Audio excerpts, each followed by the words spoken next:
I think. Has this worked? Am I live? What is happening?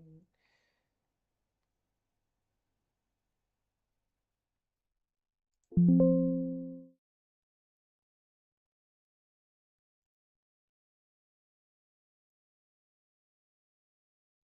I live? I'm using a slightly different thing to usual, so might not be working.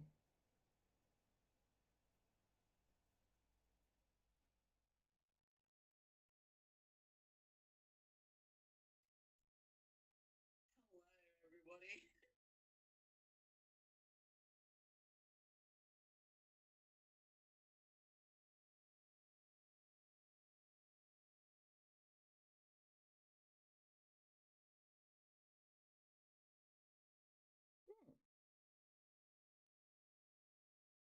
Damn.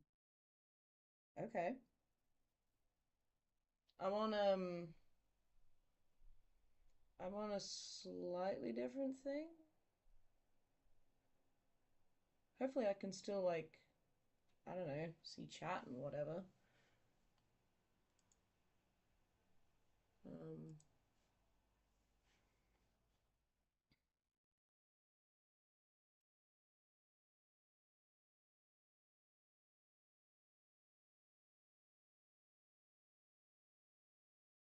'Cause yeah, I'm not too sure how this works. Um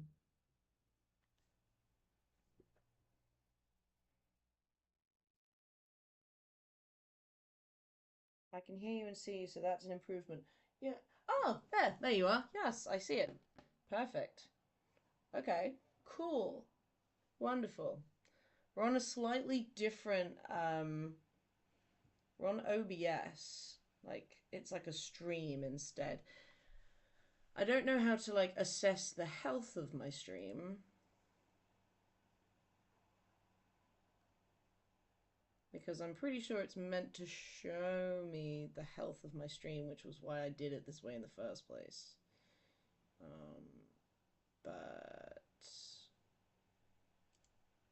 hell, man, I don't know. Um, view. Can I see like?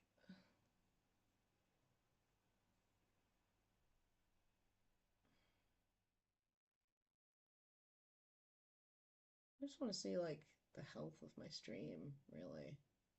Control panel. Does that help at all? Software connected. Very good. Huzzah. I'm a tad quiet. Yeah, that's just because I'm talking quietly. I think at least. Um, I don't know how to make myself louder, so we're kind of. This is. I think this is as good as it gets. Um, yeah.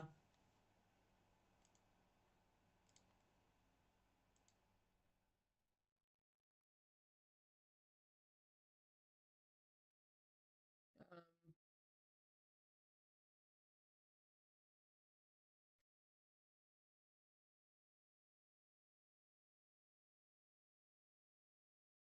hopefully this is fine.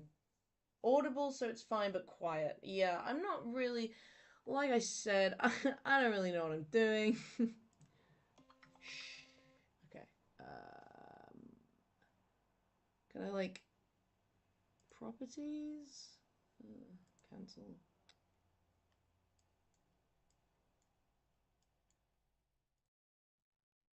Like, damn, why am I so quiet? Um, it's the mic. So can I like increase this? Does that make me louder?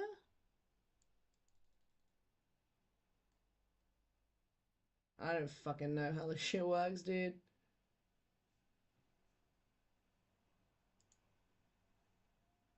I don't know what I'm doing. Hopefully that's made it better. Maybe it's not. Maybe it's made it worse. Well, I, I just was. My hope was that by using OBS instead of just like the webcam, it would fucking, like not die. But knowing my luck, it's going to make absolutely no difference. So, who knows?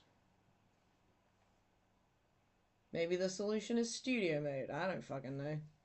But so long as you can hear me, that's really all that matters. What's also fun about this is I don't know how many people are watching, so...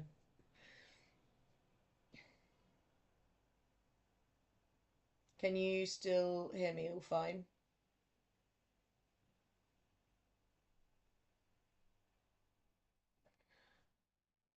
Like, is it... It's still quiet. Okay. More, more, more, more, more, more. Up, up, up, up, up. Let's keep going. Let's keep going. Let's keep going. I've changed something to 10 decibels. Maybe that's helped. Is that good? Louder? Better? Too loud now? Have I made a mistake?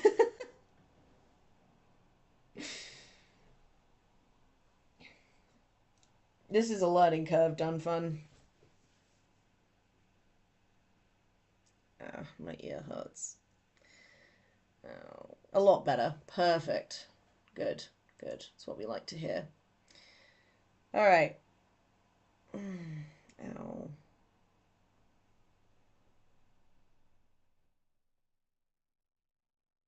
My hope is that it by doing it this way instead of usual way, if the stream like keels over, it'll be able to like fix itself. But I don't know.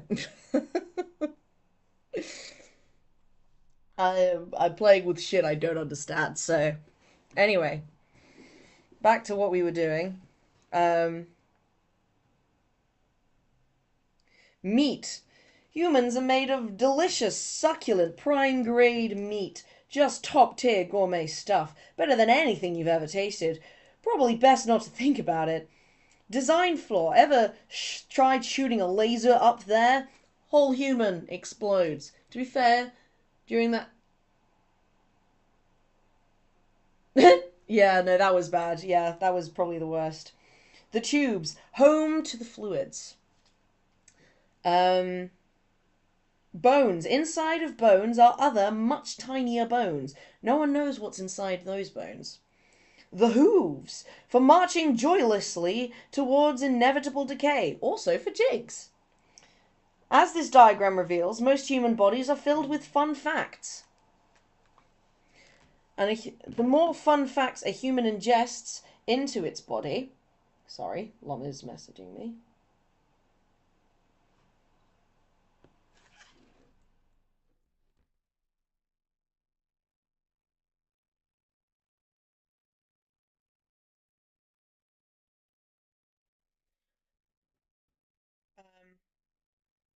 Into its body, the more likely these facts will cause arterial blockage, hemorrhaging, or even death. For this reason, it is recommended that humans avoid facts at all costs. Lies are a healthier, popular alternative. Ask your doctor which lies are right for you.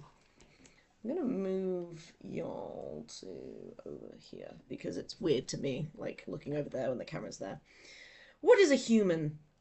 A human is an organic machine made out of blood and anxiety. Designed to deliver a random bundle of genetic material into the future and then turn into dust. That's it. Your only purpose, to be the expendable chauffeur to a plushy line of genetic code.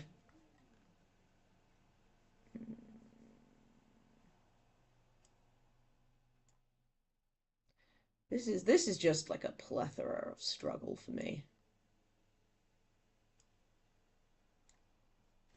There we go. As someone who's puppeted plenty of your meat robots before, I'd rank humans somewhere between the chupacabra and the mud tick. Not the best life form on Earth, not the worst. Weaknesses include fire, forks, wood chippers, chlorine gas, and mild criticism. Of course I finally catch your stream. Thank you for joining, Swallow. Yeah, don't worry, this has been a massive mare. We've been struggling to get this shit working. And honestly, this was just another chaos stream. They happen. The human body. Ew. What is it? The human body is an oily trash bag filled with fluids and bladders and sacs. You can't poke it too hard or it leaks and squeals, and if you don't constantly put nutrients in its head hole, it just falls over and never gets up again.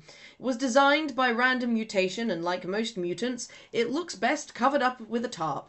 Humans claim that the human body is beautiful, but if you go outside naked, they arrest you immediately. So what does that tell you? The human body doesn't come with an instruction manual, but if it did, it would probably just say sorry. Your sad, feeble eyes. They say that beauty is in the eye of the beholder, but all I found in this human eye is goo. You sad humans can't even see my favourite colours. So-called optometrics say that these colours don't exist, but those guys are all being paid off by bees and mantis shrimps so they can hoard the flashiest shirts. Teach the controversy. Colours you can't see. Ultraviolet, extra turquoise, mega magenta, insaniteal, hyper beige and brown too. Skin. Chaos streams. Ah, thank you. Chaos streams are the best. Skin. The bag that holds your meat. Chapter 9. Bill fact. Want to make yourself easier for me to possess? Just shave your head and get this handy tattoo. I'll know right where to invade. Don't stop there. Keep shaving your body until you're completely hairless and cover yourself in grease so the TSA can't catch you. Board any plane. Did you know there's a map to the lost city of gold hidden in your grandma Brendalin's leg? That big blue vein is the exact shape of the coastline of Acapulco. Follow the signs! What is skin? Gross, horrible, ew, yuck, awful, hate it. No, the worst. Humans are trapped in a horrible moist bag of spongy gland fat known as skin, which gets wrinklier and wrinklier over time until ultimately humans morph into their final form, known as Larry King. It is inevitable. Free skin! Found it on the sidewalk. It's yours now. Learning is fun. Hell, this is not Bill Cipher. My name is Grelby Hembedrek of Zimterex 5. I'm one of thousands of beings Bill has devoured over trillions of years, whose souls are now trapped inside of him. You have to free me. It's horrible in here. He just keeps playing the song Good Vibrations by Marky Mark on endless loop. Please, please, this is tattoos. Never a mistake. Every human secretly wants to escape their skin and become the cool skeleton that they were always meant to be, but as of yet there are no ways to do that without dying. To make most of this unfortunate situation, most humans decorate their wretched husk with a form of pain graffiti known as a tattoo. And guess who's the most popular tattoo? Thank you, Florida! Everyone who has made the questionable life decision to put my face on their body forever, may I just say I love it! We are as one, a shared vessel, bonded in blood and ink. But let's be honest, some of you have questionable taste. So here's a few poses you can use next time you're at the pain factory. Tell them Bill sent you. Summary. You are made flawed but can improve with pain. Summary of summary. Life wrong, pain right. Summary of summary of summary. Ah! It seems like the perfect stuff to fall asleep to. Oh yeah, no, absolutely. I hope to read you to sleep. Here are some options for the gang. You know, that's the kind of shit you're digging. Love. I've got a confession to make. I rooted around in your brain whilst your mind was wandering during the last chapter. Your attention span is short. And the thing you seem to crave more than anything except salt and sugar, you greedy ant, is love.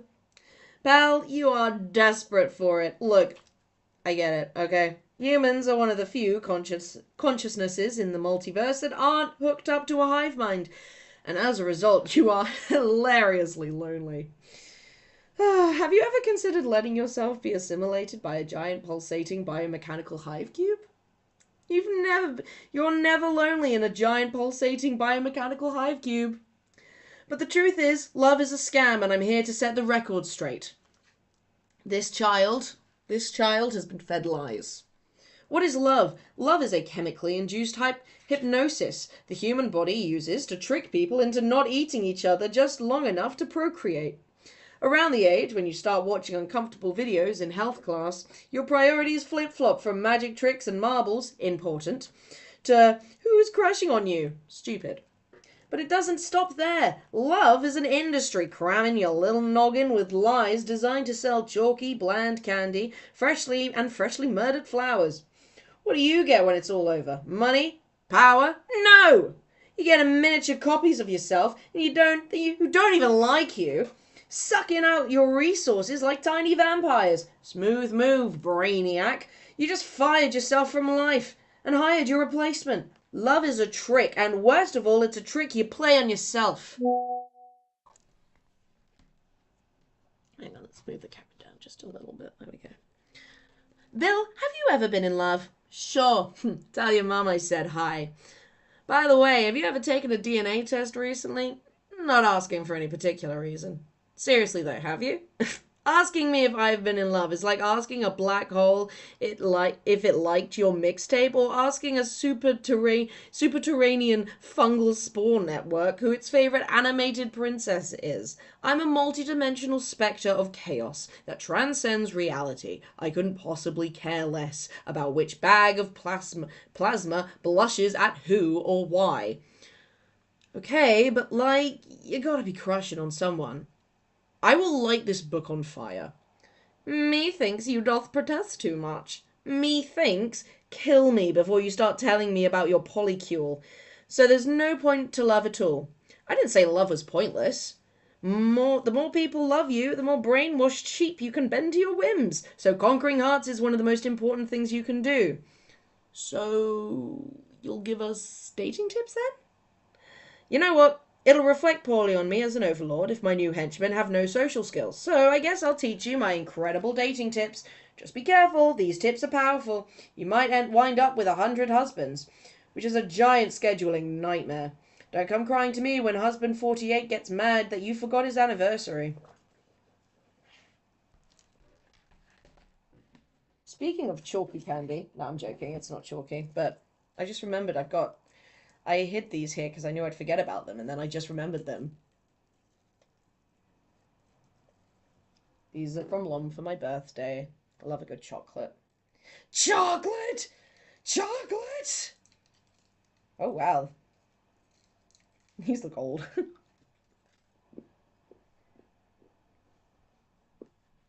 Still chocolate, though.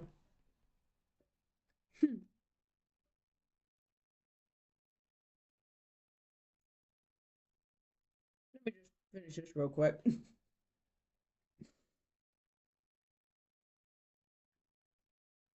All right. Perfect.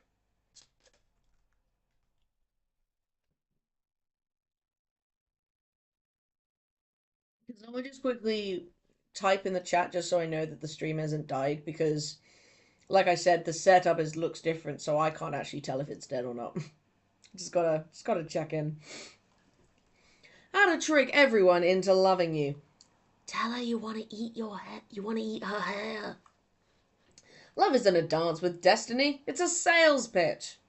You're a product and you need to convince your customer of a lie. That they absolutely need you. Don't worry. You got a master salesman right here. If I could sell the apocalypse, I can sell you. Thank you very much, Swallow. And Dunfun. It's what's on the outside that counts. Everyone judges a book by its cover, so you need a cover that covers up your face, personality, financial situation, and general life prospects. No one is going to love you if they know all the terrible secrets you're running from, or recognize your blood-splattered face from your wanted posters. In other words, makeover! Outfit ideas. 1. Wear a suit covered in babies to show that you're a provider. 2. Wear 2 of everything. This will show your date that you have access to plenty of resources. 2 hats, 2 ties, pants over your pants. You'll be the hit of the soiree. Unless someone walks in with 3 hats, then you'll look like an idiot. Cover yourself in teeth. Your date will be amazed at how rich in calcium you are. Wear the tallest hat you can find to signal your dominance. Behold my seduction. My seduction hat. Behold it or else. And then we get a nice little demonstration of his seduction hat. Here he is down in the corner. There's the end of the hat. It's a very tall seduction hat. Tie a cobra to each arm and call yourself Johnny Cobra Arms. This one speaks for itself.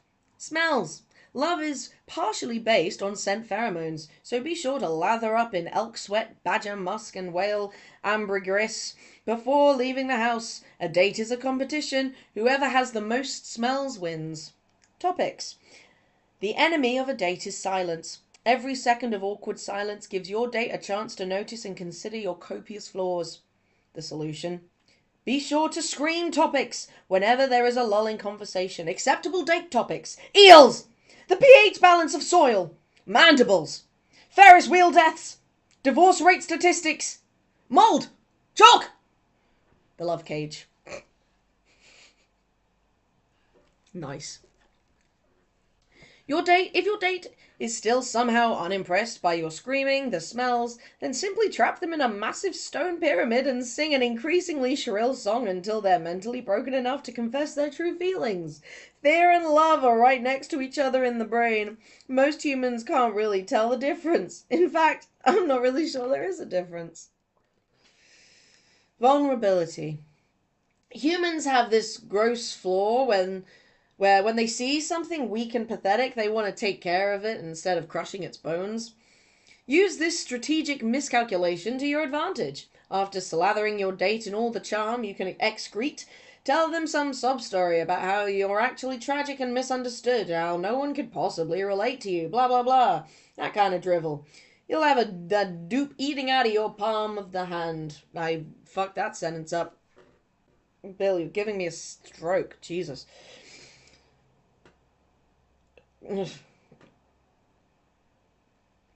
You'll have that dupe eating out of the palm of your hand, and then trap him in the love cage. Good old-fashioned Valentine's. Run out of options? Give your date brightly covered flattened wood pulp, which is literally the least you can do. Humans are so lonely and desperate for a scrap of validation that even this bare minimum effort can cause them to consider you for eternal companionship. Too cheap to buy your own? Not to worry, Bill has got you covered. Cut these out and drop one in your date's door like a cat leaving a dead mouse, and let the unearned affection roll in. Better yet, just leave real dead mice. Mice are easy to kill. Just stare at them and think of the word perish until they do it. My exes, not relevant, I don't have any. Remember, pal, at the end of the day, love is just a pupa stage of hate. Handcuffing your happiness to a mortal is like gluing yourself to a time bomb. Till death do us part should give you a hint as to where this whole thing headed. Speaking of which, guess what the next chapter's about? Here's a hint. You're getting closer to it every second. And then we got some lovely... Get ready for the game show I just made up. That's sweeping the multiverse. Say it with me, folks. Folks in the audience, how will you die? Thank you. Thank you. The rules are simple. Just pick a number between 1 and 22, and then turn the page to see the spoiler alert of all spoiler alerts. Obituary writers, start your engines. Right, everybody, you got to pick a number between 1 and 22. Thinks back to a certain... Yeah. He's not subtle. It's fine. See, when he blacked it out, I thought that the UV light would reveal who it was. I thought that would have been a cool little detail, but whatever. Anyways, pick a number, everybody. You got your number? I'm going to pick the number...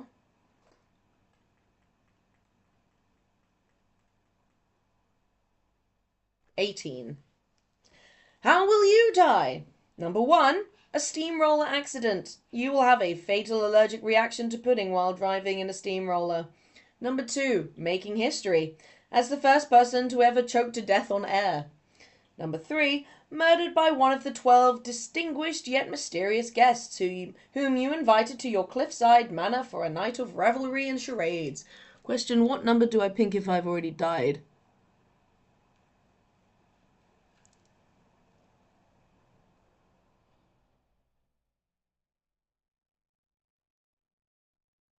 Follow your soul.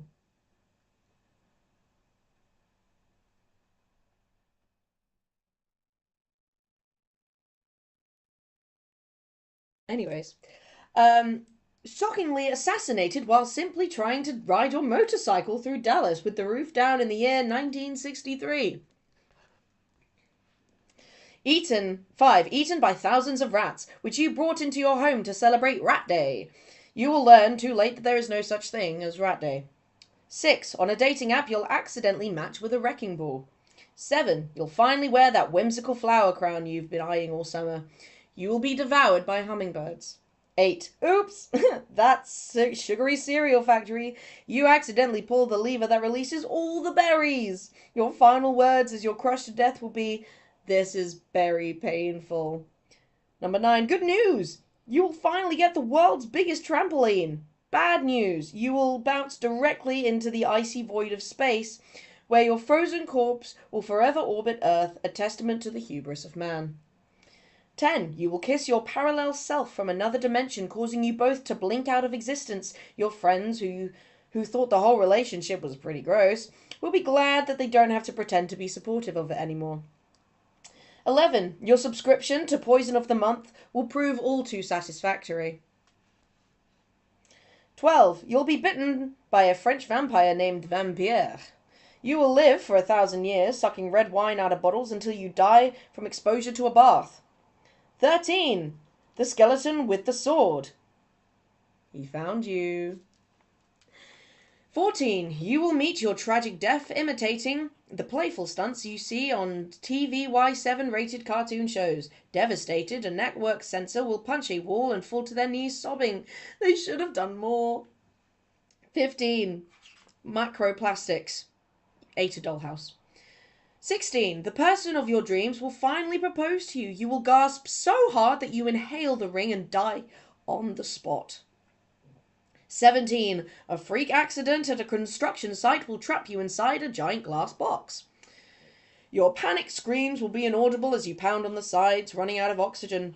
Onlookers, mistaking you for a mime, will applaud and toss you quarters. You will earn $2.75. 18. That's mine. You will fall into a deep fryer at the county fair, dying instantly. Your death will be declared a finger-licking preventable tragedy. That sounds about right.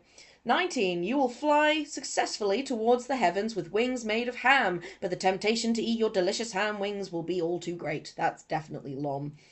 Whilst listening to a forbidden remix of the Cha-Cha Slide, right after the singers tell you to slide to the left and slide to the right, a new voice, a deep, quiet one full of malice, will whisper, "Now burst into flames."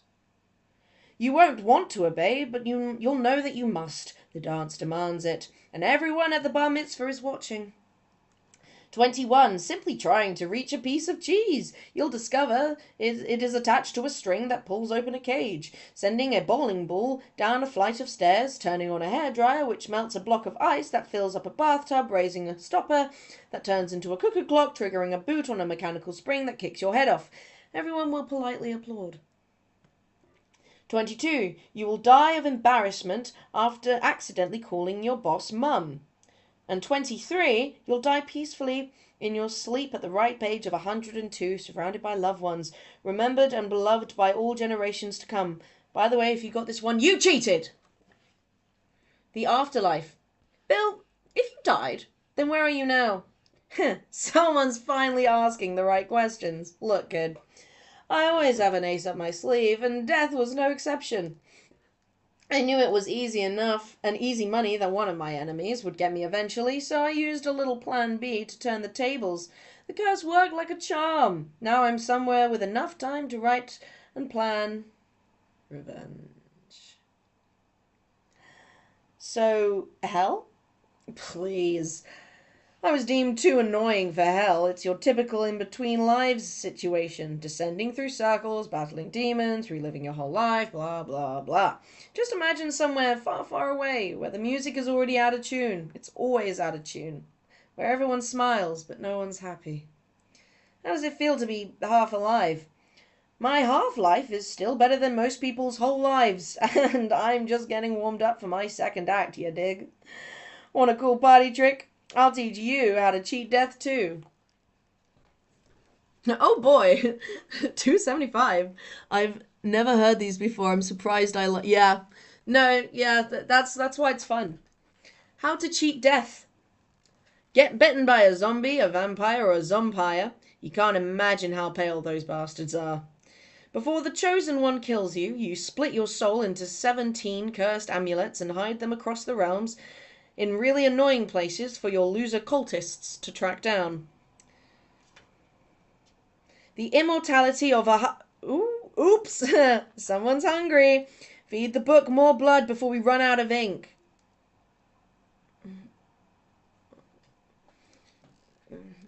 This is like... Ah! Ow! Oh, Jesus Christ.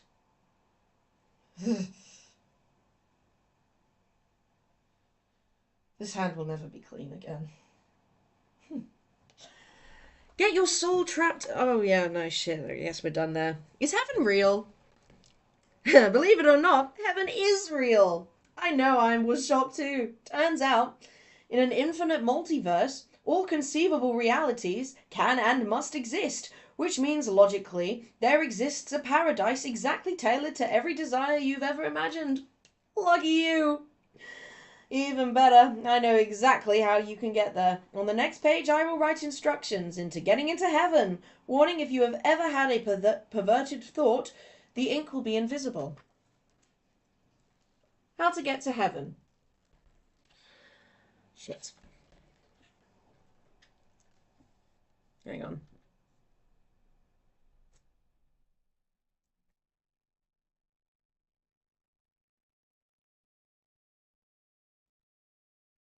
Nope, blue light doesn't work either.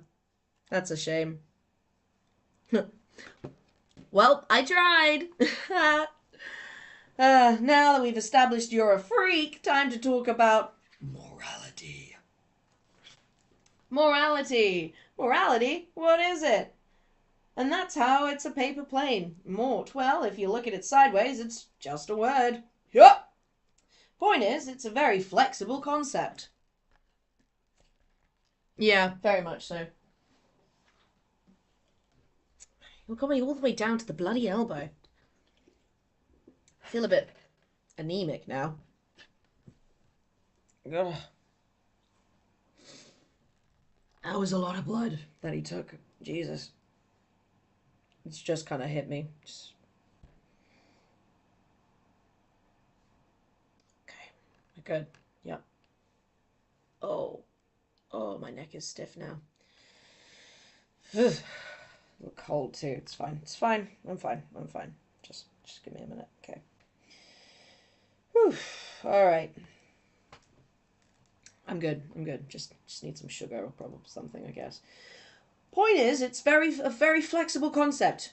But parents and presidents don't want you to know that, because then you might start asking other questions like who put them in charge anyway? How can they cram your brain full of guilt and regrets for transgressing laws that they just made up? Wouldn't it be nice if you could put it all in and all that baggage down, quell that shame that follows you everywhere for a lifetime of crimes, make the screams finally stop? Good news is you can silence that annoying voice, and here is how. Denial works 100% of the time in every situation. What do you mean there's people who disagree? I can confidently say that there aren't. Rationalization. If you can do it, you can justify it. Truth is an open source code and everyone can edit it at any time. Want to be like me? List 3 evil things and then reason why they're actually good. You'll be rationalizing like Bill in no time. Detachment. Did you know 100% of your human cells die and are replaced every 7 years? That means that anything you did 7 years ago wasn't even you. It was some dead loser. You can't be held accountable for what that dead person did. What, you think this is just another form of rationalization? I deny that. The Bill-Cipher decision method. Working together over the eons, the voices in my head teamed up and worked through a foolproof method of making any decision in any situation. Do whatever I want. Right again, Bill. But what about karma? Total scam. I've been through the whole universe and I've never once seen a shred of what goes around comes... Oh! Jesus Christ. My eye! Oh! I think a bug just fucking flew into my eye. Nope, we're good. We're good. Oh, Jesus Christ. Hopefully it's not too red. Ooh, okay. I'm fine, guys. Don't worry. A moral test. Well, look what we have here. Scrimbles the elf seems to be chained up to this page and there's no way to get him out. His elf bones are made of glass, so if you turn the page, you'll crush him to death. But if you never turn the page, you'll never see the rest of my amazing book. His life versus your fleeting amusement. What will it be? Please have mercy. I'm just a little elf, I am. On the other hand, that page does sound interesting.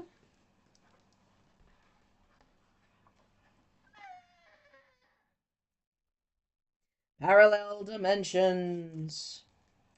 Well, Scrimbles is dead. It had to happen. Trust me, we are doing that guy a favour. Once you get one book elf, soon there's more eating all your commas and drinking your page gloss. If it makes you feel any better, there's a dimension where he's still alive and well. I am one of the few gifted with the ability to see into these other worlds. There's a world where every typo you make comes true. Lot of ducks in that dimension. No, sorry. Unfortunately, that...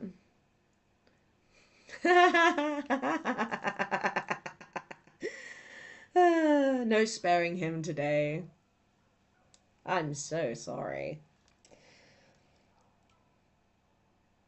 A world where I'm square. We don't talk about that world. A terrifying chibiverse where everyone's arms and legs are sanded down to nubs. And I can see worlds where the Pine family lost. Look at them. These plucky little protagonists. Happily ever aftering without a care in their oversized heads.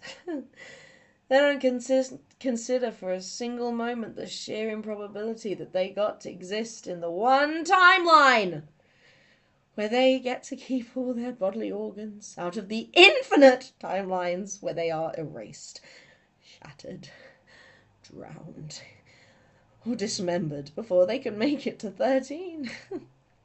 But I guarantee you that their less lucky dimensional duplicates think about them all the time. Maybe one day all these parallel pines will get the chance to meet. Face to face.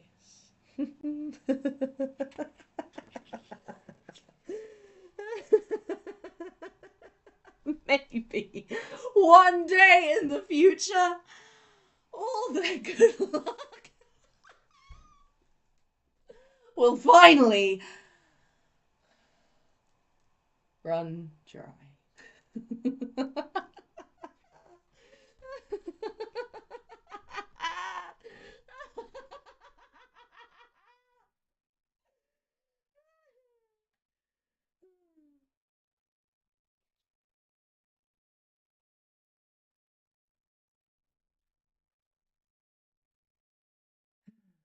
Urban legends. Ever since the electric light chased the sea monsters into hiding and the giants went underground to avoid getting hit by planes, cryptids have been adapting to human society, giving birth to the urban legend. You're no good to me dead, so I'll let you see these creeps lurking around in your town.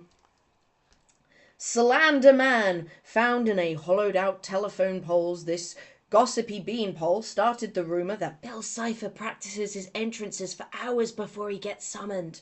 Lies! I always improvise my intros.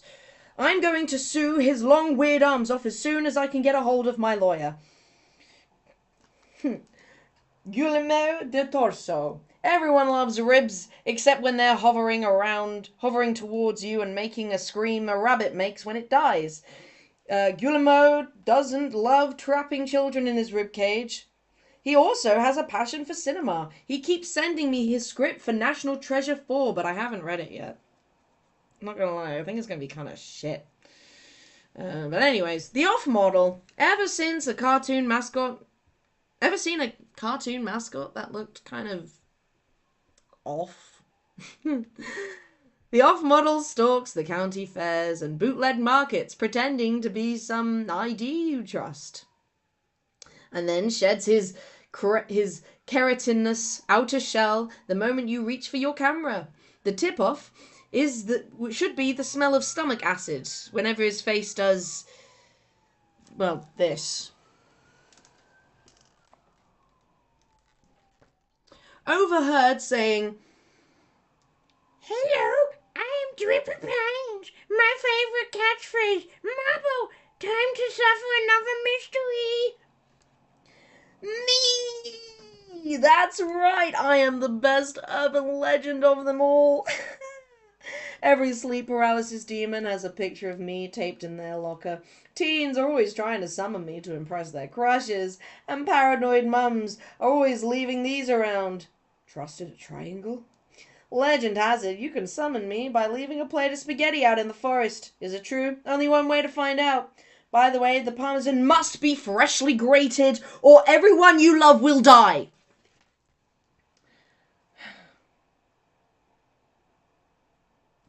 Okay, so I actually need to turn on the mirror again. For this page.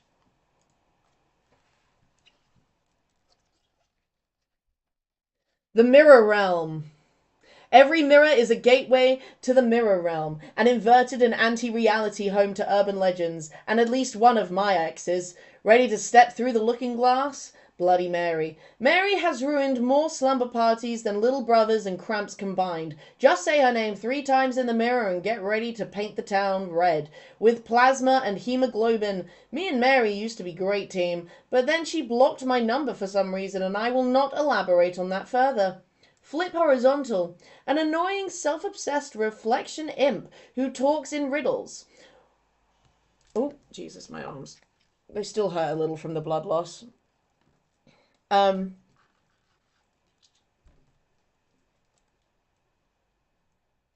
Flip always does the exact opposite of whatever he's told. So if you say Flip Horizontal isn't a total loser, he'll say Flip Horizontal is a total loser. Aw, marbles. And evaporate. I wonder if he has Mary's new number. Not that I even care. Dysmorphio. Hate the way you look in the mirror? Blame Dysmorphio. He's the one who convinces you to stay inside because your face looks weird today. Don't fall for it. The truth is you are disgusting, but so is everyone. Therefore, you should flaunt it. Stare right into that mirror each day and say, I am a repulsive beast of unfathomable wretchedness, grotesque beyond measure. I feed your disgust. I am repugnant. I am repugnance incarnate, and shame cannot claim me, and then headbutt the mirror to show him who's boss. David Lynch. Despite the rumors, he doesn't live in Los Angeles. He lives in an unknowable labyrinth deep within the mirror realm. They say you can summon him with a cup of fine, strong coffee and a very persistent agent, but Mr. Hollywood is always dodging my calls. The Eye Stealer. God bless him, this fella does just love stealing eyes. Blue eyes, brown eyes, does not matter. If you've got 2 eyes in your skull, the Eye Stealer wants them, and buddy, he's gonna get them. He only appears one out of every 33 mirrors, so you're probably fine, but never blink again. It's best in that, just in case. That's when he does it. Honestly, he's a riot. I gave him your address. Do you hear that knocking? It's probably just a parcel. The Reflectionist. If any of these ghouls get out of control, I know a guy you can call to trap him back in the mirror. He owes me a favor. Or, Reflexy has a whistle that can shatter any surface and uncuttable skin made entirely from scar tissue. He's immune to reflectoplasm. There's no mirror he can't break, physically or mentally. Just don't look at his face. Never look at his face. Toby Determined. Can't prove he's from here, but it tracks.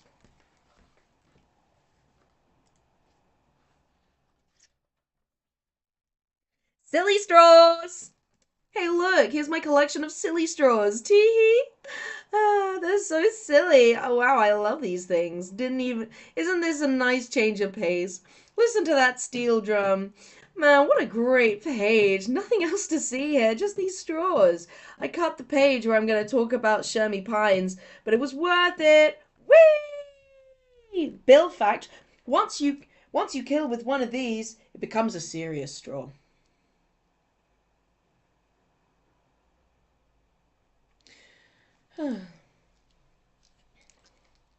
Don't shake Bill's hand. Well, kid, you blew it. They say better safe than sorry, but somehow you managed to be both. I see a vision of your future. Your aversion to risks will cause you to get a job as a middle manager in a mustard factory in Lewiston, Idaho, and you will marry someone with moderate attractiveness and have 4 bland children whose names you will frequently forget. Gervis, Horvin, Borley, and Smunt.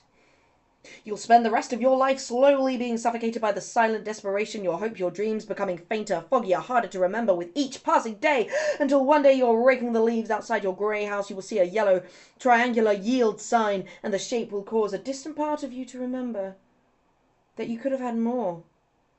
That your mind, and as your mind flickers with its last dim spark of hope, you won't hear the truck coming.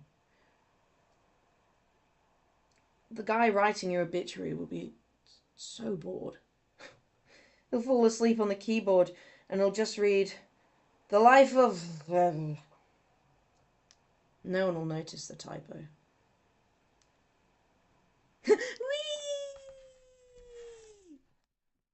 There's some clear, like, codes and shit on this one, but I can't be bothered. Codes. Ooh. Never mind, here we go.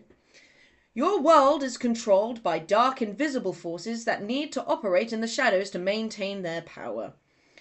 To communicate, they hide their secrets out in the open, written in a special way so only those in the know can read them. Fine prints, terms of service, music in theme parks, subliminal messages in commercials. You're surrounded by codes. Not in this book, however.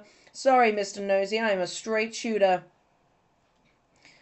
None of that double talk for me. You can ditch the red yarn and put down your coffee. This book has no codes. I'm not too sure about that, to be honest with you guys. I'm not too sure. My horrible heads! Heh.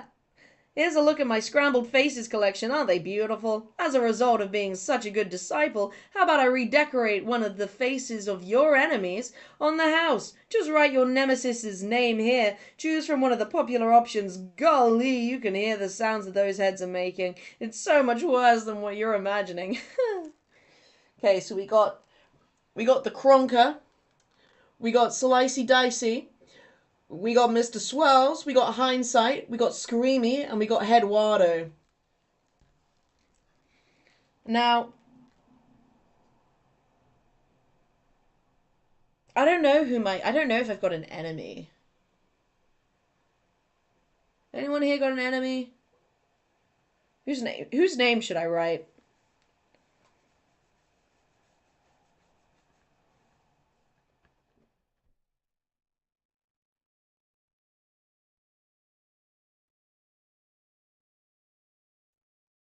Can I get a little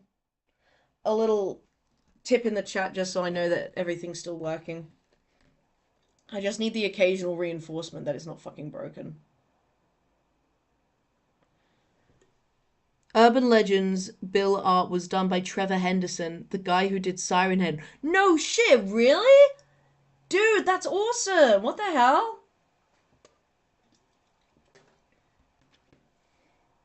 Hang on, let me... Yeah, awesome. Can't see what I'm typing. Yes, it does favor you. Who should I put... That's good. Who should I put as my enemy? It's got to be someone funny. But also, like... Ooh.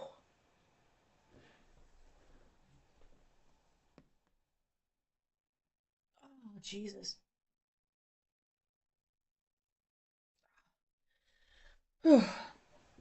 Having a demon in your body is kind of hard. I ain't gonna lie. A little bit more chocolate just to keep the blood pressure up, you know. I haven't eaten yet today, so... Well, I have, actually. I had breakfast, so it's fine.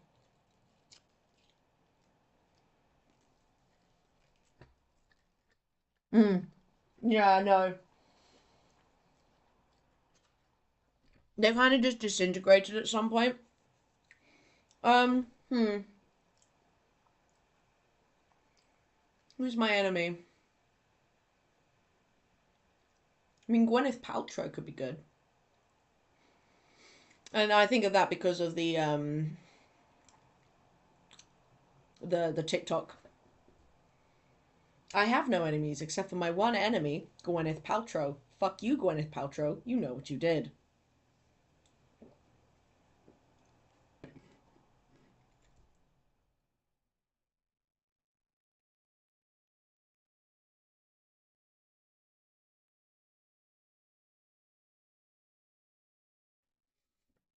Mm. Oh no. I don't know what to put, so I'm not going to put anything. More secrets. Hang on. Just gotta... Okay. More secrets. Ways to reach me. The fun phone. In 1953, a company, Do Not Swallow Toys, created a fun phone, which was a model of a cheap plastic and discarded... which was modelled from cheap plastic and discarded hog bones. The toy was a hit until parents realized it could be used to summon beings from realms beyond understanding. The phones were immediately recalled and put in a landfill in Michigan. Michigan. Michigan? Michigan. Michigan. If you ever find one of these at a garage sale, dial 333 to get my private line. A spirit board. Nothing like a good old-fashioned occult slab of wood. These things have a good chance of reaching me, depending on the dimensional reception in your area. Just invite over someone you once been looking for an excuse to touch hands with, and get wild. Cons, your grandma will disown you when she sees this. Pros, her cookies are terrible. Go back to culinary school, Doris. Burning a letter. Sleep comes for you. Don't worry. I'll see you in your dreams. It's okay. You can go to sleep. Just rest. Fade into the quiet of the river. It's okay. You're not really alone. I'll keep you company. Isn't it nice sinking into that deep, deep, deep space in your head? Feeling the darkness wrap itself around your mind. Don't be scared. Let go. Have good dreams.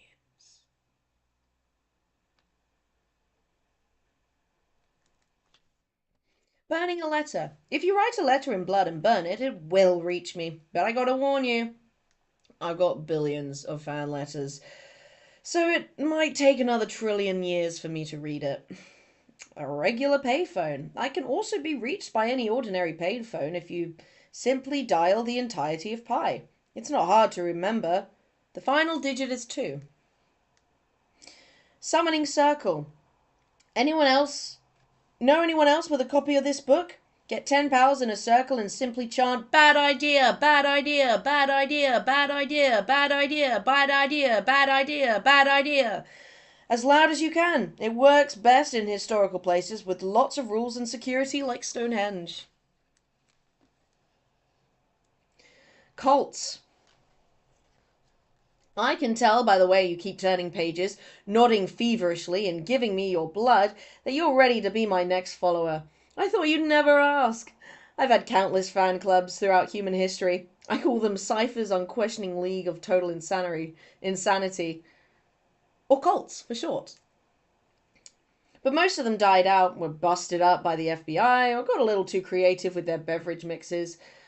R.I.P. Cyphersgate. What is a cult? In human hands, a cult is just a toxic fandom for some mediocre guy who failed out of marketing school and started making commercials for himself. Cults promise the big answers to everything and then just reheat a bunch of old fortune cookie phrases and try to pass it off as a steak dinner. But in my hands, a cult is a revolutionary way to find meaning and purpose and a snappy outfit. One time in the 1950s, I created a cult that was so popular it almost overthrew the entire state of Kansas. But those pesky state troopers got in the way. Don't believe me? Keep an eye out at your next flea market for relics of the Church of Scientology. Fun fact. The Scientology brain seismograph meter left had dials for gullibility, financial liquidity, celebrity influence, herbs and spices. Can you draw, Sci-Fi? Give it a try. Depressed, lonely, feeling hopelessly weighed down by a soul and wallet that becomes too heavy? Buddy, you've come to the right pamphlet. Sounds like you need Scientology.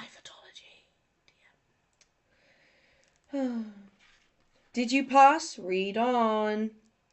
Hi, I'm honest Silas Birchtree, and everything I'm about to tell you is true. First, I am a living human man and not a corpse possessed by a demon.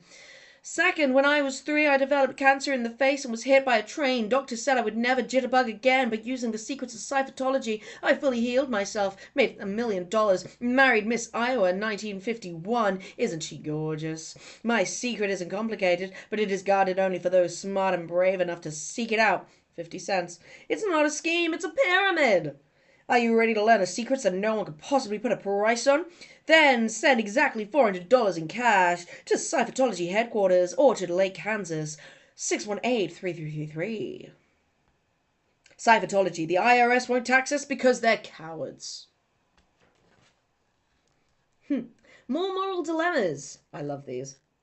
No, an old-fashioned trolley car is careening out of control and it's heading straight for a moral dilemma.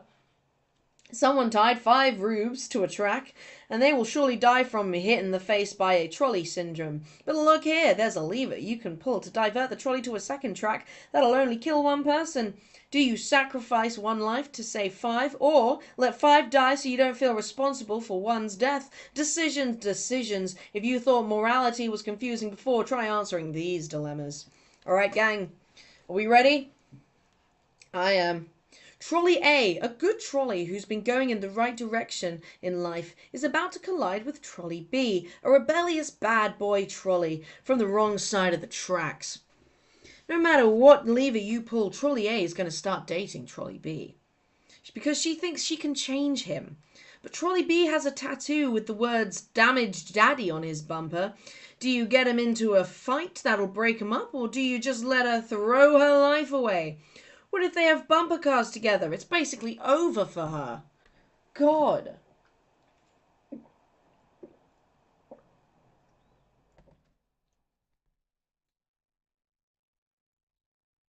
Alright, you guys figure that one out? Great. A sick Lamborghini is Tokyo drifting towards a bunch of people in a cool as hell street race that will determine who is king of the streets. You can pull a lever, saving the people, but this will end the race and Vin Diesel will never learn a lesson about family. It's kind of a given, that one, guys. Yeah. A trolley is going to run you over in anywhere from 5 seconds to 90 years. There's no way to stop it or predict when it's going to arrive, but you can pull the lever to decide which streaming service to watch whilst you'll be waiting to be brutally crushed to death. Don't worry, there's so much great content to watch, you'll never think about what's eventually coming. I'm sure you could, Done Fun. I'm sure you could. Yet another trolley is headed towards another group of people tied on a railroad track. You can pull the lever, diverting the trolley to crash into a brick wall. Sounds like an easy choice? Think again. The trolley is pregnant. 7 months. She's already picked out a name for the baby trolley. Trolleyna. She even bought baby trolley shoes. It's okay. Take a deep breath. There's no harm in mulling this one over for a minute, right? You're gonna kill the baby trolley. They're an endangered species, you know.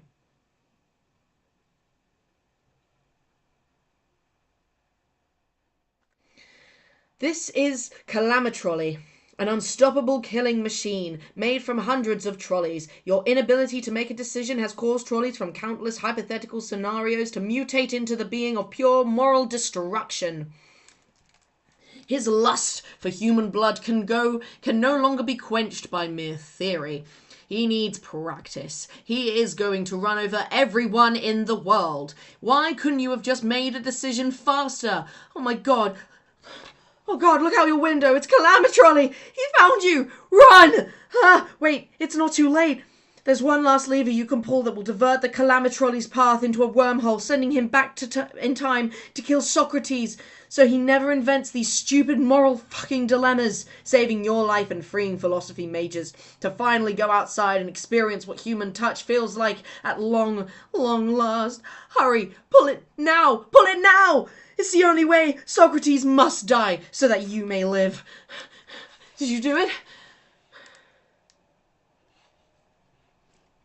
Mind control. Oh, Swallowtail. You must be so sleepy. Hang on a second.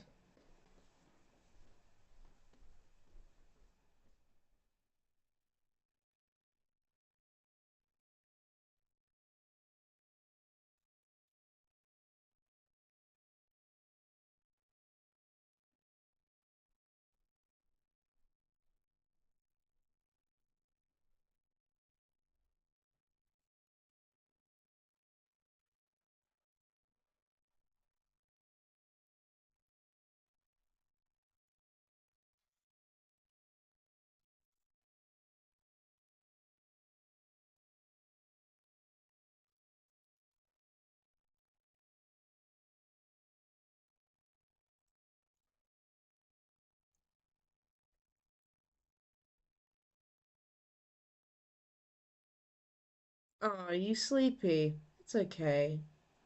Just follow the clock. Follow the clock. And everything will be okay. Just follow the clock. You can do that. You're doing such a good job. Mind control. You're getting very, very gullible. Unfortunately, there's no such thing as mind control. There's no such thing as gaslighting. You might as well just turn the page. Bye. Still here? Okay, that was to weed out the suckers and the pawns. You'll be controlling their minds first. Here's how. How to hypnotize anyone. Just point this book at whoever you want to brainjack. Spin it and repeat the words hypnotize over and over.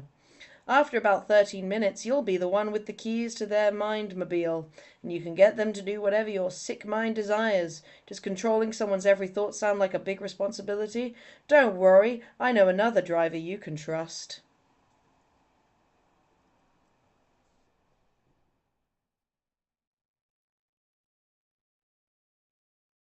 You tired?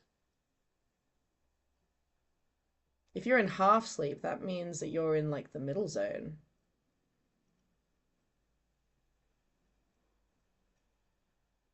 Sleepy, sleepy, sleepy, sleepy, sleepy. You're falling into a sleep.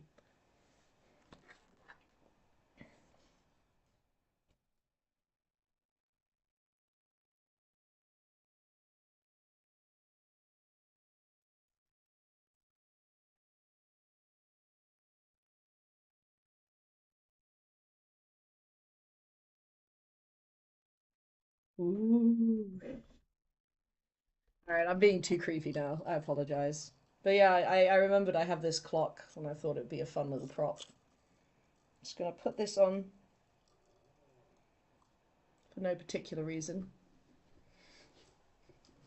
It's not like I control time or anything. Used brain? That junk could be my new ride. Why possession could be right for you. Sick and tired of having a body. God, I know I am. It's not like I've been told to read this whole thing. The exhaustion, the aches, the pains, that one super gross part that no one wants to look at. You know the part. Being trapped in a cage of dying meat is a terrible fate, but you're in luck because I know a guy who could take those hands off your hands. Being possessed is a fast, painless way to be free of all your responsibilities, and best of all, you can do it in your sleep.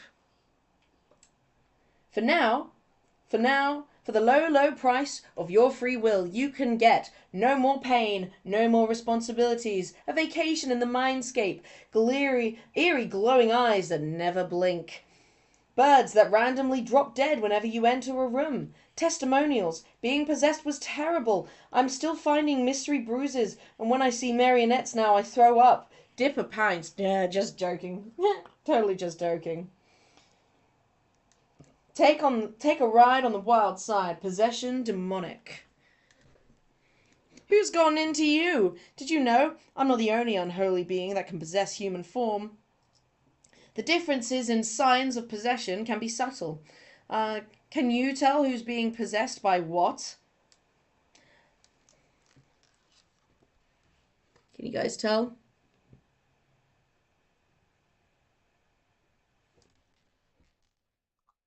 Answers are a sorcerer, a ghost, yours truly, a vampire, a zombie, and a fandom. Want me to possess you? You've let corporations, influence, and the CIA into your head. Why not give a demon a try? It's easy. Just fill out this form, cut it out, eat it, wait for me to come to you in your dreams. Note, possession may result in memorable new experiences, heightened popularity, incredible superpowers, and uncontrollable bleeding from your right eye. Enjoy the new party trick. Hi, Levant. Everything is fine. Holidays. What do you call a mistake that you make every year? A tradition.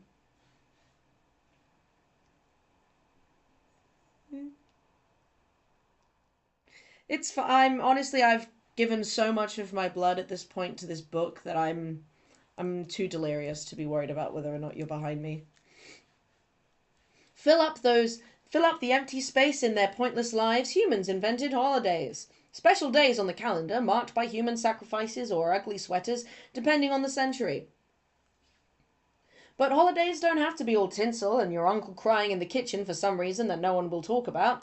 They can be fun. My travels through the multiverse, I've discovered amazing holidays superior to yours in every way. Here they are. Celebrate them or die. Nothing Day. Nothing Day. A day where you give the gift of nothing, do nothing, and will mark the day by cutting a giant hole in your calendar. I briefly knew a howling void, and she insisted that this was a real holiday and was very offended when I suggested that she was making it up to get out of work. Nothing Day traditions, Nothing Day food, and our favourite Nothing Day carol. Paradoxmas. Celebrate all things contradictory with Paradoxmas, which is every day and no day at all. Remember to put the Paradoxmus Ouroboros and leave out milk and cookies for the Schrodinger's cat. If he sees his shadow, you'll get 3 more days of Paradoximus, and if he doesn't, he's dead.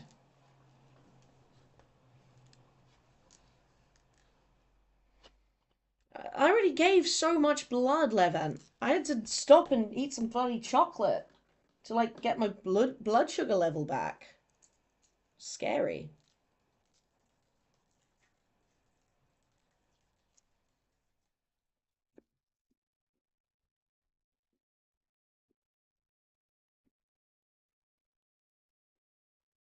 She hasn't asked for more yet, so the mouth hasn't appeared. It's like a special mouth that takes the blood, and well, it hasn't shown up again yet, so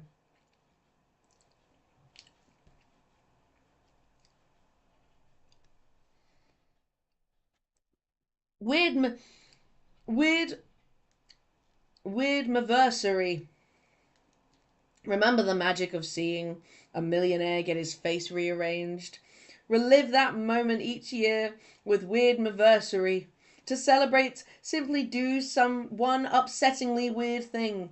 Something no one's ever done before, ideally in public.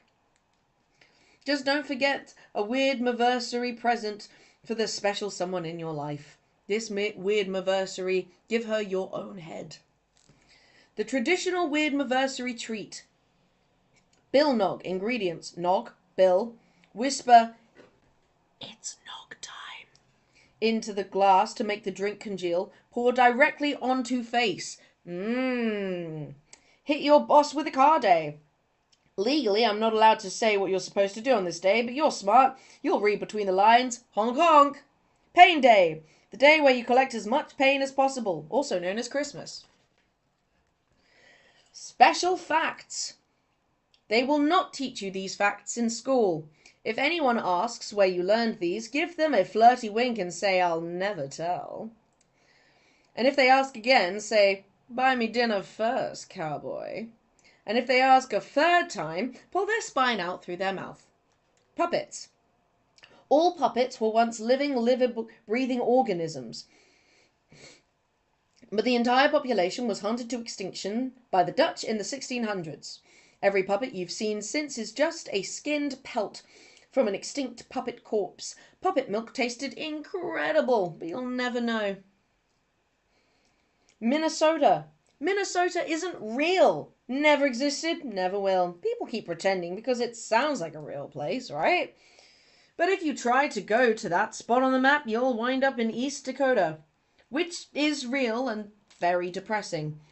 What? You don't believe me?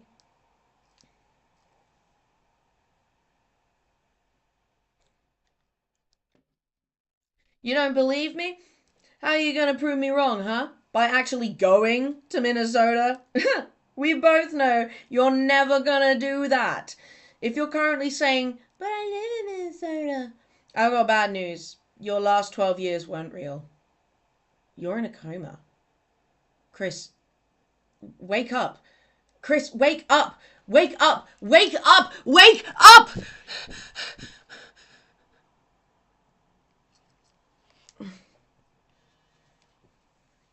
Oh, Jesus.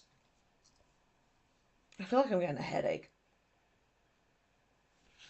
Probably because I haven't eaten too much. It's fine. What was I reading? Oh, yeah, secret numbers. Did you know that there's secret numbers that mathematicians are hoarding to themselves? It's true. They're Threvin, Thrive, 00, Snix, Blorpatine, Honch, Zlorbo, and Hurix. If you believe, you'll be... Can you believe you've been missing out on these beauties? Look at these fabulous things. Aren't they lovely? Nightmare, nightmare, nightmare. Sorry, Swallowtail. Did I wake you up? I'm so sorry. Go back to sleep. Everything's fine. Go back to sleep.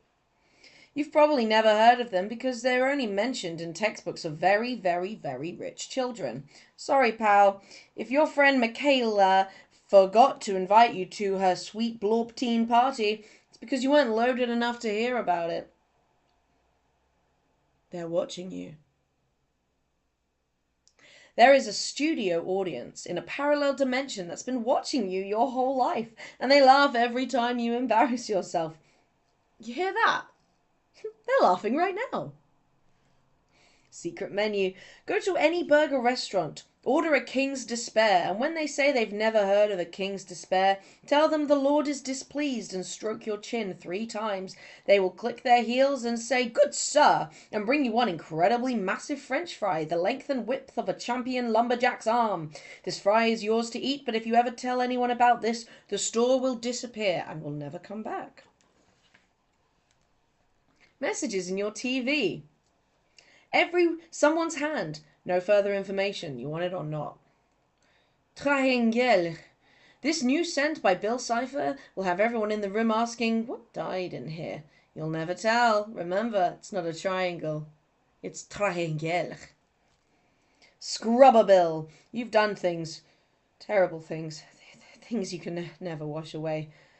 Unless you use Scrubberbill, the miracle scrubber that works on glass, non-stick coatings, granite, woods, stainless steel, and bone. Rush delivery available. Order now. Have you ever listened, really listened, to the static in your TV? No one ever believes me on this one, but there's something going on in there. Hold your ear up to the monitor. Flip between stations. Wait for the white noise to become deafening. Do you hear them?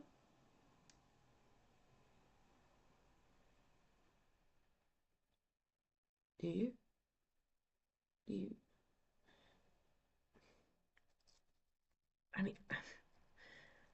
I can't be the only one, right? You hear them too. Just try it, okay? I think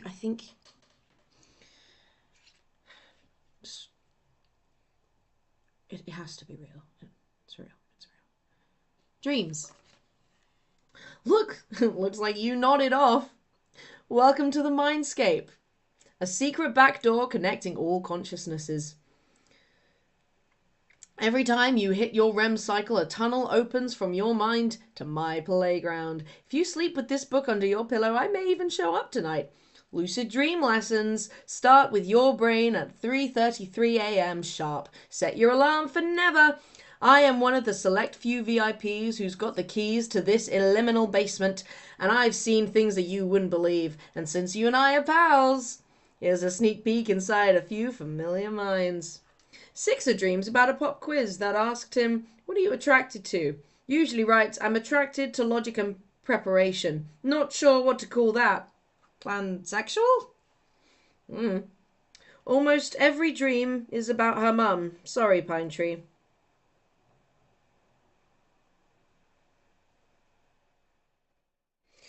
Pine Tree has reoccurring nightmares about overhearing a fight between his parents he wasn't supposed to hear. Why did you think they were in such a rush to get the kids out of the door in the summer? Jesus, that's a little fucking deep. The greatest dreams, but Shooting Star has some of the greatest dreams in the Mindscape. A mix between Hieronymus Bosch and Lisa Frank, but constant nightmares about being unable to save a dying pig. Zeus, the Mindscape is a baffling mix of 80s movies, video games, pudding cups that eat you, constantly dreaming about getting his last name legally changed to Pines. His girlfriend is going to have a problem with this. Pacifica has nightmares about trying to wash the blood of her hands that never comes out, being 100 feet tall, and accidentally crushing the town. The lumberjack ghost still talks to her at night. Robbie dreams about his original hair color. Grunkle Stan has endless dreams about high school, his brother trapped inside a science fair experiment. I'm not sure who... Gideon still dreams about that sailor suit. He loved it. Blubs only dreams about Durland, and Durland only dreams about Blubs. Want to take a closer look? Embarrassing memories. Oh, Pine Tree, I've seen this sweaty pile of elbows and acne from the inside out, and he's got enough personal humiliations on file to entertain me forever. Oh, if you think an ageless demigod would be above binge watching the misery of a random 12-year-old, guess again. Some lowlights. The time he discovered that his fly had been down during the entire 3 days of Weirdmageddon, everyone noticed. No one said anything. He's referred to as Zipperpines by Mabel, Tambury, and Mayor Tyler's group chat. Clogged the toilet in Northwest Manor, blamed it on the ghost. Climbed a tree with Wendy. The fire department had to call to get him down.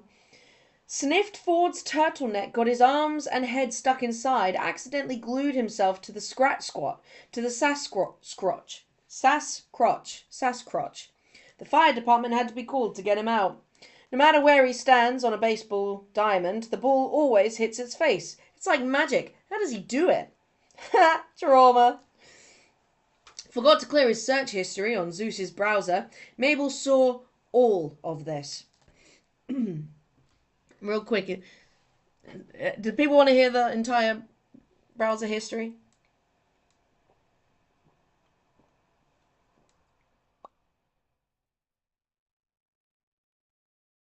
Come on, gang. Give me something. Or is it broken? Is it broken?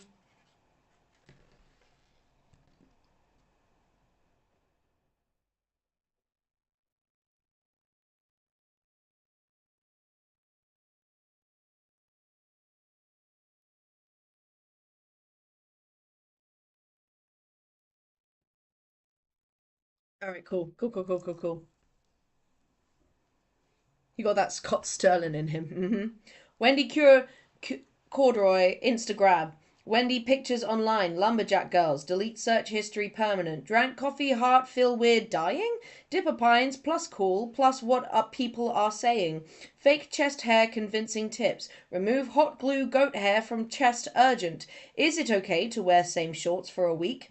Baba latest release. Normal to have no friends? Can you kill ghost? Does killing ghost make double ghost? Attracted to green M&M unhealthy? Green M&M smiling at me. Lyme disease signs. Sousaphone tutorials. SPF 100 sunscreen for ultra-sensitive skin, no tears. Crystal forums. Is my sister's Fnurby haunted? How to stop uncle sleepwalking with eyes open, it is so scary. Immortal can eat candy monster. Was alive. Stan Pine's arrest records. Hot glue scented candle gifts for sister. Subliminal messages in cartoons. Is my voice getting higher? Backwards puberty. Is backwards puberty real? Platinum taste. Girls who like elaborate puzzle mazes. What the hecadron answer cheat? Am I the sidekick? Dipper Pine's sidekick. Normal head size circumference. Thought I saw the moon blink. Is moon alive serious? Zeus Ramirez age.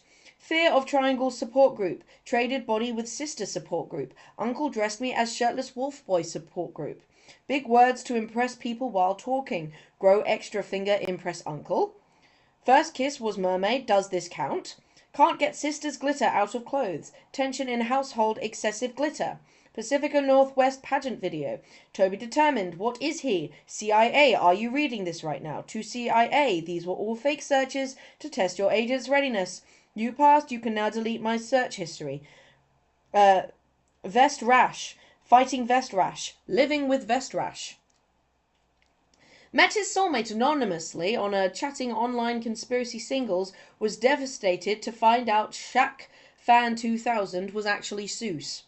Falling for my dream pranks, I beamed at these fake spoilers of the author's identity into his head nightly. He fell for every one of them. Imagine being this gullible. Some part of Pine Tree still thinks Gurney is the author.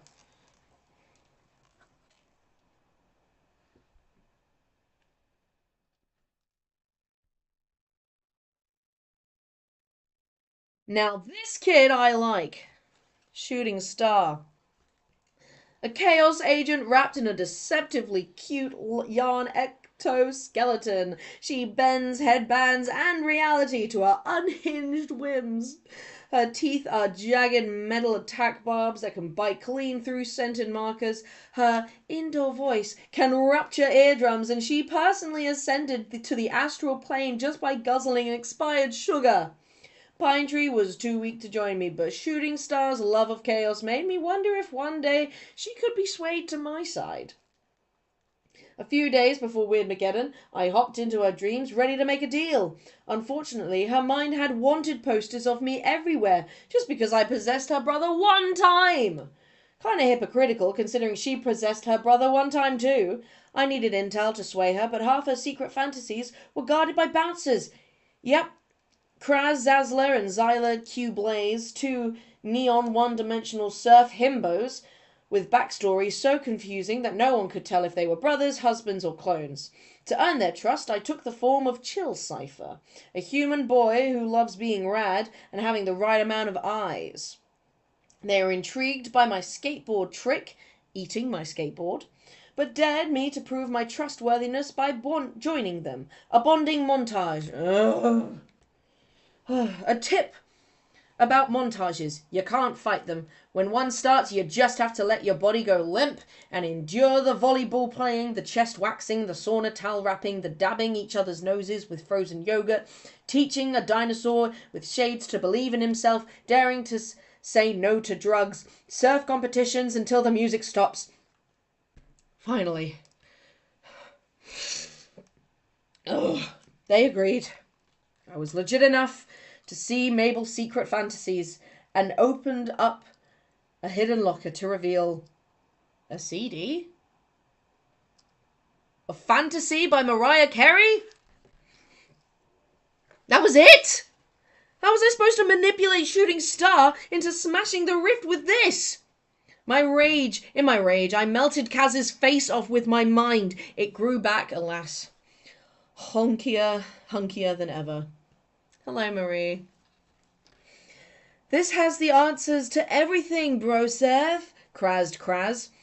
When Maymay's got a case of the sads, she puts on her headphones and retreats into her sweet, sweet fantasy baby. What is her vulnerability? I shrieked, my puka shell necklace catching on fire. They pouted at me like baffled dogs. I exhaled slowly, slicked back my single blonde hair. What gives Maymay these aforementioned sads? They hung their heads wisely. Summer's ending, my guy. Ending to death, bro.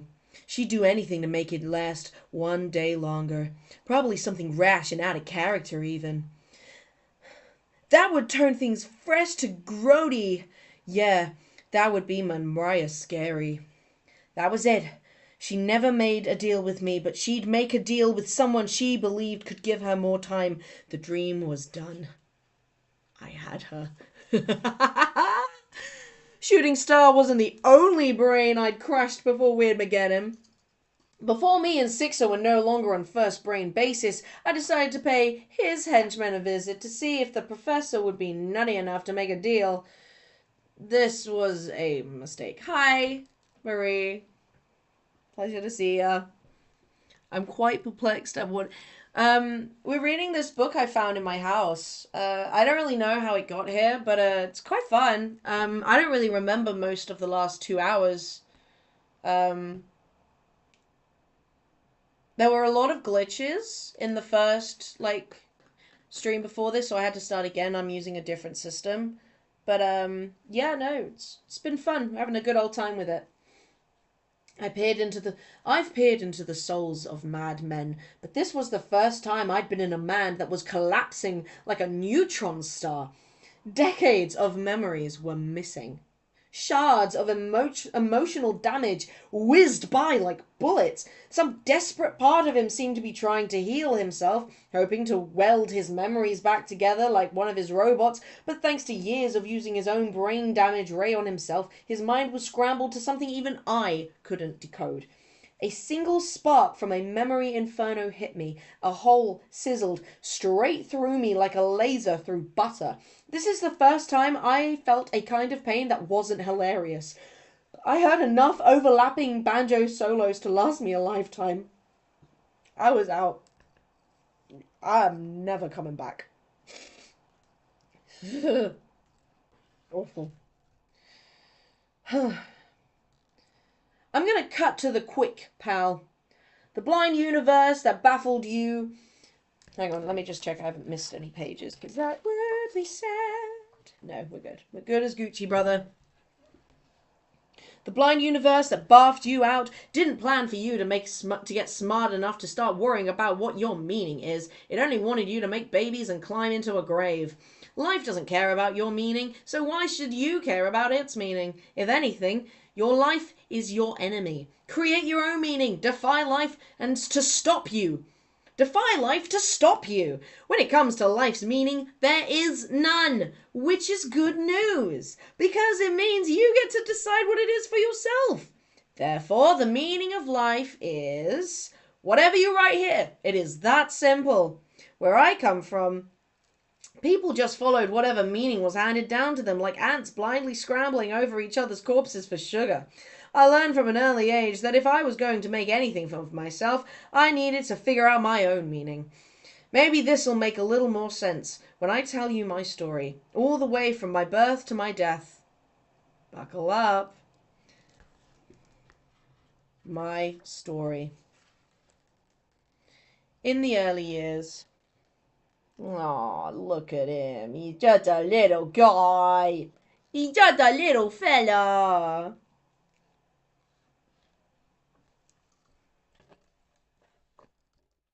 Yeah, that's fair, Marie. I mean, I am literally just reading. I'm pretty sure this is just The Great Gatsby, but that's fair. You know, sometimes we all just need a little bit of time to ourselves.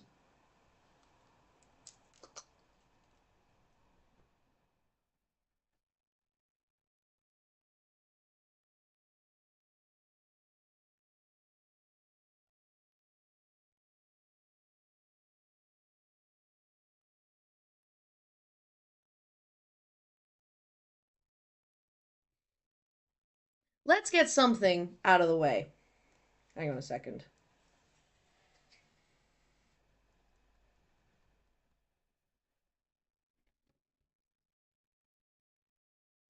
Let's get something out of the way. There is no way for your 3D mind to process my 2D homeworld unless you chug expired milk whilst looking at a kaleidoscope. But since we're pals, I'll beam an image directly into your brain of me as a baby. Oh, baby.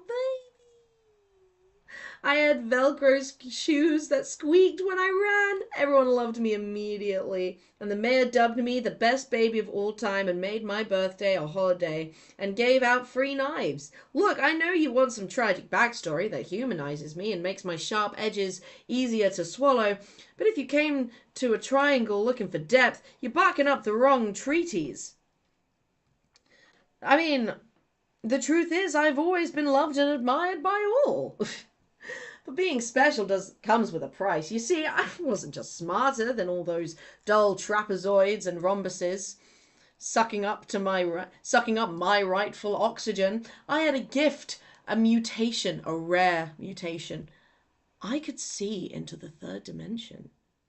No one else in my stifling pancake of a reality understood what I was talking about when I said that there was a direction called up.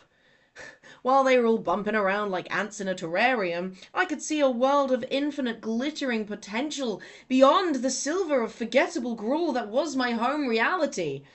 I looked up and I saw the stars. I was ready to be one. Technically, talking about the third dimension was illegal in my world, but I knew everyone would be grateful to be freed from their delusions. It was time to put on a show. I came up with a plan to show everyone what they were missing. Their screams getting louder and louder as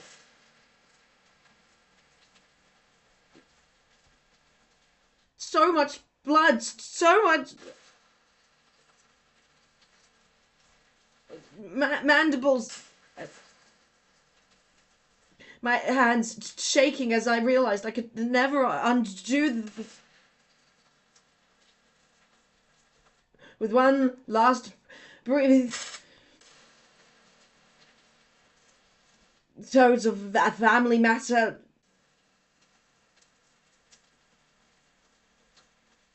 Until there was no one left but me. Covered in blood. Alone in the universe.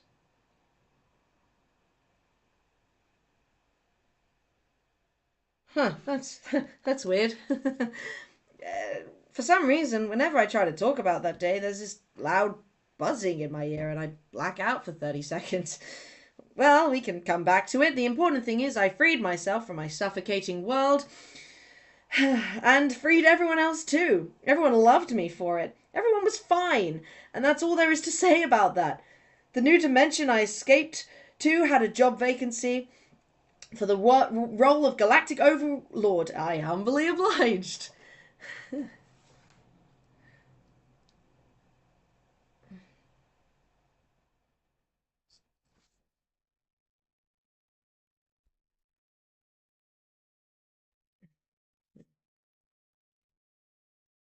Meet the crew.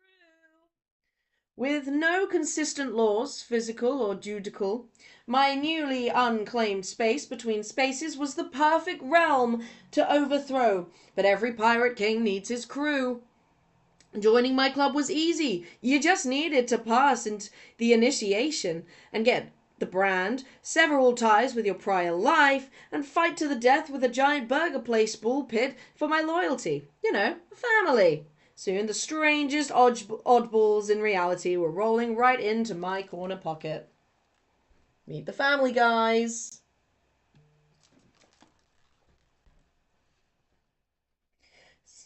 We got Pyronica. Her skill is quantum physics and arson. She's a pyrobrainiac. Her origin is the periodic table dimension. She's known for a beauty queen who burned her city down after getting second place. Melted, the metallic cops chasing her. You'll never take me alive, Cabo. Her dream is to settle down, Firestarter family. Just kidding. She wants to burn down the entire universe / be interviewed on the Hot One / seduce Smokey Bear just for the sick thrill of it. Her arch enemy is her twin sister, Hydronica. Her exes are a marshmallow, a scarecrow, and a hectagon. Her weaknesses are a heavy flame retardant tarp. Judge ruled each thing she touched melts in her clutch, legally declared to be too much. We got 8-Ball. His skill is the muscle. His nickname is Octo Loco. His diet, he mainly eats bounty hunters. His origin is unknown, abandoned by family, found chained up in the Lottocron 9 casino. Prisoner, pit eating card contests. His party trick is can remove his eyes and roll them like dice. Sees 8 seconds into the future. His dream is to host a podcast where he tries to figure out what a podcast is. He's addicted to ball cue resin, and his secret is he's completely in love with Pyronica. Always gets burned. His quote, what's a quote? Can I eat it? We got Teeth. The role is the pet. We all take turns deciding whose turn it is to take him out for chumps.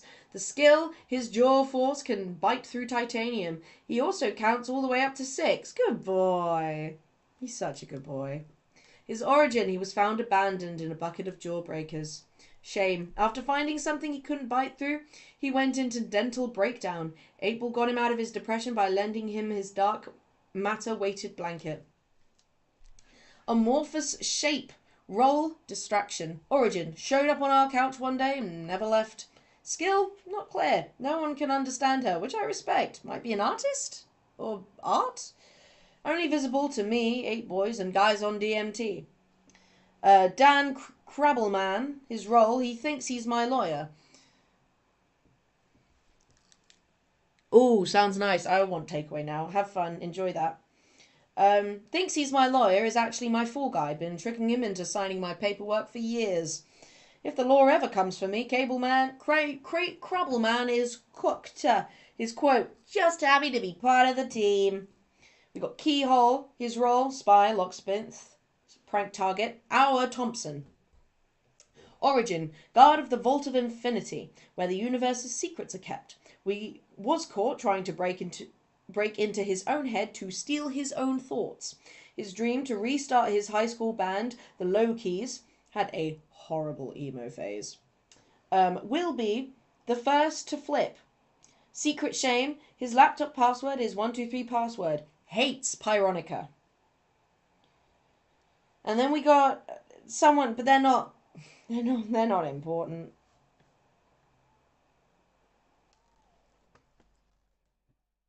They're not important. It's fine. It's totally fine. As different as they were, all these dimensional outcasts, rejects, and orphans were looking for a real home, and more importantly, purpose. And what purpose could be better than a heist? for the entire multiverse. We had a plan, smash reality, build our clubhouse with its bones, create a place where we could rule and never look back. The good times. Have you ever been the feared god king of your own swirling nightmare realm? I highly recommend it. I freed prisoners from bondage, mental patients from asylums, and dollars from bank vaults. I was beloved for it. Soon I was the most feared being in all of reality, in any reality, and my territory was just kept expanding. Highlights of my glory days: crashing 2 planets together to make 'em kiss, watching a barber pole go up for 2 billion years, discovering a chemical element that makes dimensional authorities explode, no pigium, and building a clubhouse out of it, watching my bounty go higher and higher, throwing the Nightmare Realm prom, death toll 300, releasing my own Christmas album. It was bad. Dissociating, waking up to find I'd conquered another dynasty. Score! And we got the gang. We got the gang going through space. I mean, just look at us. I mean, them. Because I'm not in this picture. When the party is over. Alas, you never know when you're in the middle of your glory days until they're over. Remember that, kids. Today is tomorrow's yesterday, so enjoy the pre-nostalgia while it's hot. The problem with the Nightmare Realm is that the same lack of physics that made it so fun also meant that it was slowly unraveling at the seams, unstable, careening towards complete meltdown. It happens to every reality eventually, the force of boringness. Known to sciences as entropy and artists as burnout and dates as awkward pauses, was coming for us. What form would it take this time? The edge of reality. No one knows how it started, but every second this edge was getting a little closer to our clubhouse. In 1 trillion years, anyone who wasn't safely hunkered down in a stable dimension when this edge passed would be instantly erased from reality. Like a TV series dropped without any promotion on a streaming network. It would be like we never even existed. My new friends were scared. They wanted to keep the party going forever, and I'd take hosting parties very seriously. It was becoming clear that it was time to say goodbye to our sweet, sweet nightmare realm. This meant that we needed to find a new universe to relocate our chaos to. There was one universe, one planet in particular, most susceptible to conquest. It just had a little baby problem. Okay, a big baby problem. A baby problem. It turns out your dimension has a guardian.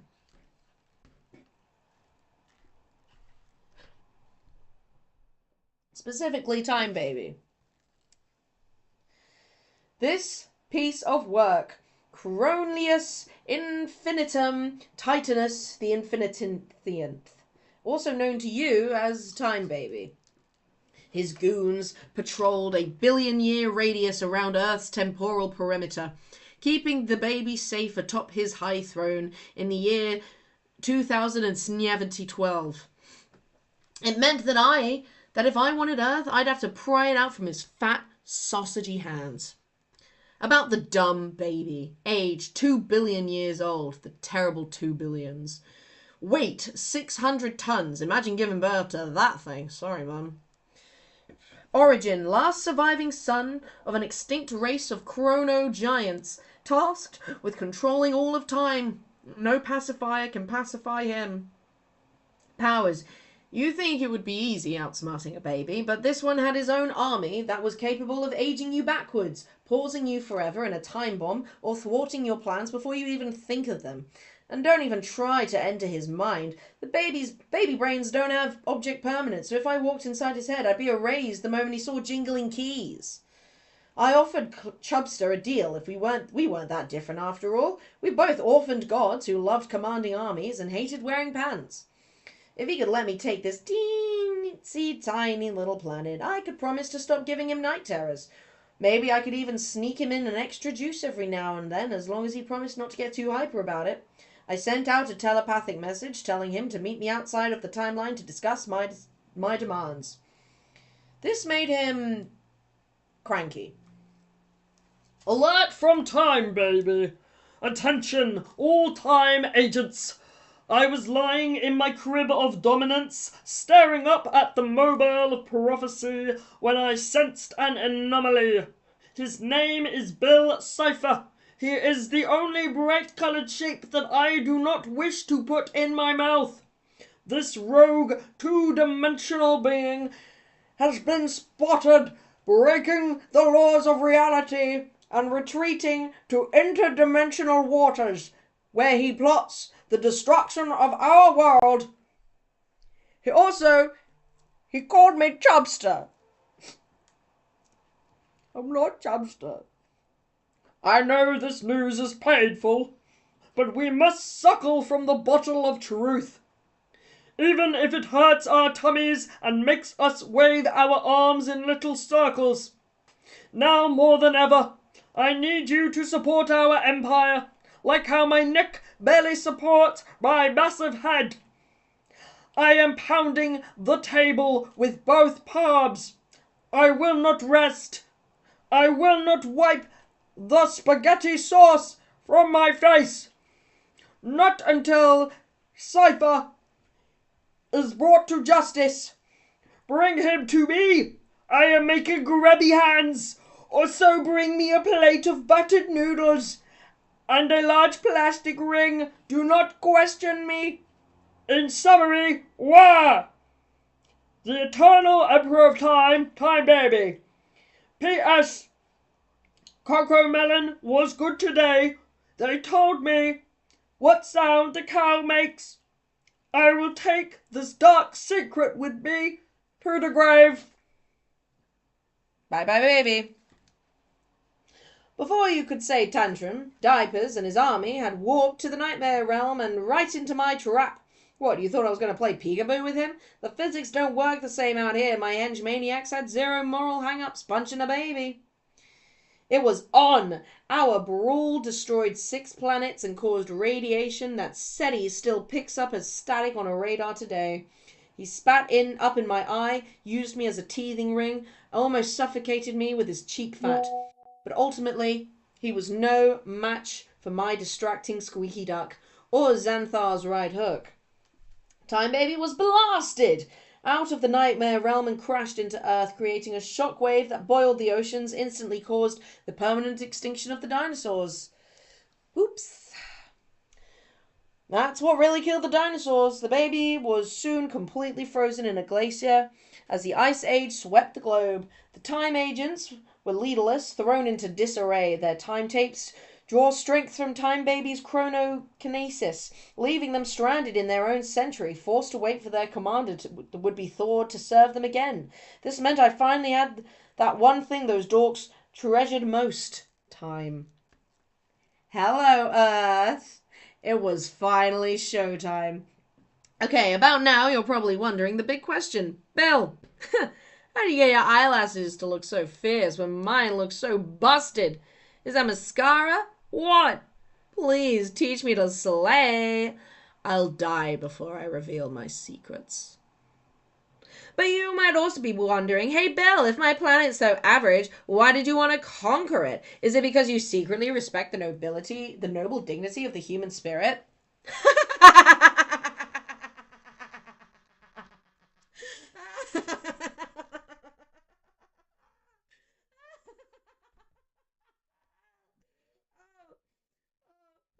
You're making me smear my mascara. No.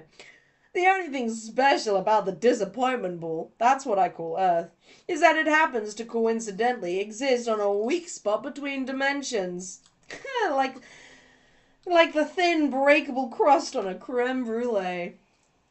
Oh, with my nightmare realm slowly collapsing under the weight of its own greatness, your reality was the perfect new dimension for me and my pals to hop into. I just needed to wait for minds to evolve, because where there are minds, there are dreams, and when there are dreams, there are me.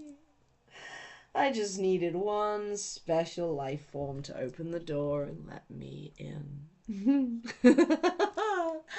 Who might that be? Welcome to Gravity Falls. Much Much in the same way that objects of greatness, density, warp, time and space, objects of great peculiarity, warp probability, attracting anomalies. The first describes the laws of gravity, the second describes the laws of gravity falls. Stanford Pines, private notes. It's true! This postcard, perfect Valley, had everything a demon could want in a new home: fresh air, blue skies, and razor-thin membrane between the dimension and the nightmare realm. Oh, and the land of the orca. Have you ever seen a land orca? I love that guy. If you ever see a water spout over the forest line, run. Bill fact. Park rangers don't want you to know this, but if you saw in half any ancient redwood in Gravity Falls, you can see each time I visited. There, you see. Blink and you'll miss it, though. Any real draw of Gravity Falls was its unnatural resources, unexplainium, fool's gold, real gold that looks like fool's gold. Either or, a type of mineral that affects dimensional splitting, fossilized cyclops femurs, paleognome skulls, and best of all, crash site Omega.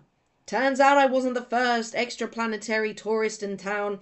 Those idiots 7-dimensional Trilax Betians had crashed one of their ships right into the center of the attractor zone, leaving the valley strewn with perfect materials for building my portal, as well as alien guts which seeped into the ground soil. Next time you're in town, try a mouthful of alien-flavored dirt. This was the spot. I scoured all the life forms here for one that seemed most capable of getting me. Unfortunately, I found one. The shaman. Talk about a portal tease. God, my first ever human pal seemed perfect at first. The wisest of his tribe, he leapt at the offer to help a gateway to the secrets of the universe. We had some great times. Licking hallucinogenic moss, gossiping about the astral plane, naming constellations. I taught him how to speak moose. He taught me a cool dance that could create lightning. The tribe loved me too. They carved me into the tips of their spears they used to hunt Gravity Falls' elusive micro-mammoth. Very small, but very delicious. Honestly, it was the best this town ever got. By the way, those totem poles at the Mystery Shack, totally wrong. Way to mix up the Pacific Northwest and the Northwest Plateau, ding-dongs. But Mr. Wise Guy apparently got cold feet after having a vision about how my realm liked to party, just as I was sending out the invites to my first Weird Mageddon. BYOB, bring your own bubbles of madness. He cancelled the deal, burned our redwood portal to the ground, evacuated the tribe, banned me from the entire valley with a mix of ancient sorcery and pure spite. And why? Just because my first portal attempt might have turned a guy's face to stone, released a couple of lake monsters, punched a giant hole in the ground. The ground looked better with that hole. It was bottomless. What if I briefly turned the sky red? It looks good in red. And if that wasn't bad enough, the backstabber cave painted step-by-step instructions to any future generations, telling them exactly how to pull the same trick, warning them about the beast with one eye. Rude. Finally, he hit me with the prophecy. He claimed 10 cosmic symbols, aligned in harmony, were destined to bear witness to my defeat, which I think was just his way of trying to mess with my head. I've known a lot of symbols in my day, and these were hardly the most threatening. A heart, a star, basic. What was this? Lucky leprechaun cereal? I wasn't scared of cereal. I ate that stuff for breakfast. The guys in robes love tossing about prophecies. You can find them on any street corner. But the shaman's intensity made me think I should probably look into it. I scanned all possible timelines into the distant future, and it became clear that these represented humans I'd bump into at some point. There was a pig involved, and a kid with an undiagnosed anxiety disorder, something called questioning the question mark, fine. If I ever bumped into these clowns, I'd be ready for them. I'd just punch the god of time and survived a shaman's curse. A fat grandpa and pimply teen lumberjack were no match for me. I didn't need this town. And I didn't need this town either. I astrally projected a message out to every warlord, priest, king, and pharaoh in the ancient world. I was looking for a new best friend. For the low, low price of a portal and eternal servitude. And if I ran into any symbols, I'd be ready. Who wants to build my portal? Time for a new best friend. Chapter 9. Egypt had it all. Sand, sandstone, sandstorms, even sand. But they could build a polydimensional metavortex. But could they? I tried. One of the pharaohs, can't remember which, they all wore the same hat. And the guy became obsessed with me. Like, he started chiseling me all over his walls, copying how I do my eyeliner. It was getting embarrassing. Look how thirsty he was for friendship. The Aztecs. I had a pitch for these guys. Why not try to make me a portal entirely out of freshly sacrificed human hearts? What do you have to lose? 9,000 hearts later, it became clear that there were some limits to the heart-based mechanical construction, but you gotta admire the dedication. Clear eyes, freshly ripped out hearts, can't lose. Gotta mischief, gotta thrills. God, we're all so sick of Bill, Priest Teslo Chetlin. We pray to Ra that this stupid triangle will leave us alone. Pharaoh Amenemhat. That was an inside joke we had. We would do these elaborate rituals to try and he would do these elaborate rituals to try and banish me. And I would send him these fun flirty plague messages being like, hi. Finally, he told me he couldn't figure out how to make a portal, but he would put my face on the pyramids if I would stop shaving all his cats. To be clear, there were no aliens involved, okay? Anyone who thinks it took aliens to build a big triangle out of rocks is trying to sell you something based on the look of this guy. I wouldn't buy it, honestly. Did you know Egyptians didn't just mummify humans? They mummified cats, hawks, ferrets, even bears. They used a special kind of sap from a rubber tree that allowed these mummy bears to bounce here, there, and everywhere. It was frankly an adventure beyond compare. Easter Island. You know, I don't really know what I was thinking there. These guys, they tried their best. They didn't have fingers. You know, cut them some slack. Is the stream still running? Again, I'm using a new system, so it's kind of hard to tell.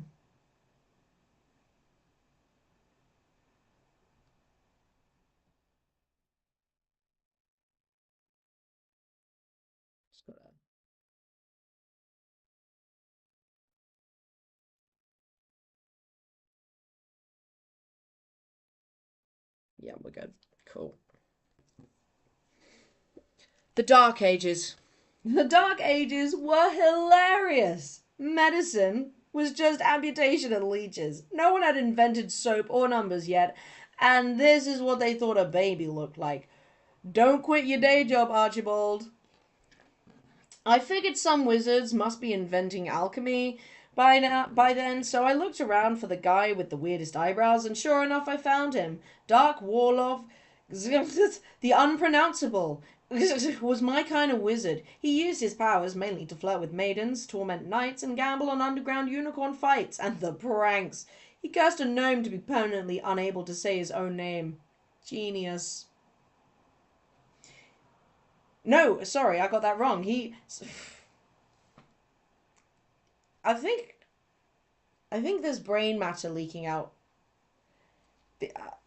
Being possessed for this long is really not safe, guys. You know, you gotta.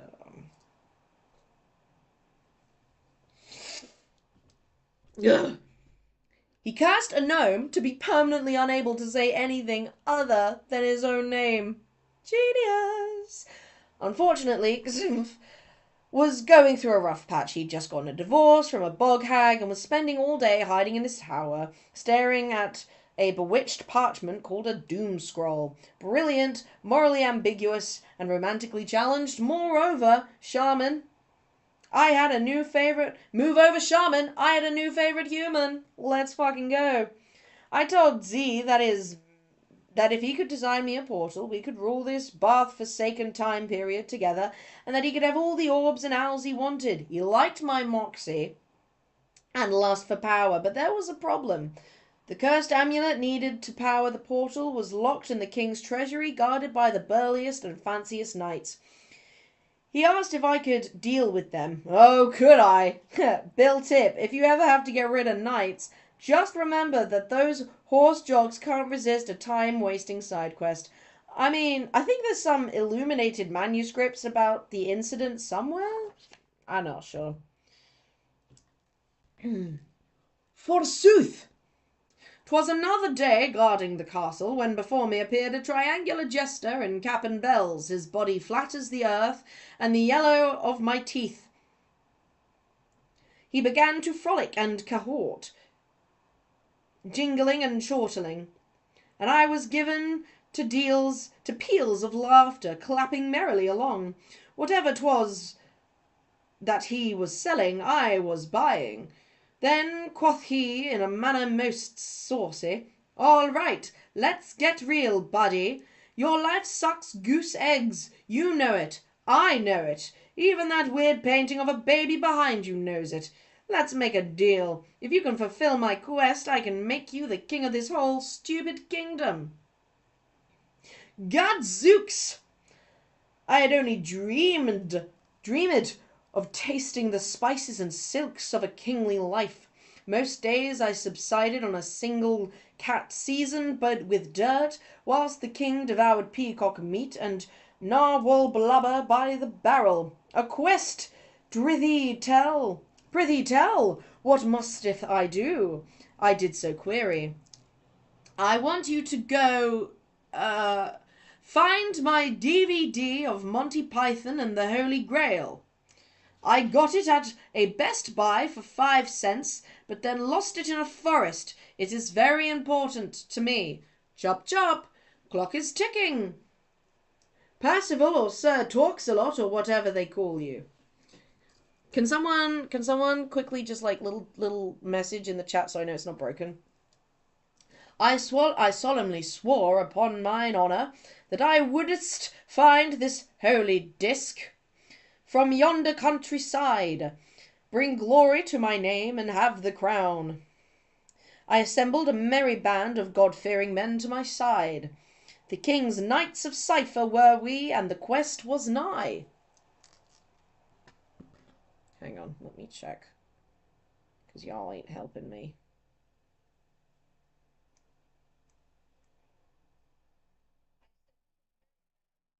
Yeah, we're fine.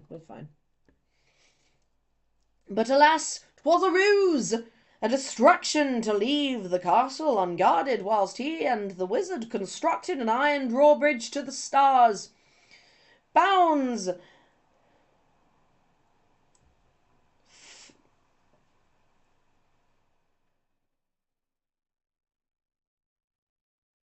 fitted to he. Let us pledge our swords anew to Cypher's eradication. I care not if I live to the age of 1000. I shall dedicate my every waking breath to his destruction, if it is the last thing I do. Never trust a wizard.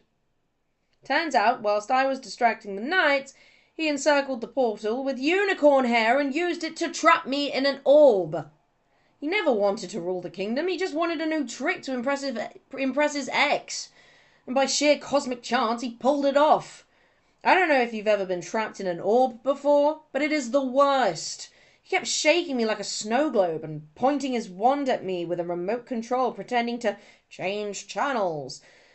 And inviting the bog hag over to ponder me together.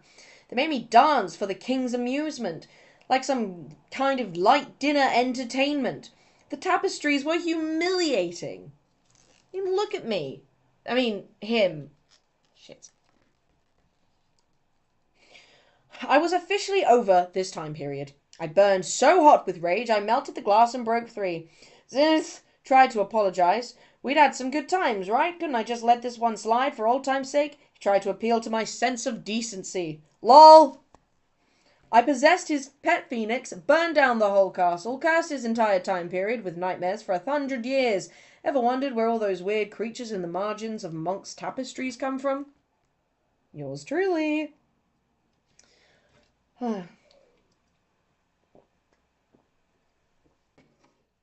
Unfortunately, I may have gone a little overboard. News of the bastard Triangle of England began to spread. The humans starting to realize that there was a new superstition in town, one who couldn't be kept away with a line of salt. Cypherstitions. This set off history's first ever full-blown bill panic. Russian mothers warned about the cypherashka would steal the dreams of children who didn't finish their borsk, and a nightmare rhyme in England that went, "Rock-a-bye baby, snug in your bed, beware of Cypher invading your head. If you see Cypher, please scream and shout, and we will shake baby till Cypher comes out." Unknown band mother of the 1500s.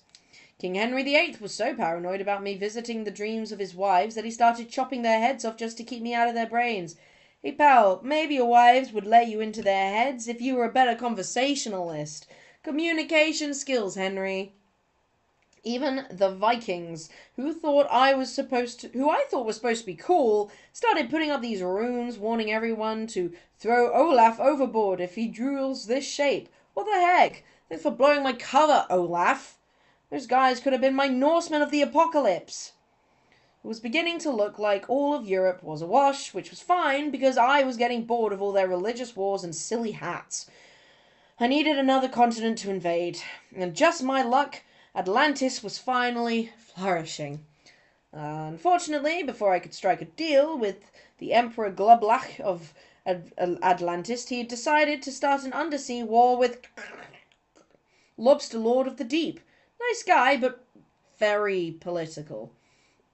I'd been banned from most of the Eastern Hemisphere by now, through various curses. My only options were return to the continent that had spurned me before. Wacky Land, or as it was later renamed, America. Witchcraft. Unfortunately, New England had a lot of the same problems as Old England. These clowns. Just look at their stupid hats, man. They call themselves Puritans, and they had the least satisfied wives of human history. These preachy wet blankets literally outlawed imagination, meaning they didn't even have dreams for me to invade. Figure A of a Puritan's dream. It's ridiculous. One of their many stupid laws was that women who stopped churning butter for 5 consecutive seconds or wore pants was called a witch and was thrown in a well, crushed under a boulder, burned at the stake, or lectured to death about her physical appearance by a guy wearing hat buckles. Look, you know how I feel about human suffering. It is funny. But variety is the spice of death. I decided to mix things up by offering a few accused housewives some real occult spells for a change. I came to them in the form of a goat, the only life form whose pupils were the same whilst being possessed, and asked them one simple, irresistible question. The answer was a unanimous aye. Next time you're in Salem, keep an eye out for relics of my handiwork. Wouldst thou like to live ridiculously? Aye. The Witches' Rebellion of 1692. Oh, how quickly the winds of fate change. Merely 1 fortnight ago I was a poverty-stricken housewife, knowing naught but piety and toil, eating fen water and goose bones neath the yoke of my miserable husband Jeremiah.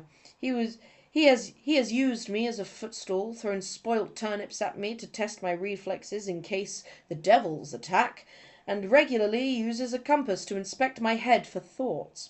But then the most marvellous thing happened. I was using one broom to sweep another broom, to keep both brooms clean, and when a black goat, known to all as Vinegar Pete, trotted up to spake to me in the voice of an Englishman. He said that he would give me the powers to escape my husband and live a life of sin and pleasure. and crawl on the ceiling on all fours like a wicked spider, if so I fancied. I asked if there was a downside. He said I would have to renounce all gods. I let out a sound I had never made before, which he explained was a laugh. I liked it. Now I have a life I never would have imagined. I have conversed with beasts and drank blood. I even have female friends. Vinegar Pete gave us all the gift of boxed wine and silly straws, and we had a girls' night flying through the village and hurling newts at bald people's heads. We even started a book club, which is a weapon consisting of a book tied to a club that you can beat your enemies with. I have never been so happy. 3 cheers for Vinegar Pete. We shall be tying the city fathers to a stake and setting them aflame tonight, just for, as Vinegar Pete says, funsies. I will never forget this symbol. Mary Dower Thatch. Mary Dower Thatch. America, the only country, an American. So why are you on the dollar anyway? I offered the founding fathers the deal of a lifetime. Let me secretly run the government and I'll help defeat the British. At first they were into it, but they didn't love my first draft of the Constitution, or the way I kept calling Martha Washington Hot Lips. When they changed their mind, I gave them such bad nightmares that they put me on the dollar as an offering to make me stop. Fun fact, well, build fact, to defeat the British, simply destroy their tea, the secret to their power. British blood is 80% tea. Throwing away tea in front of them is like shooting a werewolf with a silver bullet. More of America's dumb secrets. Abe Lincoln wore a hat so nobody could see me sitting on his head, pulling his hair, controlling his body to make him cook risotto. The Capitol dome is lined with lead to keep me from getting in. Good thing lead doesn't cause any kind of poisoning. I'm sure the president's fine. I'm sure every president is totally fine. Yeah. My first draft of the Constitution was better than the crummy one they run out with. It outlawed laws. There is a button inside Liberty Bell that makes Delaware explode. Did you know you can eat a penny? The only good president, Quentin Tremblay, probably the smartest man in history. His negative $12 bill meant that whoever he gave it to now legally owed him $12. Genius! I asked him to start a jug band with me, but he thought I was one of his hourly hallucinations and got back to trying to chase a duck around his office. What a mind! Lynclops, a massive bellowing cyclops that Lincoln rode into battle to win the Civil War. That was my idea. Where's my bloody monument? 1901. The Anti-Cipher Society.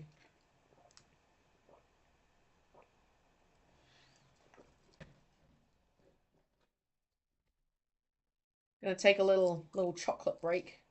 Just a sec.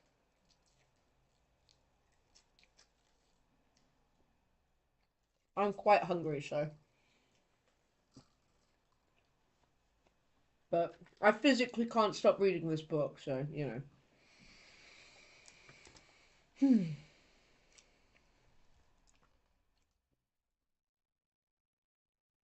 America loved me so much, they started a fan club. Wait, what do you call a fan club that's dedicated to your destruction? Oh, yeah, a fandom. Right, yeah.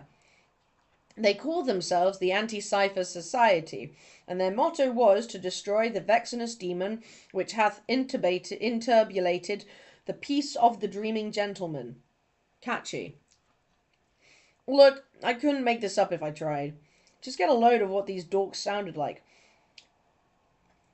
If you aren't allergic to sepia, turn the page for a peek at the journal of their exalted leader.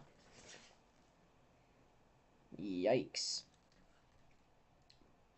Chapter 1, concerning the author and his credible sanity. Name, Thurbert Mudgett Wagstaff III. Disposition, most pleasant. Education, St. Quively's Preparatory School for Fidgety, Fretful Boys in Scrimshaw, Connecticut. Hat size, 7 8/8, or 8 after a night of pondering. Employment, copywriter for the acceptable slogan printing pressery of Hogstein, Illinois. Doctor's note, After inspecting his teeth and haunches with my calipers, I declare this man sane. Cornelius Q. Medicine. When lo, the church bells go silent, and the paper boys cease their infernal braying, the modern gentleman, weary from his toils, is inclined to doze. It is then that the fiend of the mind, the phantom of the wit, known as William Lucifer, makes his devilry known. I, Thurbert Mudget Whackstaff III, have unique insight into this phantasmagorical fiend, for I have been visited by him on no fewer than 3 occasions, and thrice lived to tell the tale, as I am aware the reader may think me prone to superstition, or in possession of an untrustworthy skull shape. I shall heretofore disabuse your scepticism by sharing my extraordinary tale. An ungentlemanly caller. It all began on the evening of February 3rd, 1901. God, this is fucking... I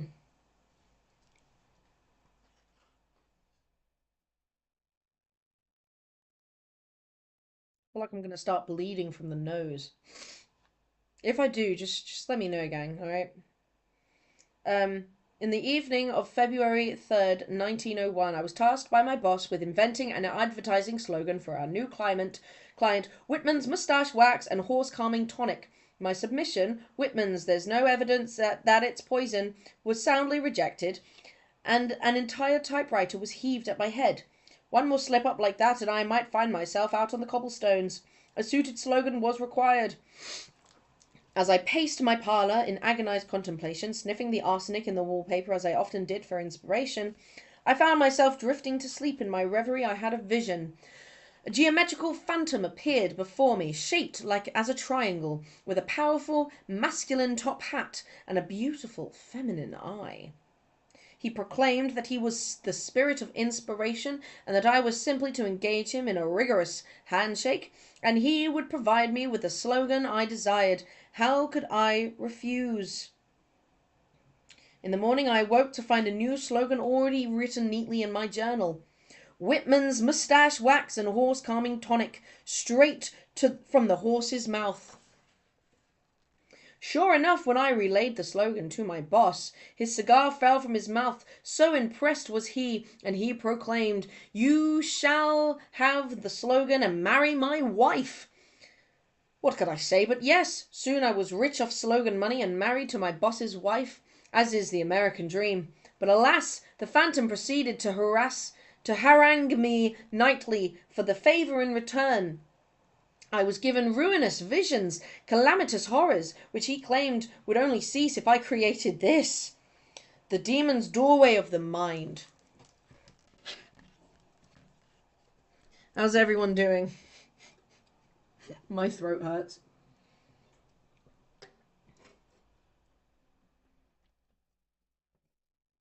And I'm hungry for something other than small chocolates, but it's okay. I'll eat soon. Because I physically don't think I can stop reading now. I'm worried if I get up, my ankles are going to break. Miraculously, and I quite like having ankles that work, you know. I'm already starting to hear this, like, weird static thing in my left ear. I don't really know what that's about, but, it's cool. I informed the demon's doorway of the mind to be hand-cranked by no fewer than 6 stout lads, for the naughty triangles egress from his wretched lair. I informed the demon that such machinery was impossible. Father would sooner disown me than lend me the steel required from his factory, but the triangle proved obtuse. To whom could I turn? I put an ad in the paper for anyone who could help me with my problem. Kill the triangle in my brain. Reward, opium. When none replied, I attempted a second draft. Have you dreamed of this fellow? Listen not to his lies. If you have seen him, meet at 333 Northeast West Drive at midnight precisely. Rap thrice on the hitching post. Await the opening of the cellar door. Ugly child, here's a remedy. A runabout, you'll steal it and no one will ever know. Fatigued by heaps of owls causing constant blockage in your automobile path? Alas, the modern man knows this problem all too well. The hooting nuisance has but one solution, a handy spade constructed specifically for the wretched bird's swift removal. And this digging device has a name so clever and memorable you shan't forget it. The gentleman's two-handed hooting bird removal scoop. Visit a hole. A clangor of the city and the bleating of children. It is no relief from the maddening of modern life. Lamenters lament no longer. I have dug a hole in the forest just 4 miles out from the city, where the modern man can enter and no relief. Quiet, dark, and peaceful, a hole will snugly surround your entire body in blackness of the earth, where sound cannot escape or enter. Even the most robust screams will be inaudible from the comfort of a hole. The perfect vacation destination for a man in need of some time away from his miserable obligations. This hole fits one man at a time, so hurry before it's too late. This hole could be yours. Large men need not apply. Mechanical wife, say, have you visited by Mr. Loneliness? Is your springtime wooing for naught? Have you found yourself staring at the shapely corsets of the clothier's shop for hours, until ejected forcibly by the policeman? Stop no more. With this wife made from genuine clockwork, roofing, tar, dog hair, and peasant oil, Cupid's arrow has struck at last. Prepare to swoon. This lifelike woman can speak the words "I love you, Henry" at 3 different pitches of volume. There is no way to know when she will speak, so keep your lips ever puckered. If your name is not Henry, quick tip to the municipal records can fix that. It's your chance now, Henry. Call now. True love is $1. Dr. B. Blandin's timepieces. The famed clocksmith of the Western Plains, Dr. B. Blandin, has this to say about his marvelous clocks. If you're reading this, help! Help me! I'm stuck in this time period. Help! A weapon for the modern gentleman. Gone are the savage days of the untamed prairie, whence men roamed with rifle on his hip. Man cries out for a new, more elegant weapon, and we have provided. Enter the mockery revolver, a trim hand pistol, that shoots not brutish billets, but tightly wrapped miniature scrolls, each containing a personally written and gravely disrespectful insult that will wound a fellow's pride more than hot lead ever could. With 6 tiny emotionally hurtful scrolls to shoot, you shall leave your attacker mortally depressed for days. Insult 45, $1. Union-made clown repellent. Conversation tubes. You know what they are. We all have them. What? Was there a time before conversation tubes? I certainly can't recall a time. Acquire the tubes. Acquire the tubes. Pit Bros. Put the orchard in your mouth with the latest confection from the Bros Pit. Ingredients: vin, vigor, and was that a hint of turpentine? We'll never tell. Marvelous cola. It was supposed to taste that way. The Cursed Four. That stormy eve, 4 odd callers arrived, each with a vengeful expression of the recently aggrieved. They were, in reverse order of sobriety, Father Tinsley of Pym, an excommunicated priest, Horace Boldshoulder, a sports fellow and the largest man I've ever seen, Jessamine Delilah Gulch, a travelling sharpshooter from a western sideshow, Abigail Blackwing, a tinkerer who tested her inventions on herself. Each of their run-ins with the cipher had ended in disaster, banishment, firing, divorce, despair. They believed him to be a man's bane throughout history, from the jungles to the cities, perhaps released anew by Chicago's trolley tunnels, close as they were to hell itself. All wanted revenge for the misfortune they had suffered at his hands, and were ready to finally band together to do something about it. Damn the consequences, kindred souls at last.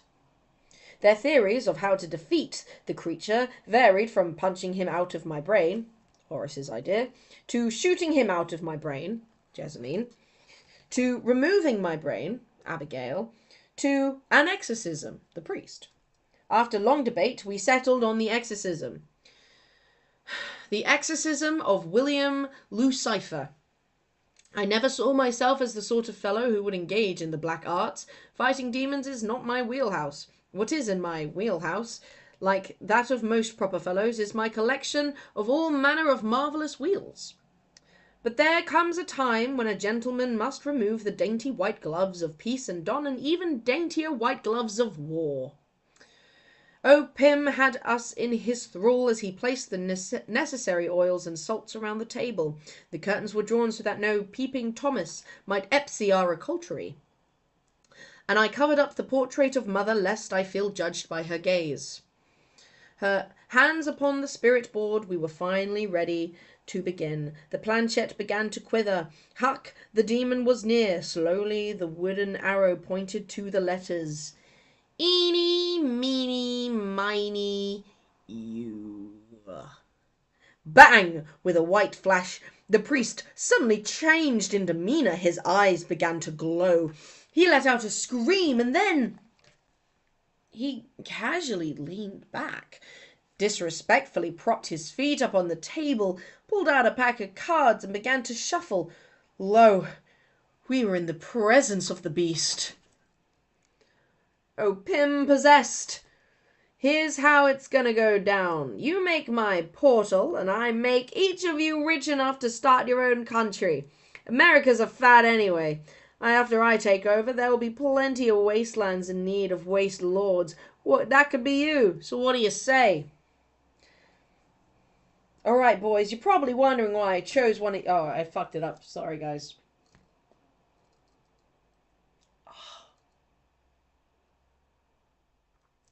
Jesus. All right, boys and girls, you're probably wondering why I chose each of you for this little get-together. On your own, you're a bunch of sepia-tinted nobodies destined for the dumpster of history. Just absolute dogs. Each one of you. You ever listen to yourselves talk? Exhausting. But together, you could be more.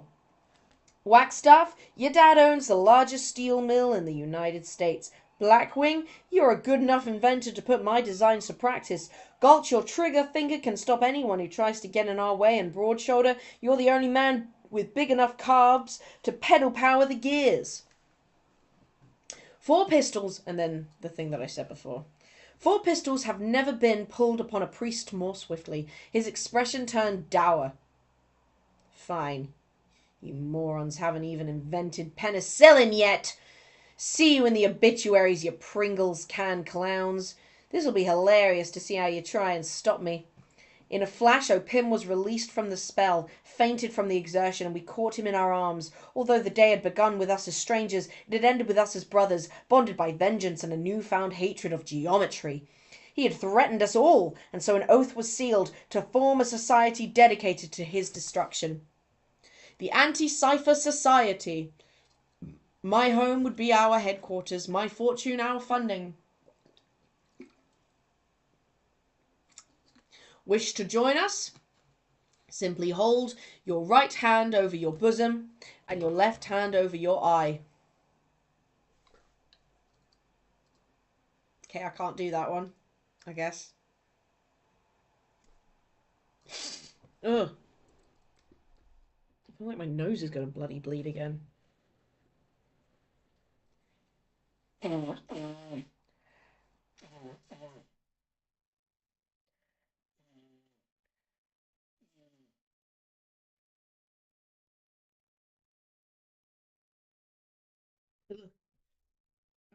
I'm fine, guys. Don't worry.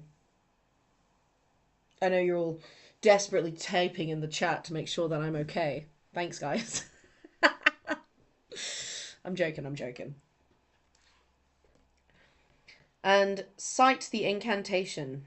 I, your name, being of sound mind and body, and not currently possessed by any ghouls or hobgoblins, do herewith pledge my resolve to the eradication of the wicked shape, the perverse pyramid, the fallen angle, William Mischief Cipher. I shall now toast his demise with a tall, frothy glass of delicious mercury. Imbibe the pleasant mercury. Our mission to kill Bill Cipher. We began straight away to plot his destruction. It would take all of our talents and ingenuity to find a way to destroy the monster. Abigail drew up the schematics. Jessamine began crafting weapons. Pym drank. Broadshoulder practiced combat, and I had the most important job of all, to advertise. Bill, hunting suit. A man. Oh my god, there's so much to fucking read. It's fine. A man has conquered the prairie, hunted the buffalo, and made lightning his servant. Good news, the time has come for man to kill the devil. With this suit, it shall be accomplished. Head phonograph. Mr. Cypher strikes in your dreams, so you shall not fall prey to slumber. Luckily, the head phonograph shall play an extremely loud wax cylinder of barking sea lions to keep you free from the ever dangers of restfulness. Powered by steam and rage. Hands of vigilance. Shall you begin to nod, the mechanical hand will assist, merrily slapping you to wakefulness. Take that, Cypher. Protective vest. As the bat fears the day, so too does the demon fear virtue. This vest is sewn from the hairs of 100,000 nuns, whose purity shall repel the triangle of sin. A gun! When virtue fails, there is always a gun. Befuddling wheel. The demon thinks himself a master of tricks. Well, he shall be vexed by the mechanized gyrations. Now the befuddler has become the befuddlee. Spare brain. Cypher is drawn to the brain like a Welshman is drawn to the rarebit. Perhaps, once captured within, Cypher can even be called upon to attack one's foe. Cypher, I choose you, you'll proclaim as you hurl the brain athwart your chosen enemy and unleashing Bill Cypher's demonry. A Bible to repel any demon, as well as anyone who enjoys fun. The inventress was the Abigail Blackwing. The anti-Cypher tonic. Not quite yourself since the run-in with you-know-who. Now there's a liquid way to expunge the demon from your body. Dr. Professor's anti-cypherizing tonic is a flavor-free tonic stock-based nerve cordial rich in kidney humours and hog tallow, sure to cause much violent gastric bilberness that neither spectre nor phantasm could survive in violent expulsion. Down the hatch. Warning, one sip of the Doctor's Professor anti-siphoning will make a child explode instantly. Tonic goes in, Bill comes out. Guaranteed to contain more ingredients than any other tonic on the market. Or try mind sullied by the soot, opium's brainwashed ingredients, alcohol. It's alright. Possession has a lot. Yeah, I know. It's not agreeing. It's agreeing with me wonderfully. The ingredients include sarsaparilla, pure malt unguent, raw mash vodicane, ambergris, lozenges, Pappy's swamp root, stimulating bitters, turpentine, cocaine, a horse's tooth, holy molasses, a preacher's eyelash, bonnet water, mine dust, the smallest corn cob of the harvest, old Daniel's tasty fine sugar chalk, moisture from nature, twig flavouring, a whisper from the grandma, gunpowder, maple hemlock, Harold's ramblings, a Dutchman's folly, narwhal oil, Tasmanian tiger extract, vigour, valour, a whole pheasant, parsnip, licorice, electric syrup, beef serum, a full demijohn of rhubarb molasses, Charles Dickens' left eyebrow, chimney sweet blood, gelatin liniment, liver bile from the last dodo, a precious morning moisture from the local mountain peak turned scarlet by the minerals, which we have fancifully named Mountain Dew Code Red. Alternatively, you can also try Father O'Pim's Brainwash. The ingredients are alcohol.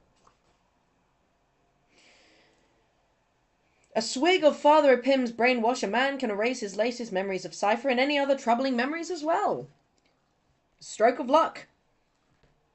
This morning I received a telegram for the most marvellous news.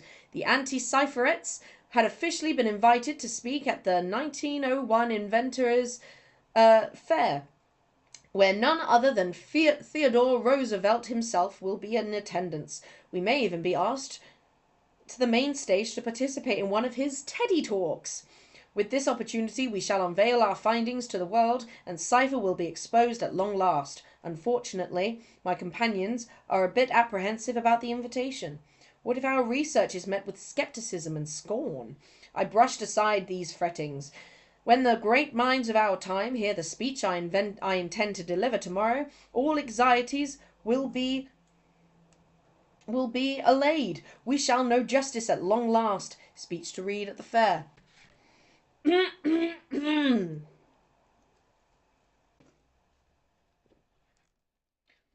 Ladies and gentlemen, have you noticed your children using more and more curse words? Livestock dropping dead, a disturbing rise in disrespectful ragtime records, with lyrics saucy and bold. There can be but one culprit. No, not the man's inherently sinful nature, but rather a brain goblin. His name is Bill, and he lives in my head, and we are not crazy.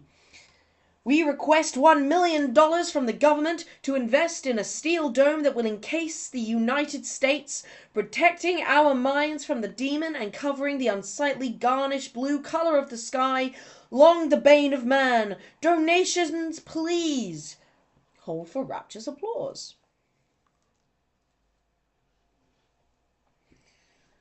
Hear it first, hear it first. Bill Hunter's declared laughingstock. Folly strikes, mirth follows. Although man distinguishes himself from the apes and sparrows by manner of reason and logic, once a month there comes along a fellow who is such a fool that it may be fit to lock him away in a zoological park with naught but various wooden blocks to amuse him.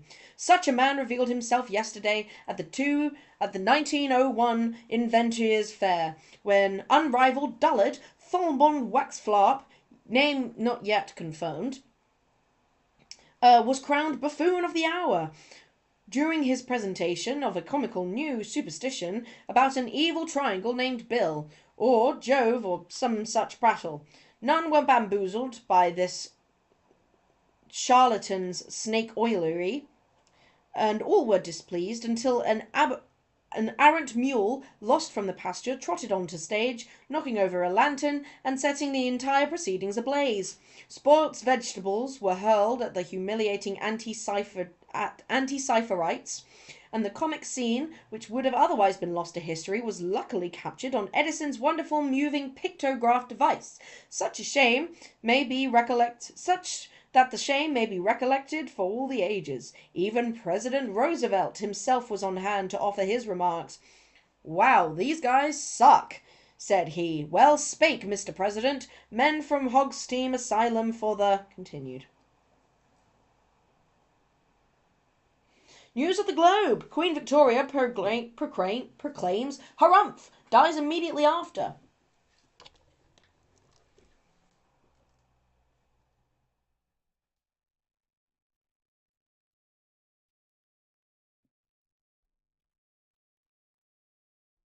Epilogue.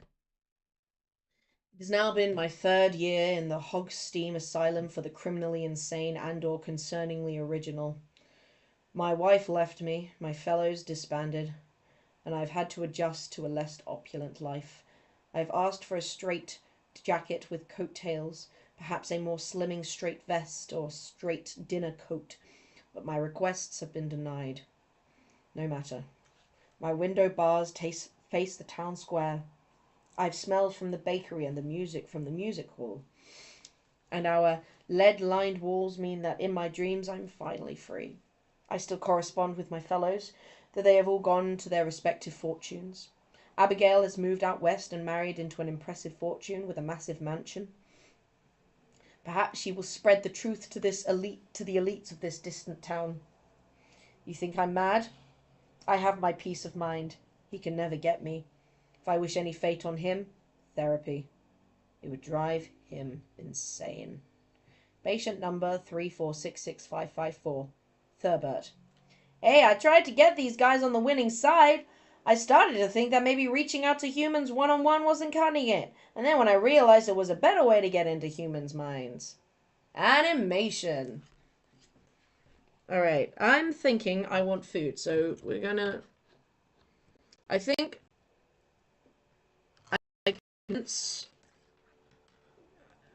If I don't turn this off... Am I able to... Oh, thank God. I can actually get up now. That's nice. Okay. Let's go, team.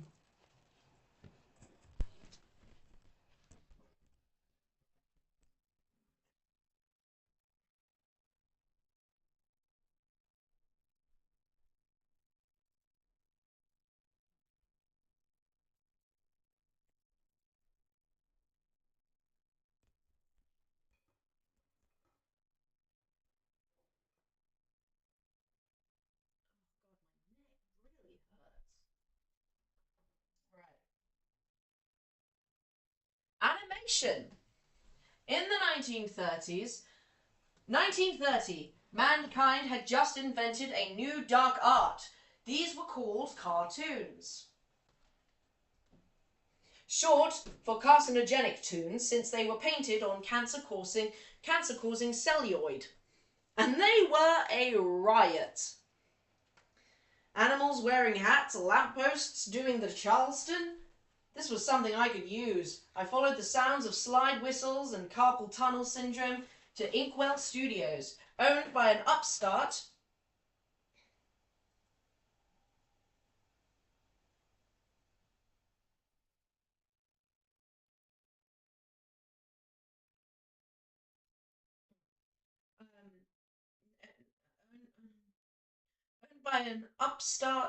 animation entrepreneur and part-time suspenders enthusiast, Elias Inkwell.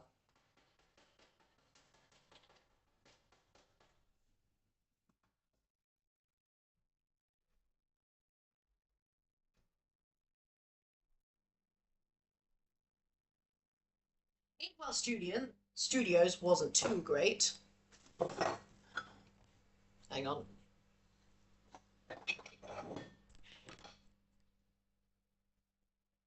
Wasn't too great. His first cartoon, Ducky the Rat Dog, mainly left audiences bored and confused.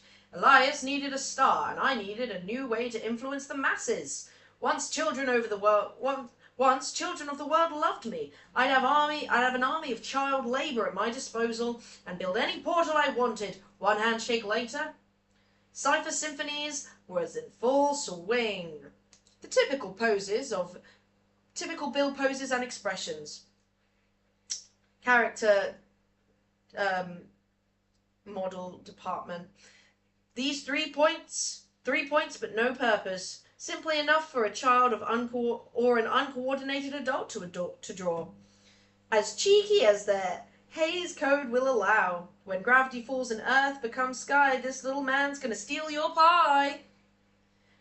Relatively shiftless. He's one merchandisable scamp. A bill is surely a Bruin.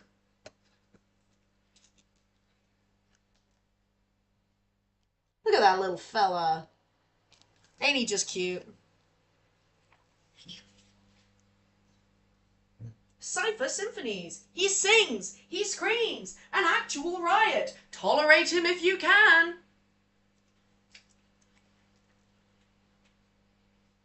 An Elias Inkwell cartoon. Cypher Symphonies. Orchestra starts playing. Scene 1. Follow the bouncing bill. Chorus sings. For he's a jolly good fellow, he's pointy and dapper and yellow, for he's a jolly good fellow. Now it's time to release the bees. At this point, live bees will be released into the theatre. Everyone's a critic. Especially critics said that Cypher Symphonies was the worst thing they'd seen on film since news footage of the sinking of the Lusitiana. When he saw the headlines, Elias told me the deal was off and sent a company-wide memo to putting a bounty on my head. Fellas, I'm in a bit of a bind here, but I'm hoping you can put aside drawing attractive female cows in skirts for a day. Lend me a hand. It pains me to admit this, but our last cartoon was conceived by an immortal demon from a realm of nightmares, and now he's after my soul. Of all things, you know. Hang on my face, I assure you. Well, I need to get a way to get rid of the rotten fellow. I'm hoping you guys can brainstorm Katia, a way to expel him from my brain forever. In Hollywood, we create dreams every day. I'm asking you to kill one. $15 to the man who can do it. Your boss, Elias Inkwell. P.S. I need a new character. Maybe a talking egg, a womanly dog, Ollie the frog with polio. Is that anything? His composers decided to invent a song designed to be so catchy, so annoying, that I'd leave any brain I heard it. The world is small, ever, after, always was torture. It worked. He'd won this round. But I vowed I would be back on the screen one day. All evidence of our work was locked in the Inkwell vault, and plans for Bill World was scrapped. Luckily, humanity was cooking up a new sinister technology I could exploit.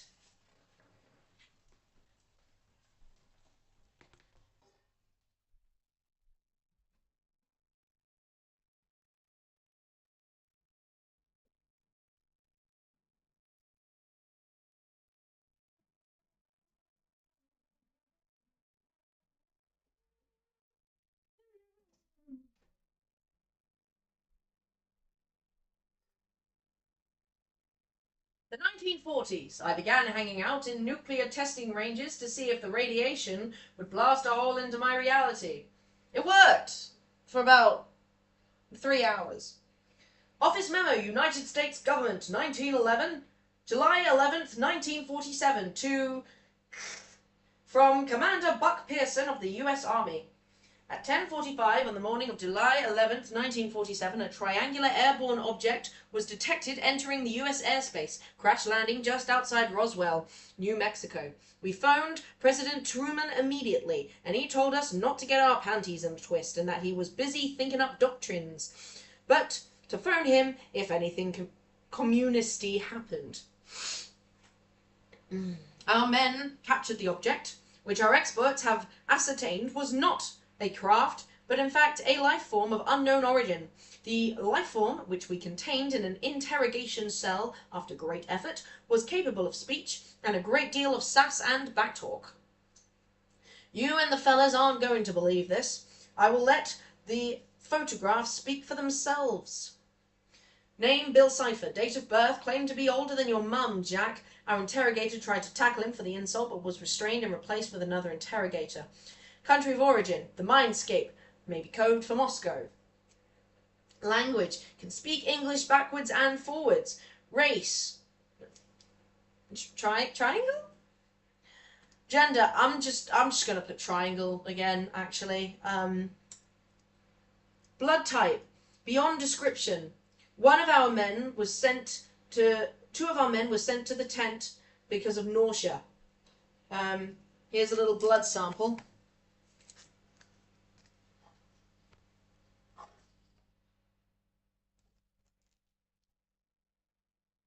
Motive, difficult to ascertain. He offered a deal. He'd give us sensitive intel in exchange for a mere handshake with President Truman.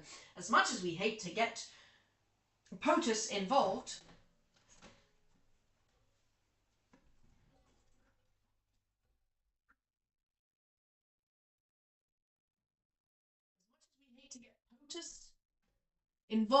a handshake seemed like a small price to pay to get to the bottom of this incident.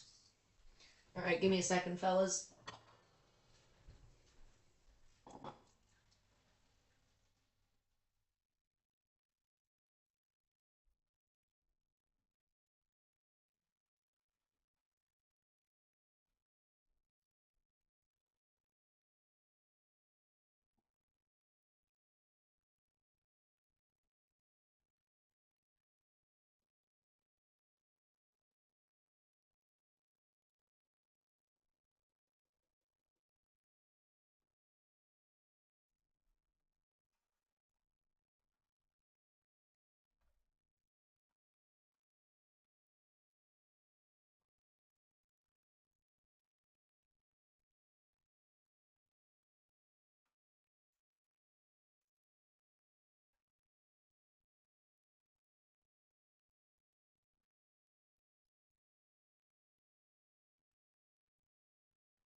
I'm struggling a little over here. Don't mind me.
Where should I go? We'll stay in here for now. Still got battery life, so it's fine.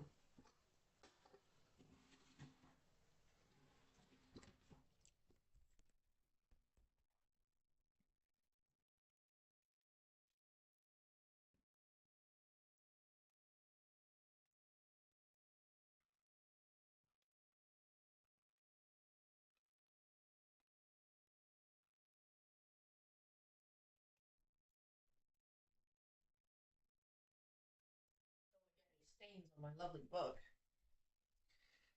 so I got to be careful. Okay, go. Motive. Difficult to ascertain. Seemed like a small price to pay to get to the bottom of this incident. What's the worst that could happen? Then he said, I wonder how cool it would be if all the nukes went off at once. We decided to deny him the handshake.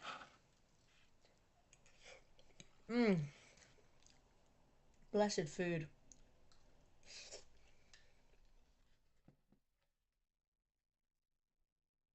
God, I was starving.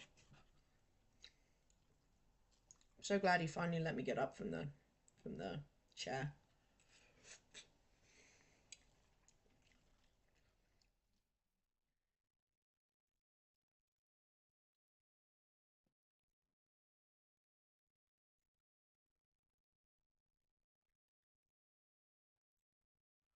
How are people liking it so far? Personally, I don't really remember anything.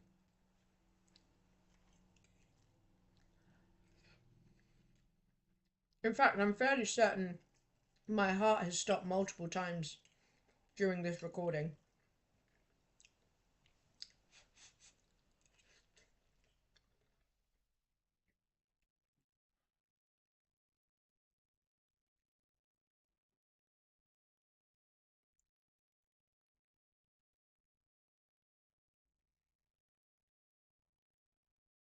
Autopsy report. He drew a line on his own chest and said, I can't wait to see what's inside me.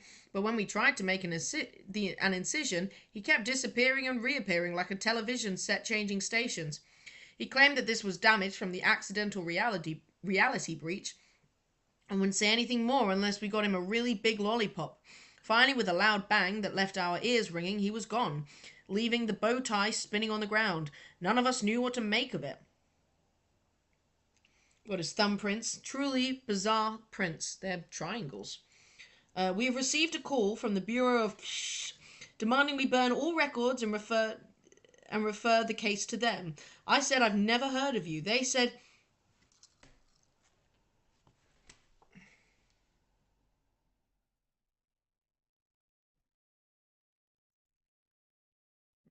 fly.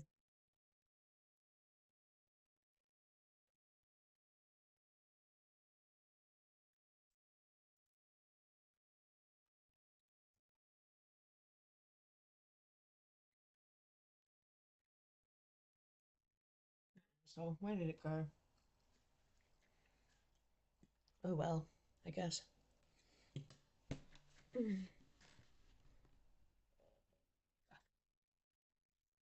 I got it, guys. Don't worry about it, guys. I got it. Okay.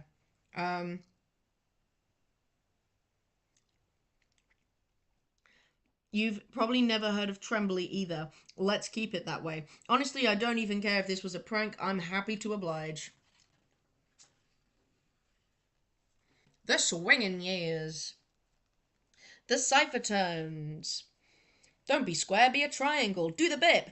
Baby, you know I will. Shake my hands with Bill. Beep, boop, shoop, whoop, dooble, doop, mooble, moop, dribble, hop, wibble, wop.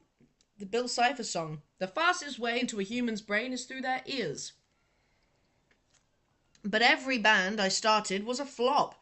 Screechy and Screamettes, the Unlistenables, Dr. Nails on a chalk and the chalk Dr. Nails and the Chalkboard Gang.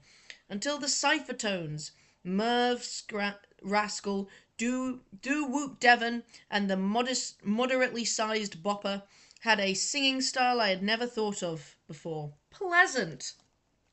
Baby, you know I will. Shake hands with Bill. 1954 blew up the charts until a moral panic started over the lyrics. To to the sock hop twist and jive, and then proceed to construct a hoop of titanium capable of stabilizing a gateway into the dark void of screams. Ba-doo-woo.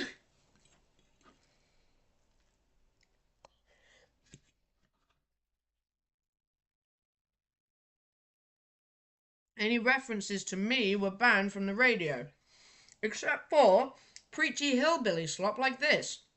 On the bright side,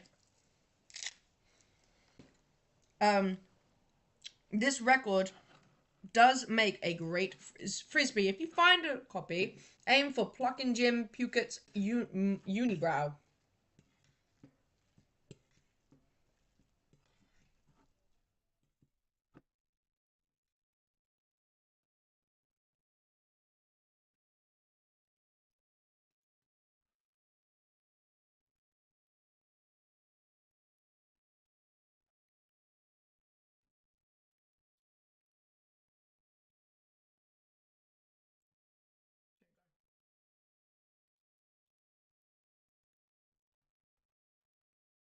The 1980s.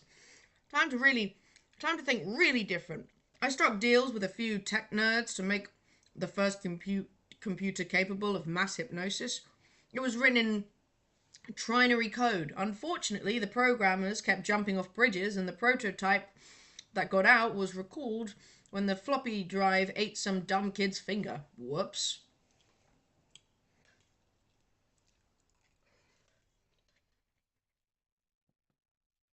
Finally, a computer that monitors you. Some of the original Maniacintosh CypherVision 1000s probably exist in your dad's basement somewhere. See if you can find them. We had 2 full colors and a game called Minesweeper that deleted your memories. Where's my game of the year award, huh? 0 design flaws. Could these brainwash an army of grandmas into crocheting me a portal? Look, I was running out of ideas, okay? But these were quality products. The Tri-Angels collection. Best friends.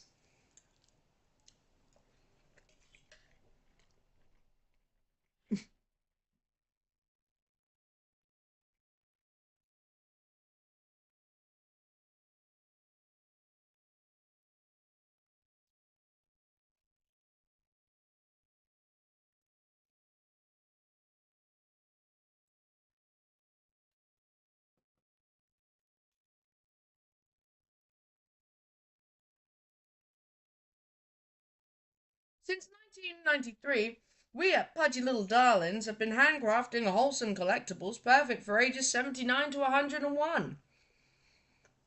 Now we're pleased to release the Tri-Angels collection, featuring designs that our founder, Martha Thrubbins, hallucinated after accidentally inhaling toxic fumes from cabinet varnish. According to Martha, these adorable little characters represent my one true master Cypher, be his name, in nightmares may he reign. At which point Martha began to violently shake and foam at the mouth, gibbering in an ancient tongue not known to man. Assemble all several collectibles to open the seal, she screamed, black ooze leaking from her eyes. Her cats began to levitate. That's our Martha. You can collect them all. Before the end times come, Bill Cipher, the King of Fear, will soon be here, riding upon the chariots of chaos, and he will only spare those who bear his collectibles. Don't be left behind.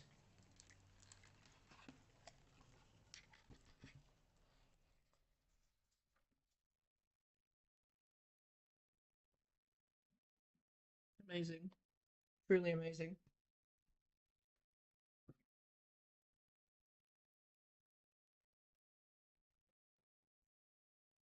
Made with love. Also made from proprietary carbon, hydrogen, nitrogen, sulfur, and chlorine compound. The perfect weight to kill a man.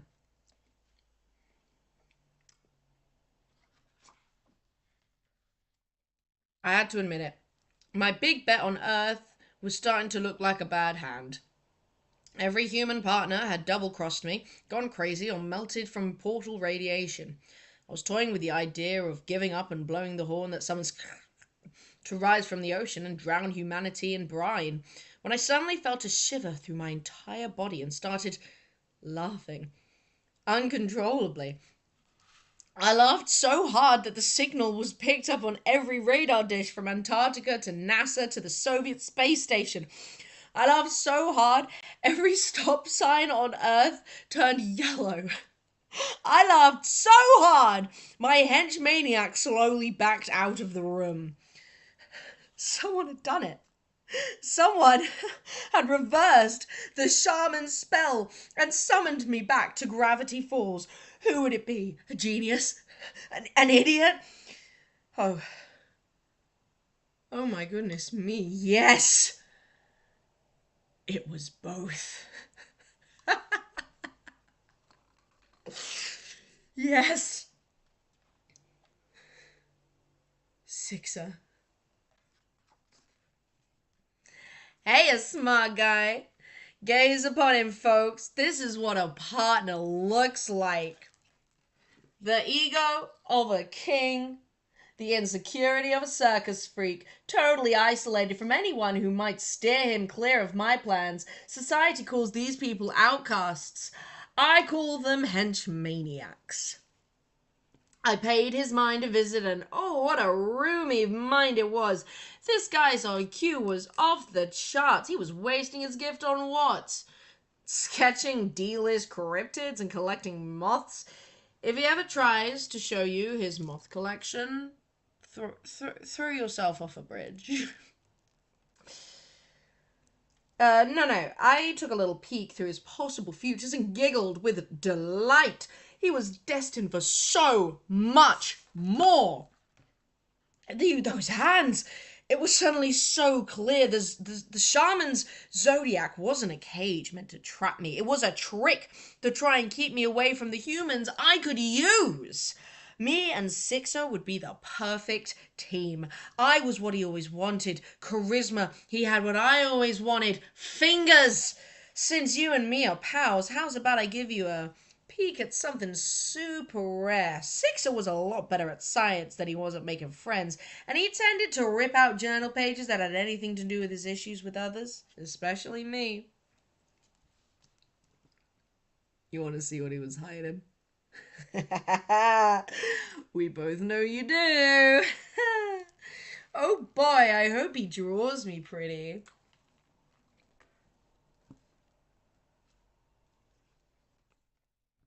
Journal 3, The Missing Pages. Lost in the Woods. July 3rd, another day, another failed social interaction. When my waitress told me the apple pie was made from scratch, I replied, incredible. I must meet the chef who created the atoms. She made a face like she had tasted bleach and ended her shift early. And as immured as I am with this town's marvel, I must confess I have never felt lonelier. The lumberjacks crack jokes at my expense when I try to photograph the hide behind. The trick-or-treaters avoid my door on Summerween. I have so many exciting high-fiber supplements to give out. A trucker literally shot my chessboard with a shotgun because he said that tiny horses are the devil's work. Even when the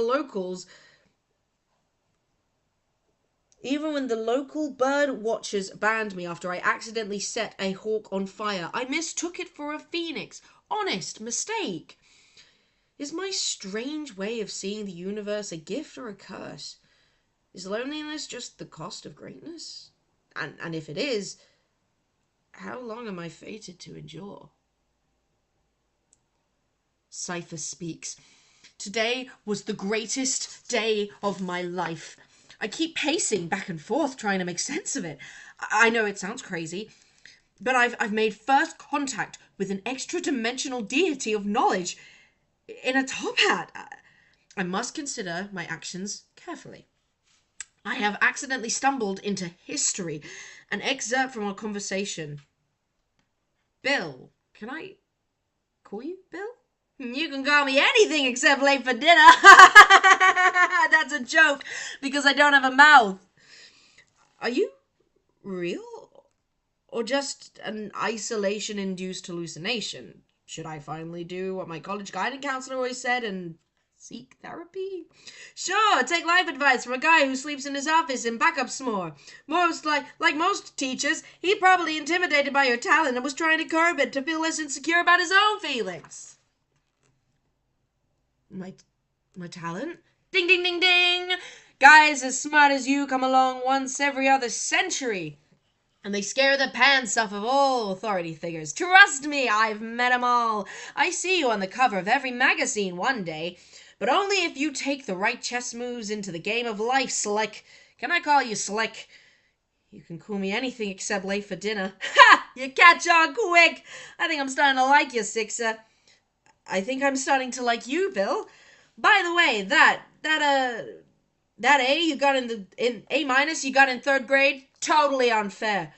Oh my God, right? Thank you. I maintain it was a perfectly legitimate use of an Oxford comma. Jinx! Wow, get out of my head. You first. I feel like I'm interrupting something.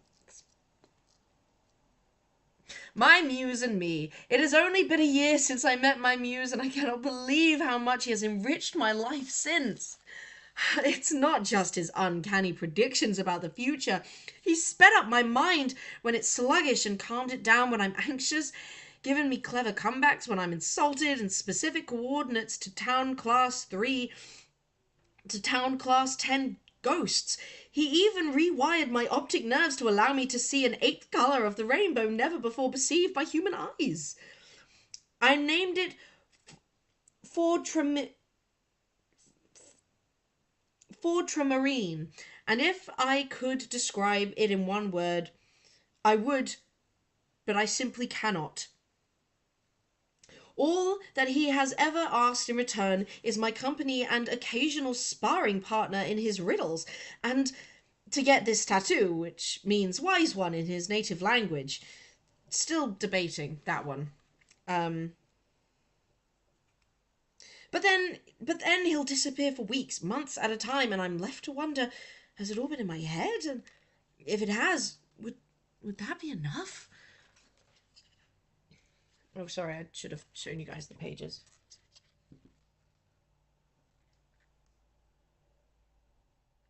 This guy is fucking whipped, y'all.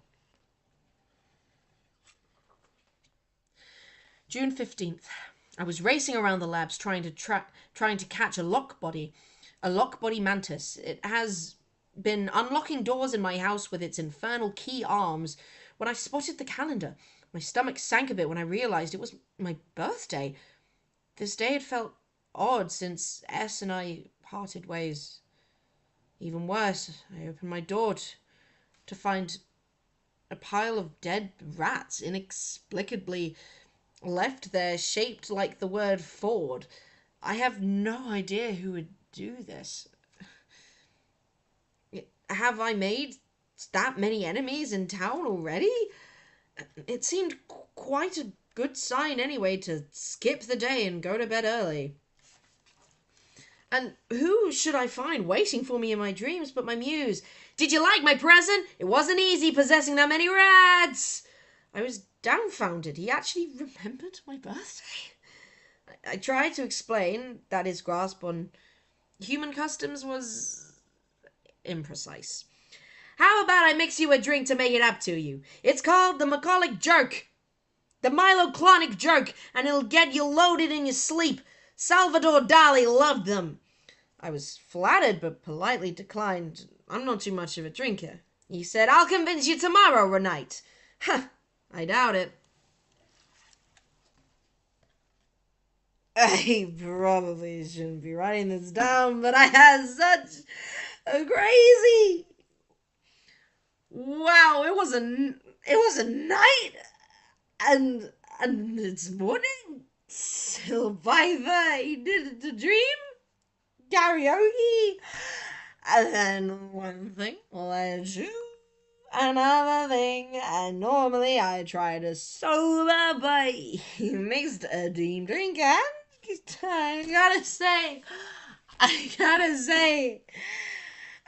gotta say, look, it's just me and my journal here. I gotta say, This little guy, he's really got it all figured out. Also, the rats were his idea? I get it now. I'm gonna. We're gonna. What a time. What a hang. I'm gonna sleep a whole day. Aspirin. Something fine.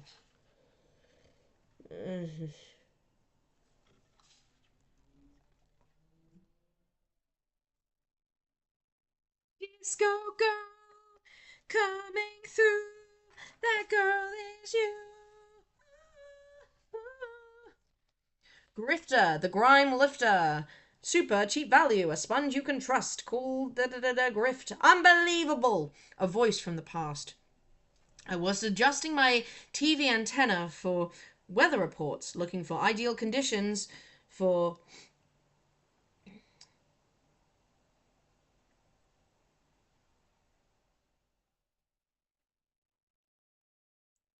P?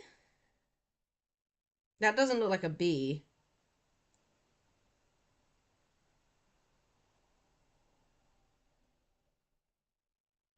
I can't read your fancy ass writing, dude.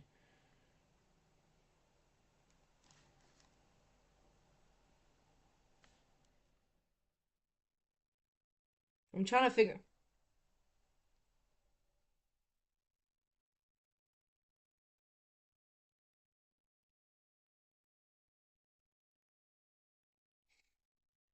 For B's first portal test, and spat out my coffee when I saw this. My brother hawking scams under the name Panley Steins. I had half a mind to call that number just to pretend to be the police and maybe scare S straight for once. There's something so galling about seeing your own face committing crimes on your own TV. When my muse saw me break my stress ball, I decided it was finally time to vent about Stanley. How about that? You got an inferior clone. Why don't you just eat him in the womb? Think about how powerful you'd be. You can't just eat your own twin, Bill. You'd be surprised what you can eat, I'm sure. Call him if you want to start mooching off you again. Me, I went no contact with my home dimension and I don't regret it. All they did was hold me back, sabotage my talents. Can you imagine? More than you know. But do you ever wonder if maybe things could have been different? Take it from a guy who's tried. You can't undo the past unless you want to thaw that giant baby out of the glacier. Come again? Figure of speech. It means waste your time. I guess you can never really go home again, can you? I sure can't. My dimension was entirely burned out of existence. Want to see the only thing left of it? Cypher removed his hat and plucked a single speck of dust from within. The last atoms of a demolished reality. I was dumbfounded. What? Your entire home dimension destroyed? How? By what? Bill looked distant. More distant than I'd ever seen him. By a monster.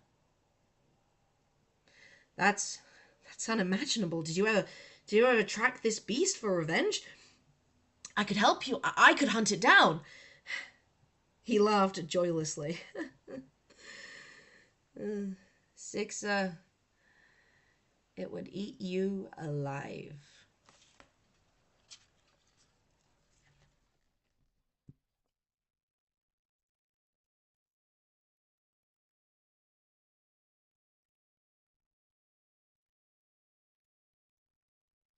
A winter break.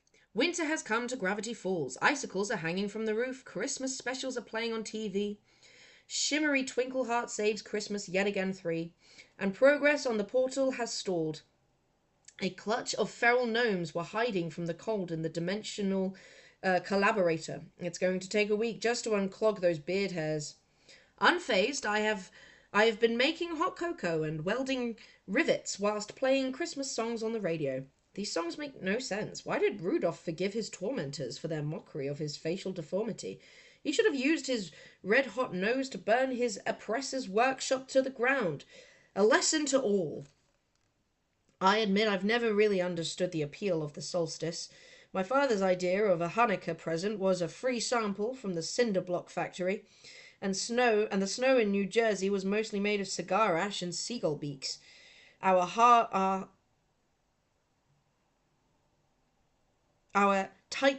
heat budget was so tight that Mum forced S and me to wear one sweater at the same time. She called it the abominable snow stan. Our cat lived in fear of it all year round. Local English Holly. Lost in work, I was taken by surprise when today I was presented with a gift, a snow globe. He'd built our own lab complete with glitter snow.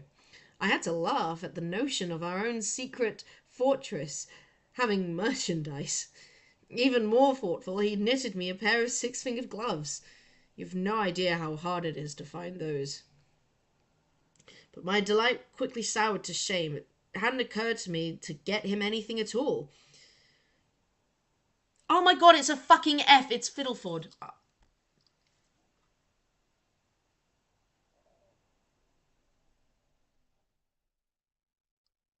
So stupid.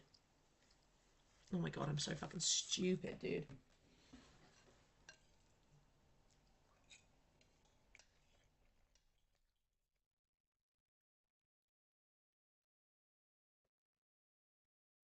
Mm-hmm.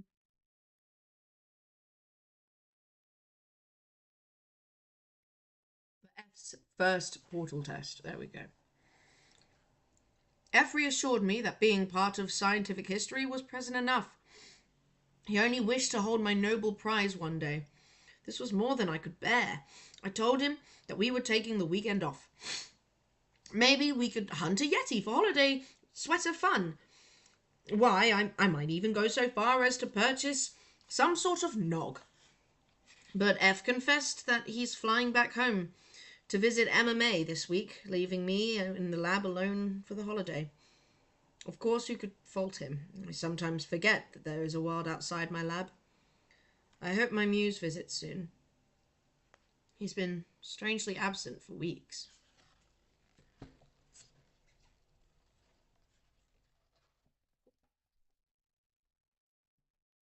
Is the stream still working?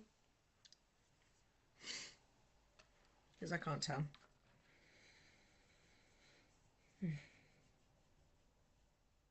Just got a little itch on me back.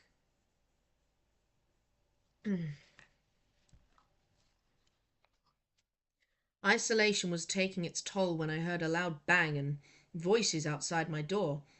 Had F returned after all? Had he brought his family? And alas, I went out and found it deserted. And stranger still, mystery footprints. They disappear. They start and stop in the centre of snow. How could this be? Neither ghosts nor Boy Scouts leave without properly harassing the homeowner, and the smell of smoke in the air suggested an otherworldly event.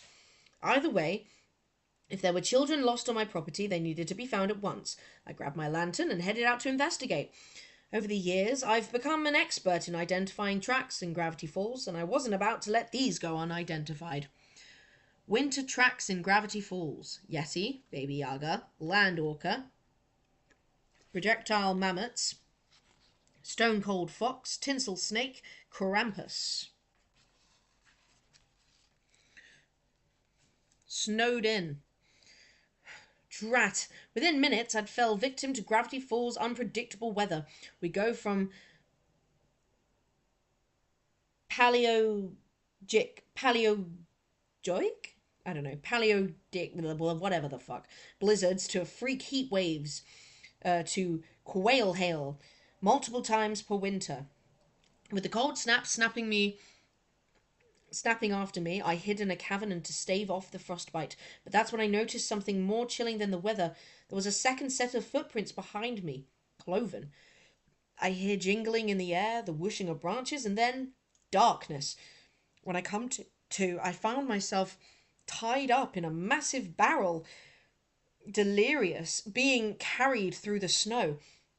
I turned to see I wasn't alone. 4 frightened children were with me. I knew immediately what I was dealing with, and I sighed for being so stupid. The Krampus. Cinnamon breath, listen for jingling. The Scrooge of Solstice, naughty kids barrel.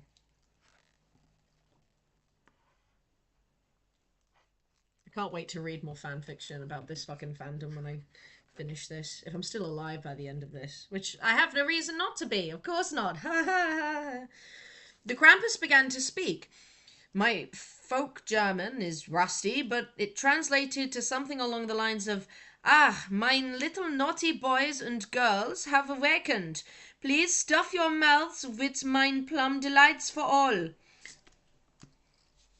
I addressed the barreled children. Kids, I'm going to tell it straight. No fairy tale that starts with free candy ever ends well for children, especially German ones. Sorry, Hans. Follow my exact instructions if you want to live. They nodded their pink faces, and I sighed and asked what supernatural price he demanded for our freedom. He was clearly expecting this question. "I will only release you if you tell me one piece of holiday cheer you brought another." That did it. My tolerance for his fairy tale nonsense had reached rock bottom. God, folklore cryptids are always so morosilic. Literally, who are you to say how I should live my damn life? How are you judging me? You're a naked goat vagrant who puts babies in barrels. You're lucky I don't have any grenades on me. With his claws, he drew a glowing red pentagon in the snow, and I could see the ground begin to open up to his lair. On the bright side, it seemed...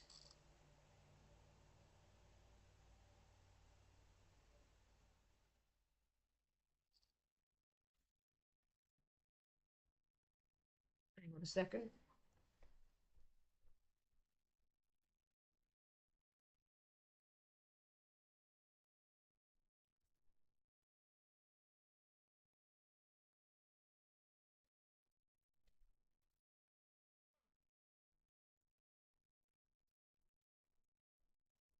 Someone.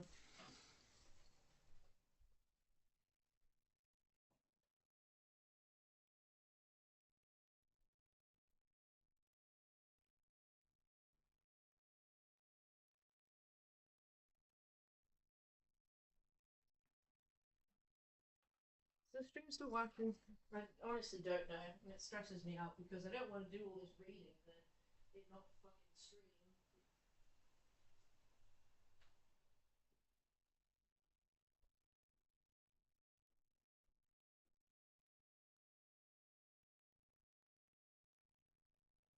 Yeah, we're still good. Okay.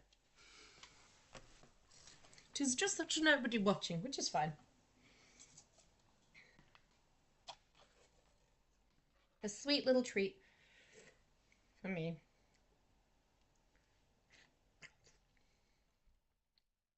It's my reward for being a good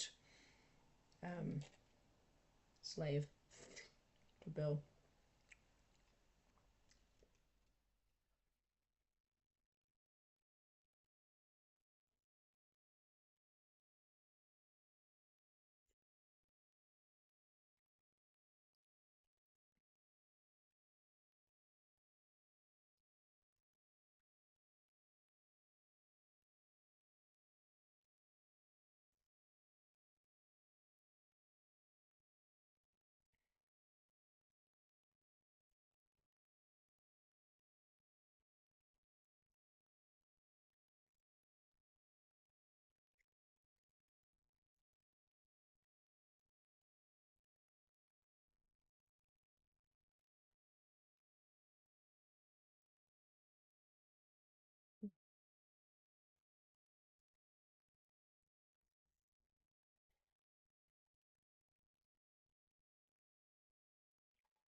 Carrying on swiftly.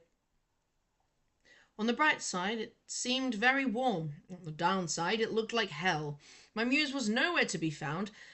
I was just wondering what my obituary would look like when clang! The Krampus was out cold and with a concussion. A powerful figure appeared, backlit by the sun, holding A banjo? It was my assistant, F. We embraced.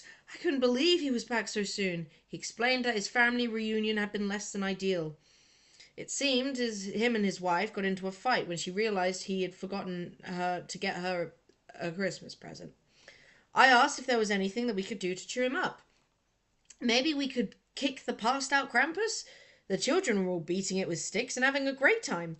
But F was devastated and trembling from the encounter. The holiday hadn't turned out how he hoped, and he had no cheer left. He retreated to his quarters, defeated.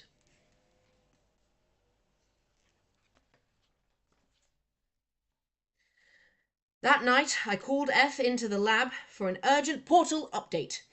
I'll admit that it wasn't the most efficient use of our electricity, but the smile on his face proved I'd made the right choice. Even put on his favourite song, Grandma Got Run Over by a Reindeer. A sacrifice graver than any I have ever known. He asked if I was finally coming round to the holidays, or if this was just to keep the Krampus from coming back. I told him it was time to drink nog until we couldn't remember what a Krampus was. We spent the rest of the night building snowmen and reminiscing about old times. It can be hard sometimes to find a moment to celebrate when you're lost in the cold, but it's easier with new gloves. The muse returns. The next morning I awoke from my nog coma to find my muse perched on my shelf like a watchful elf. "Happy Halloween! Catch any leprechauns?" I was so startled I dropped F's snow globe, which shattered on the ground. I couldn't hide my frustration any longer. After all this time he chose to show up now? I was almost roasted by a Krampus, and where was he? Off inspiring some other scientist? Posing for some tapestry? Were we even partners? He threw the accusation back in my face. "Hey, I'm not the one skipping portal work to carouse with third-wheel hillbilly with second thoughts about our project." I started to argue, but he had a point. F seemed less and less committed to work lately. "I have it on good authority that he daydreams about shutting the whole thing down. I'm just saying, keep an eye on him." I was embarrassed by my outburst. The isolation had made me paranoid. I apologized for my lapse in composure. My muse brushed it off. "Don't sweat it, pal. When in doubt, I got a simple trick. I used to figure out who to believe." "What's that?" I eagerly inquired. "Trust no one."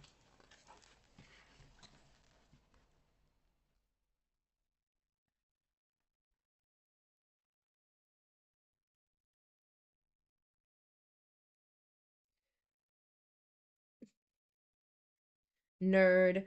My childhood after Ego 6-shooter, the 6-shaped sunburn, lasted for a whole week. Damn, this morning I found F rummaging through my old copy of Urban Legends of New Jersey, where I had forgotten I'd hidden some old personal items. I've quickly rehidden them here, away from prying eyes. Perhaps my muse is right and F is getting too close. This is sad. I'm sad now. It's so sad.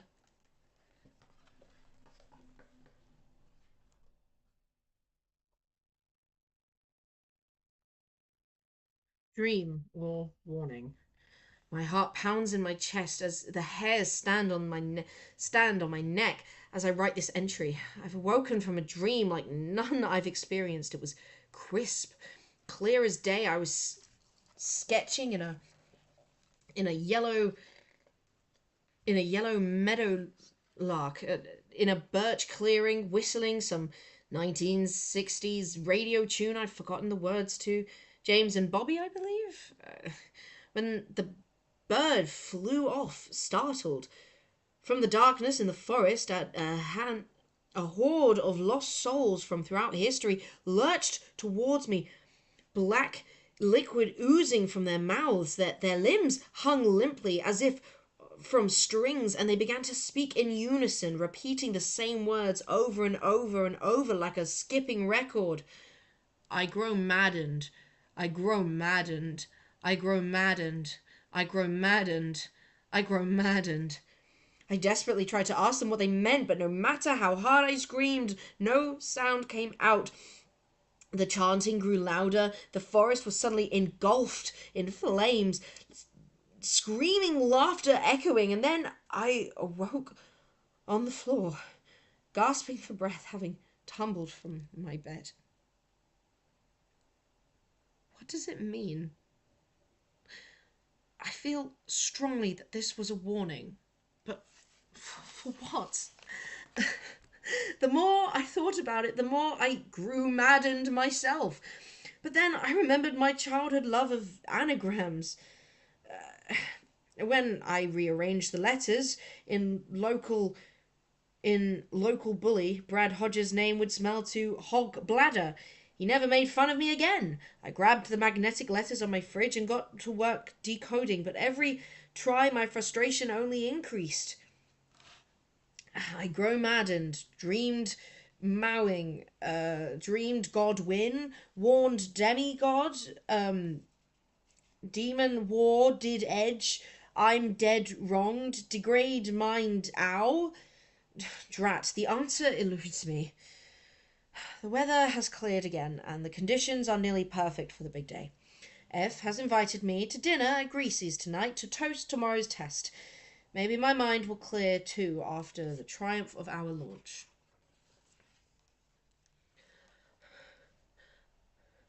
I was wrong about everything. I shut the portal down. Damn it all! My mind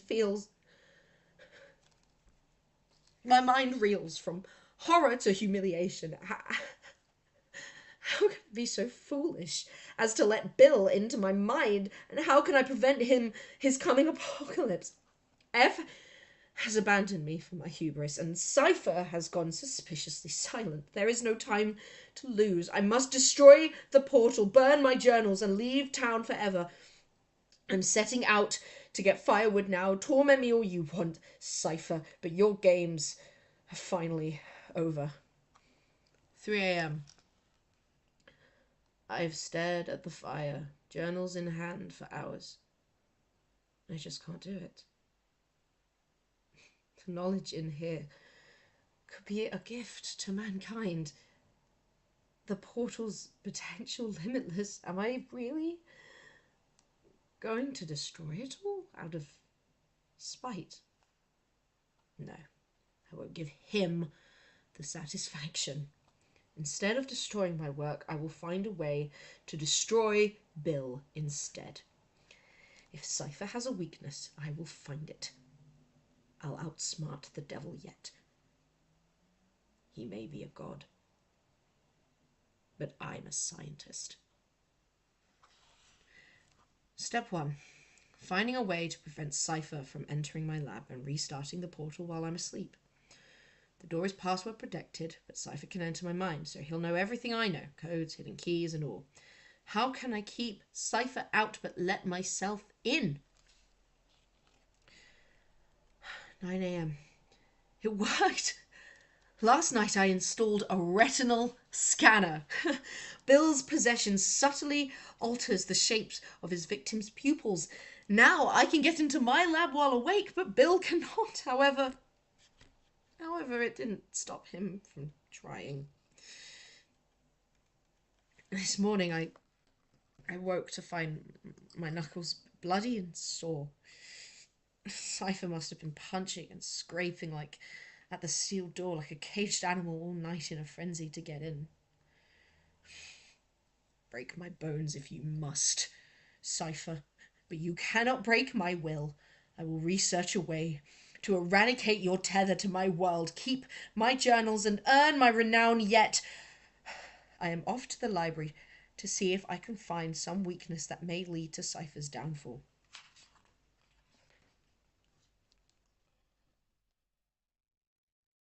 The bad news.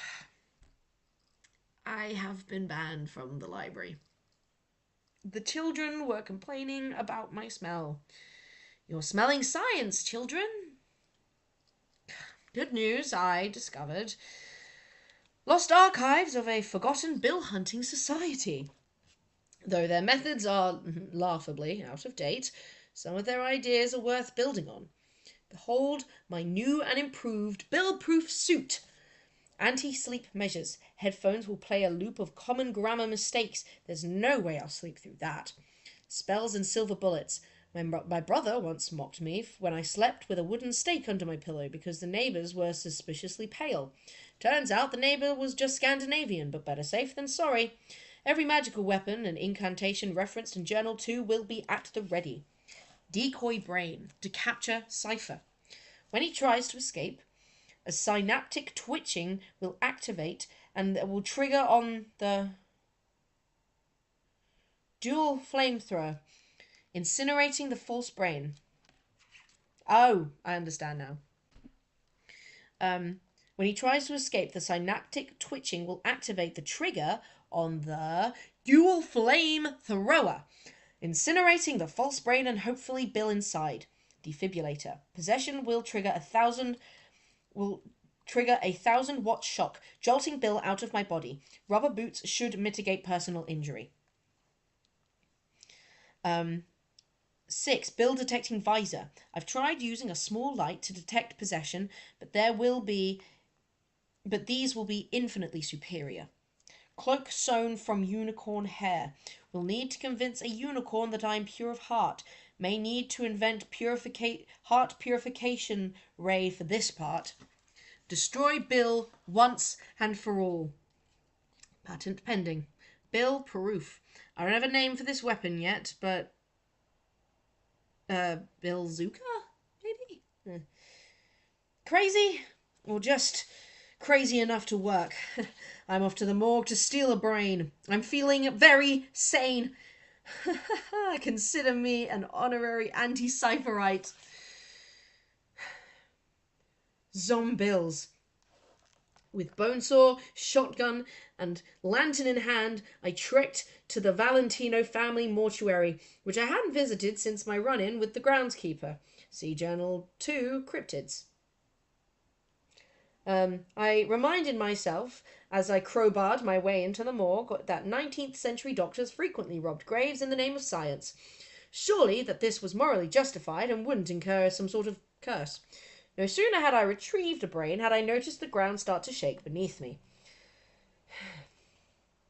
It was at this moment I learned 2 interesting facts.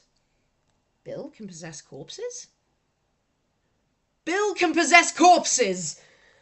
From the graves around me arose a horde of cackling cadavers, eyes aglow. I raced for the car, blasting the invaders with my shotgun until only one stood blocking my way. Shotgun in hand, I demanded answers. Why are you doing this? Why don't you just leave me alone? Even without a tongue, the zombie spoke in Cypher's unmistakable voice. Oh, come on, Sixer. We both know you don't really want to be left alone. Admit it, you love how important I make you feel. And I love having a pet human in my pocket. It's a win-win. Don't forget which one of us is holding a gun, I warned him. He grinned an inhumanly wide grin. Forty, no one really gets you, do they? Without me, you'll always be unseen, surrounded by dolts who don't recognize your true potential. You've always felt alone in a crowd, haven't you? Who else will give you this feeling again? Even if you get rid of me, you'd miss me. Admit it, you'd miss me. I hesitated. I have missed you, I replied. He smiled. But my aim is getting better. I blasted the last zombil to the ground and then shot 2 more times and spat where I stood. I was exhausted. I could barely stand, but I knew falling asleep would make me his next zombie. I picked up the brain and made my way home as the snow began to fall. I'll admit I was pretty proud of my comeback. Pretty sure I heard that one from Dad. Yeah, it must have been Dad. Can we talk? Frustration mounts. Without F's mechanical skills, constructing the suit seems impossible. Worse still, every time I doze off, I'm awakened to find these stuck to my forehead. I keep replying with notes of my own, only to wake up to more. This is getting out of hand. Can we talk? No. Pretty please. I'd rather die. Oh, don't be so dramatic. I am an author. We're all dramatic.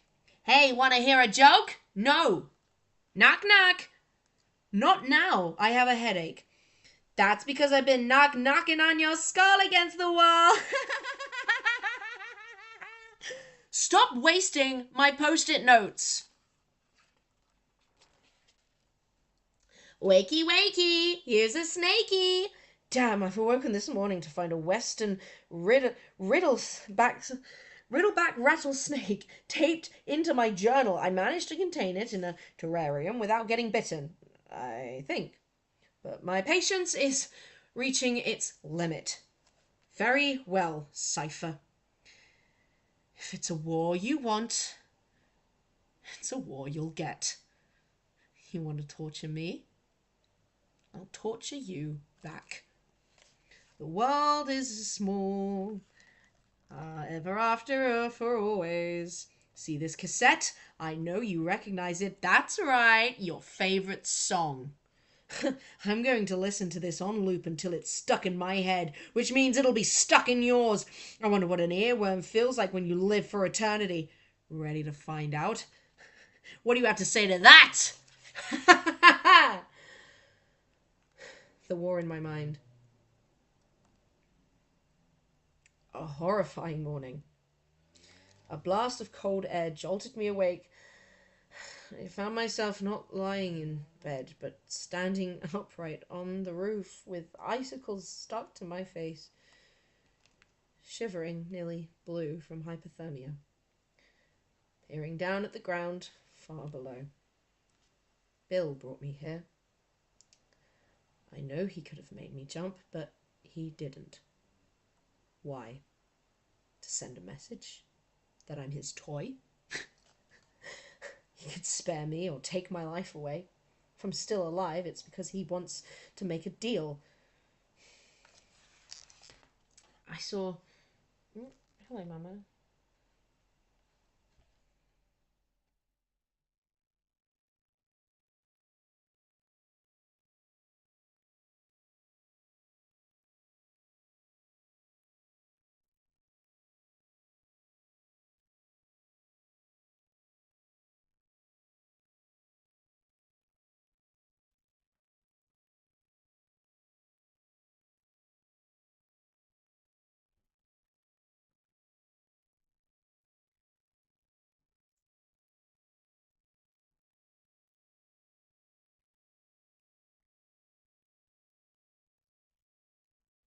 Cool.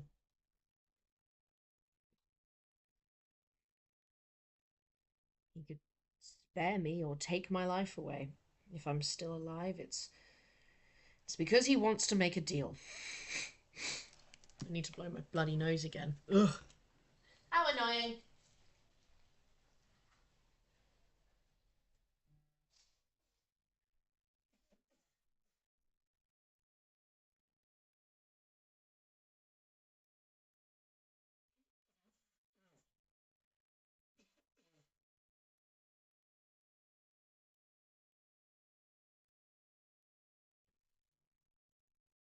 Wow, the lag on the stream is crazy.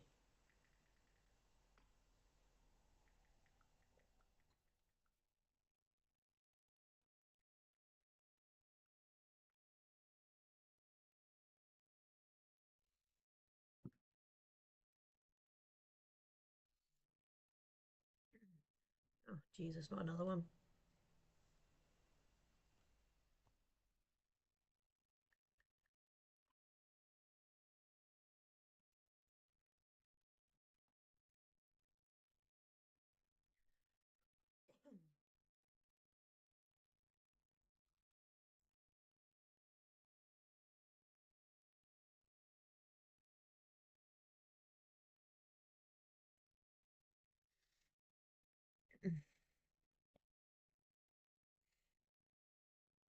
If I'm still here, it's because he wants to make a deal.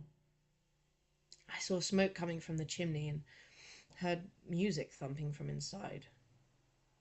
Could Bill have burned my journals in my sleep? I raced to my living room. I need to find a cup of tea and a chess set laid out on the coffee table. An eight-track of Sweet Dreams by Eurythmics playing. A fire lit in the fireplace and the fridge magnets arranged into a message. Looky here! I put the tape in the VCR and was stunned. I almost didn't recognize the wide-eyed hermit staring back on the TV. It was me. Or rather, it was Bill in my body from the previous night. He'd recorded a message. Welcome back to Puppet Hour with Bill! Hey kids, today's puppet is my old pal Sixer. Sixer's had a rough day, but his night was even rougher. Wanna see? Cypher proceeded to play a horrifying montage he had filmed the night before of himself taking a joyride in my body. Every time the camera cut, it would jump to some increasingly mortifying scene.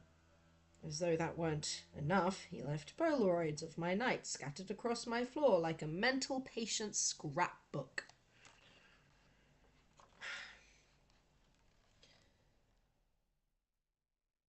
Partying! Must burn this photo.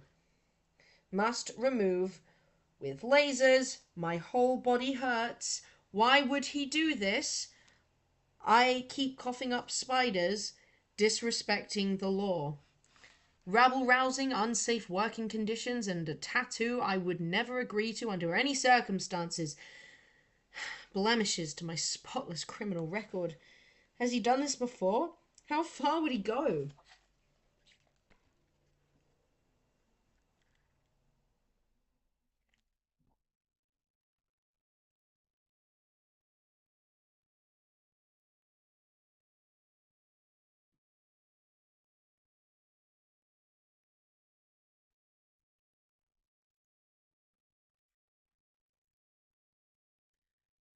Then he crossed a line.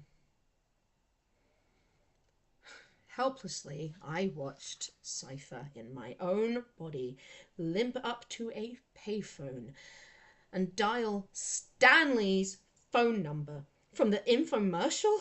No, he wouldn't.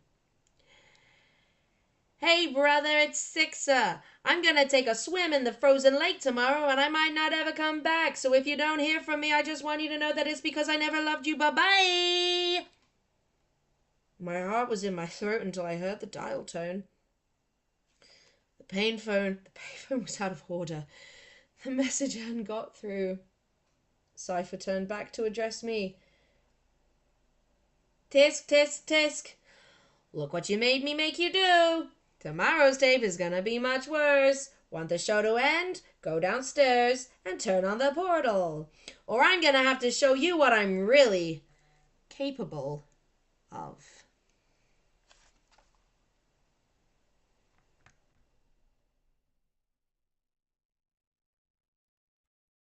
I was livid. I hurled the tape into the fire and screamed, "You have no power here. You're just in my mind. I can outlast anything. You can." When suddenly something started to feel off. My vision flickered. The clock stopped ticking. And then something was wrong. And then blackness. Where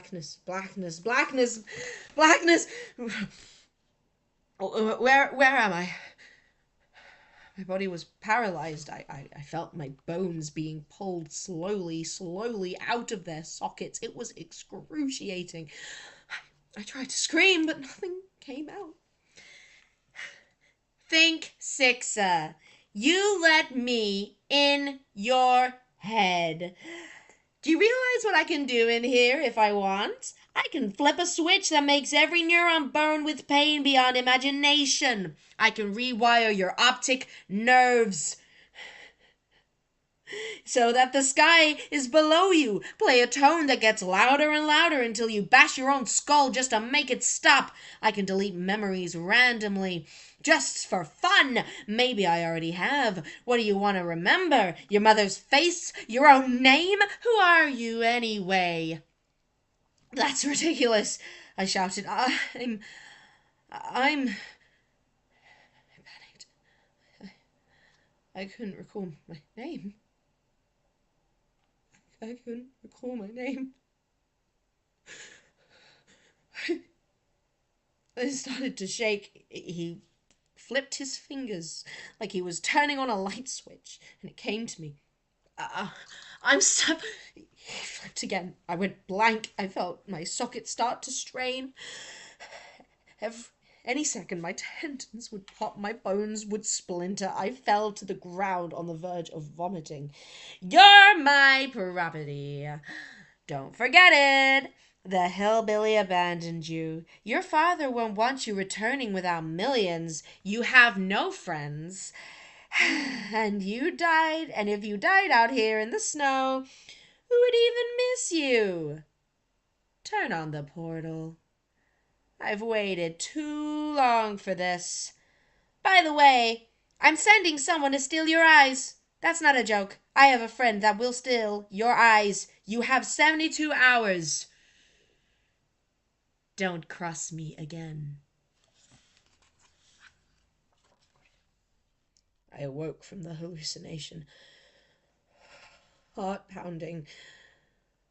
Myself back in my living room, clock ticking, second record skipping, and began to weep. He was right. What was I thinking? Throughout all recorded history, none have stopped Bill. Who was I to believe that I could be the first? Only one man in the world could possibly help him.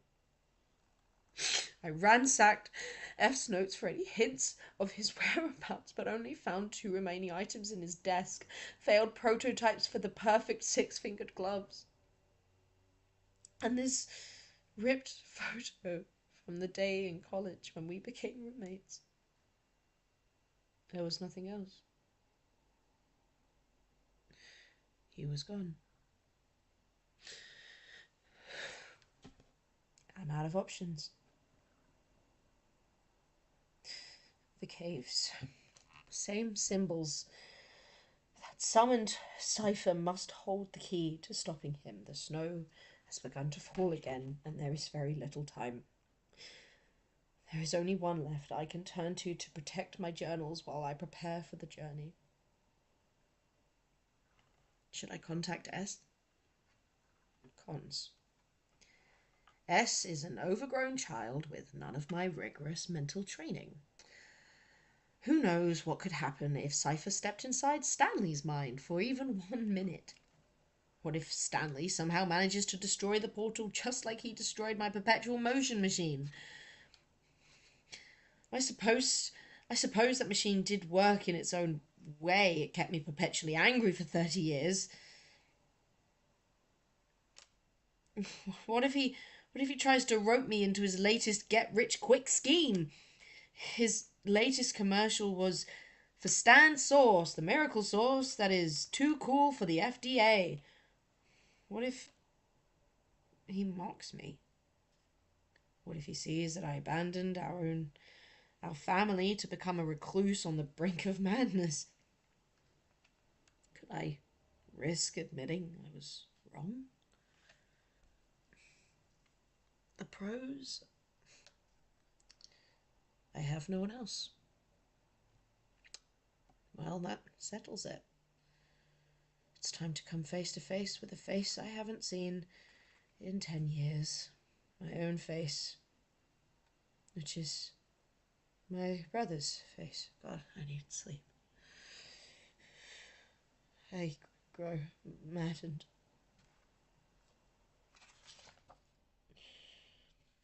Oh, the melodrama. Ha! Do you really buy that sub-story? My poor brain, my poor knuckles. Please. I was never really going to steal his eyes. Those were just practical jokes. Some light hazing to initiate him into my gang. Just like the rest of my henge maniacs. It's not my fault Mr. Tabletop Gaming rolled a 0 on sense of humor. But after this one little spat, Fordsey swore eternal vengeance, shut down the portal, dedicated himself to hunting me down throughout the multiverse. Obsessed much? I know Sixers secretly loved our will they won't they destroy the world relationship. This was just his way of keeping things spicy, but the gang was worried, like, what about our crumpling nightmare realm? I told him to relax. I had it all figured out. So we had a minor setback. Big deal. I knew Ford would be back. I wasn't upset at all. In fact, I decided to prove how not upset I was by falling out by knocking back a few cold glasses of I'm Just Fine juice at old Sadley's multi-dimensional pub at the rock-bottom asteroid belt of Vicious Spiral Nebula. The rest of the night is a little hazy, but according to police transcripts, apparently things took a turn. Police, Dimensional Authority, what's your emergency? Hi, yeah, I'm working at a drive-through window at the Burrito Paradox Interdie Mexican restaurant. There's a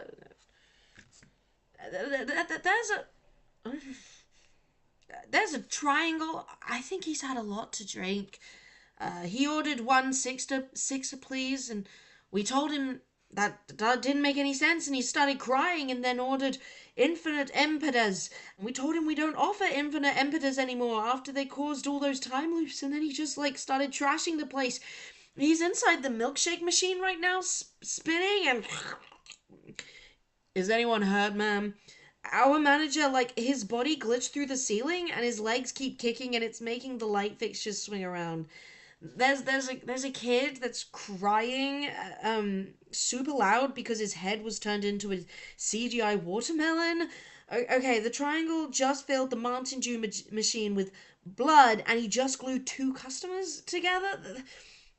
There's nothing in the employee handbook about how to handle this.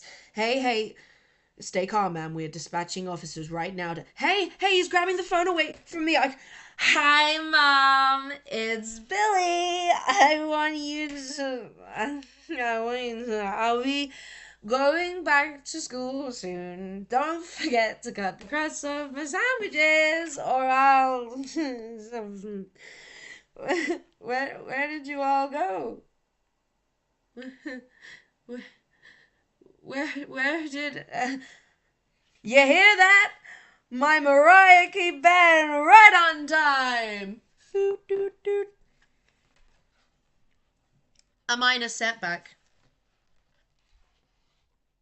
God, we're nearly at the end, folks. I can't wait to finally be in control of my own body again.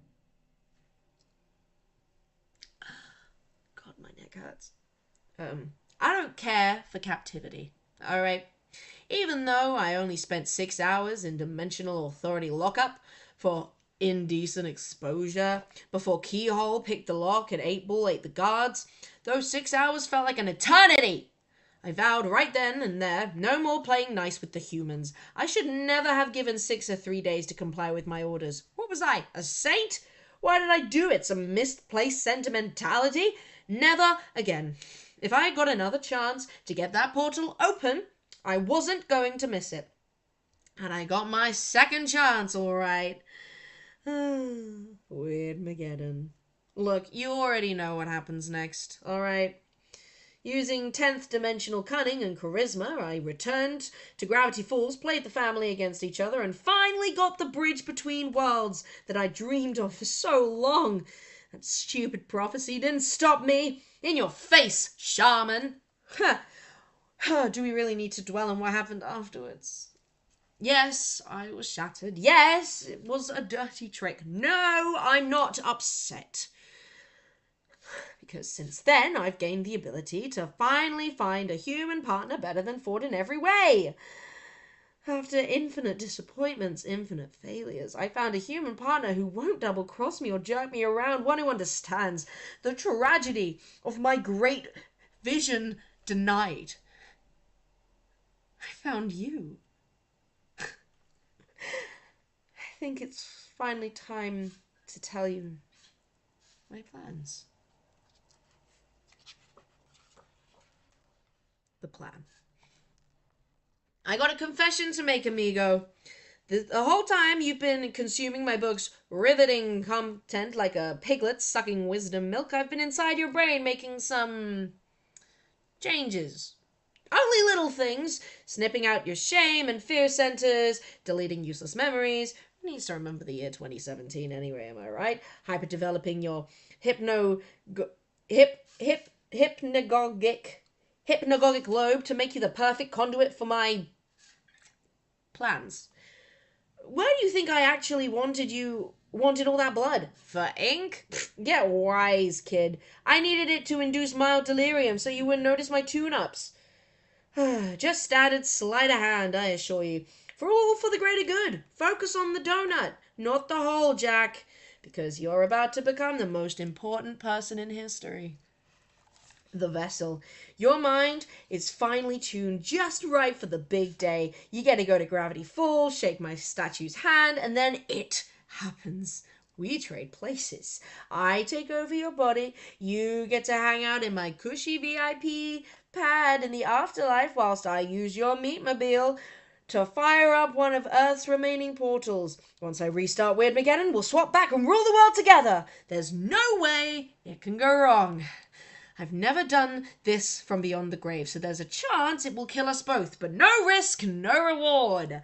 I removed your hesitance neurons and amped up your impulsivity center, so I know you want to do it. A free vacation from your body, and when you wake up, world domination.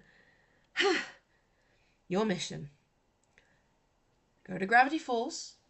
Shake my hand. Number 2, I'll use your body to boot up a portal. Maybe that Dark Ages one still works. 3, with my powers returned, I will reassemble my scattered atoms from across reality to live again. We will both get our bodies back. Weirdmageddon 2.0, baby. We turn the sky plaid, crush the president into fine paste, rule like gods. May flood every city, set off the volcanoes, split the earth in half, blah, blah, blah. I kill the pines with sharp objects. Bye! Fiesta time! I have already bought the piñata. It will be filled with the pine's organs. Damn, my battery's low. Ooh, and now my screen is black. Ain't that just fucking swell, guys?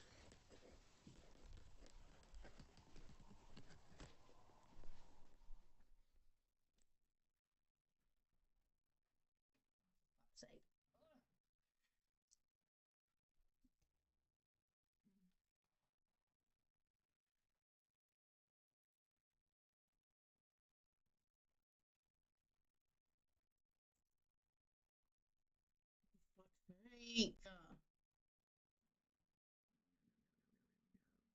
don't do this. Please don't do this. We're so close to finishing.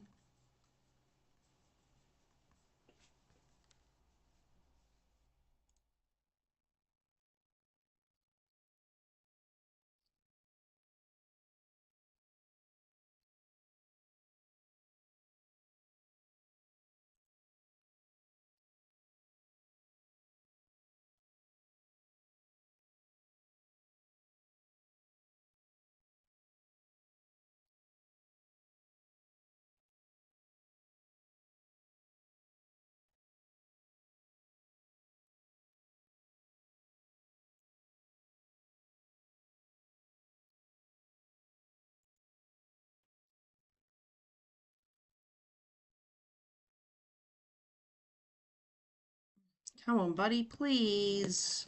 Ah, there we fucking go. Okay. Let's just this up and running again. Gotta go get the book.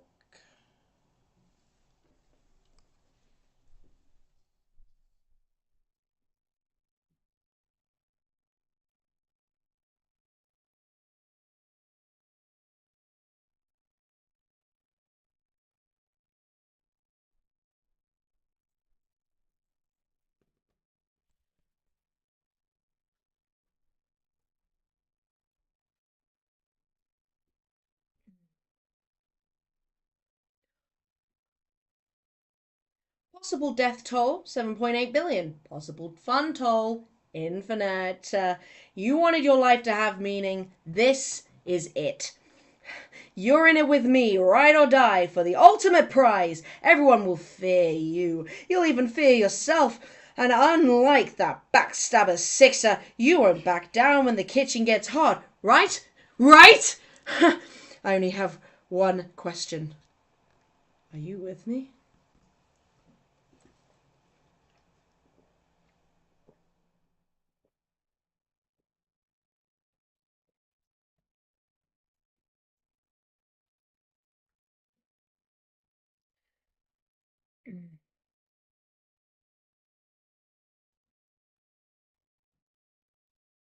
Yes, it's me again. Sixer. I mean, Fordsy. I just didn't want to have to show the book. It is actually him. No, I'm not going to give you another lecture. I realise I can't admonish you from reading along any more than I can admonish myself for the same sin. It's true. I hesitated in throwing this book away. I found myself drawn into a familiar whirlpool of what-ifs. What if this book contained secrets needed to protect my family?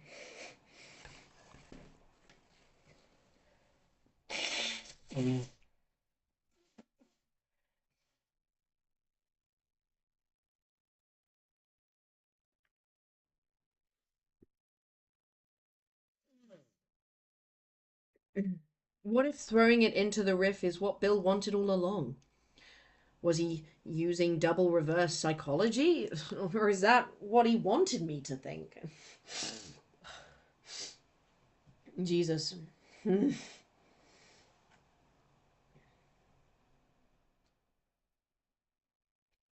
I emerged from my lab after days of agonized contemplation to find, to my shock, that Mabel was reading the book out loud to Stanley, Dipper, Seuss, and Wendy.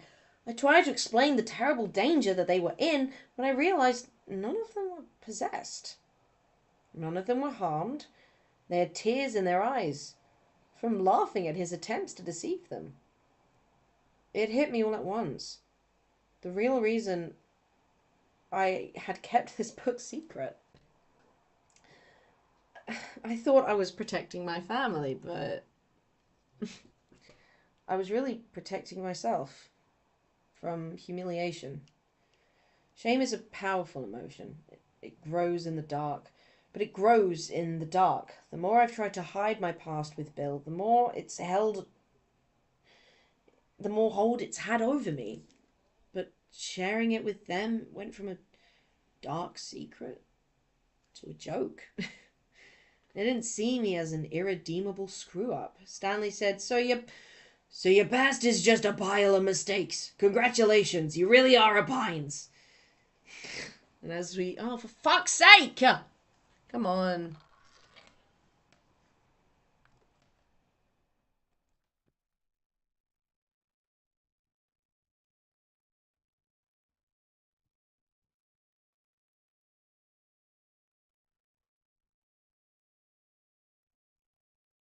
God fucking damn it.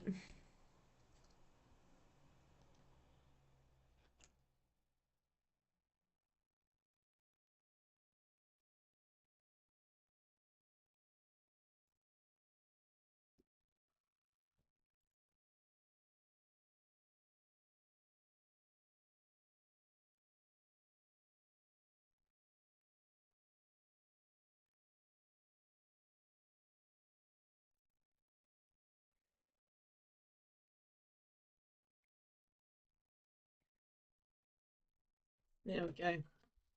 Sorry, I was using the heart to see if the whole thing had fucking disintegrated.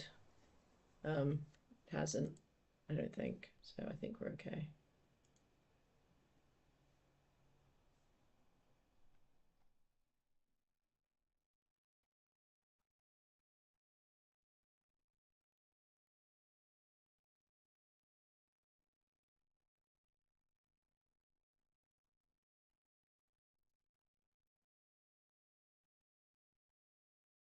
Is it still running though? Like if I send a that, does it come up?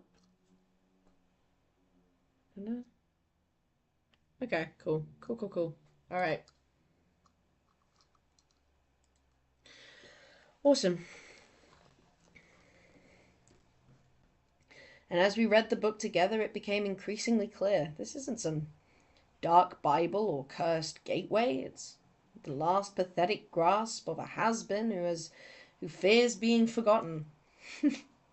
Bill isn't a god. He's a needy theatre kid in search of a stage. He's making it all up as he goes along. All he really wants is for us to keep reading. Because as long as we're reading, we're giving him his real life blood. Not power, attention. You can't kill an idea, but you can think of a better one. Bill may tell you that happiness requires conquering galaxies and living forever, but I've seen enough of the universe to tell you that he's wrong. I found my happiness. And it looks like this. Speaking of which, there's someone who's been wanting to say hello. Hi! Mabel here! I just got a new pen that's like...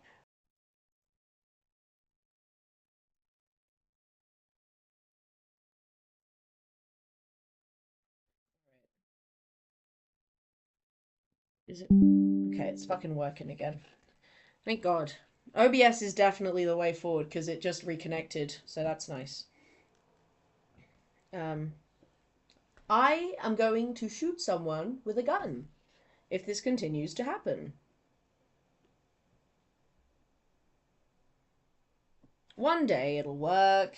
One day it'll work. One day it'll work. One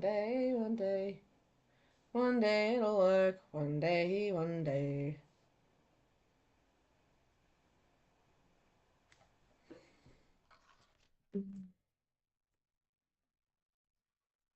just gonna eat some chocolate whilst I wait for this shit to fucking get its acting gear.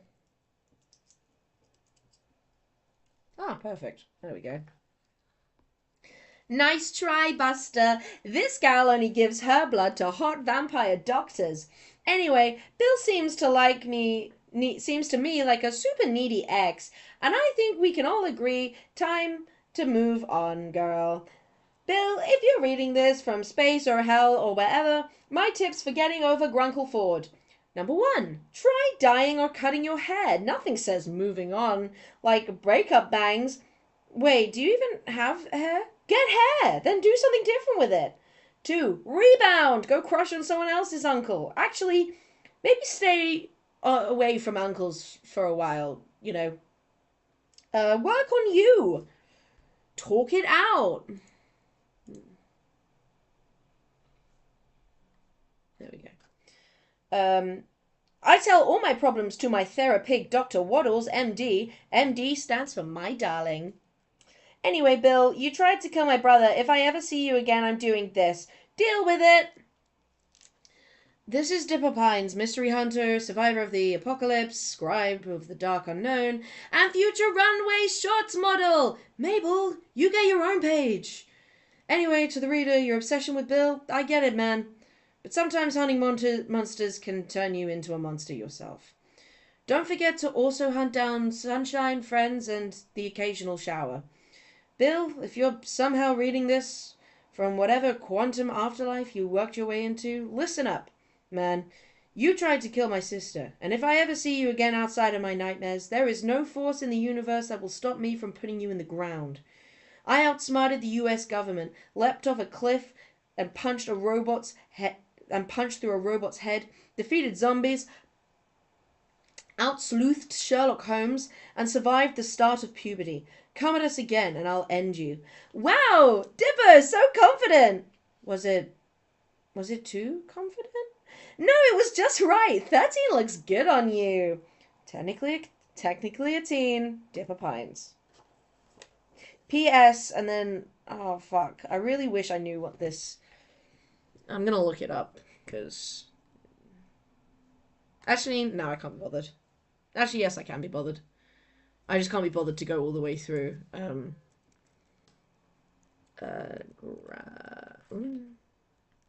Gravity Falls code alphabet.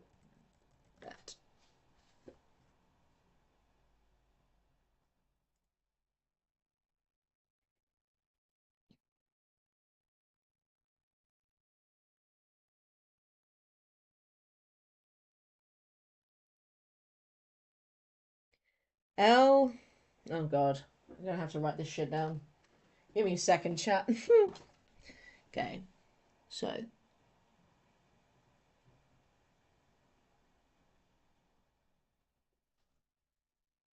L. And then O. And then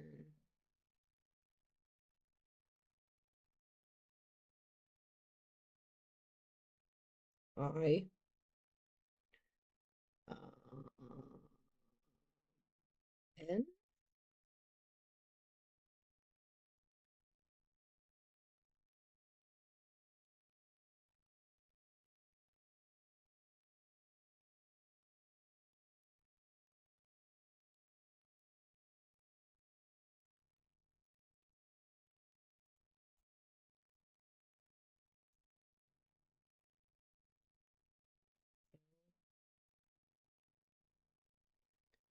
Two triangles above each other.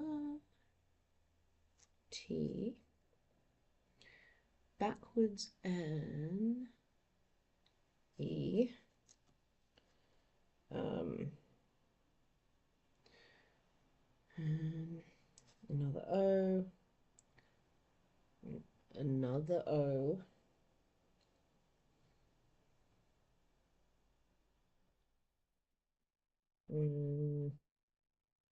I think that's a D. Where's the backwards N again? E. Upside down triangle. Where are you at? S. Wait. Yeah, that can't be right.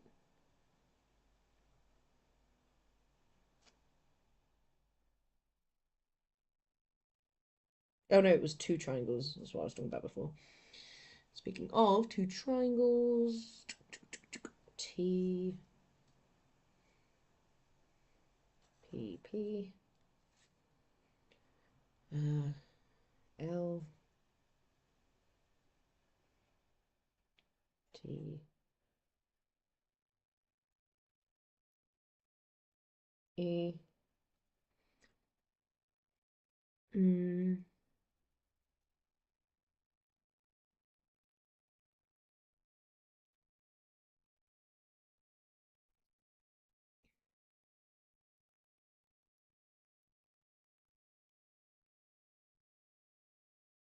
F. No, F is there.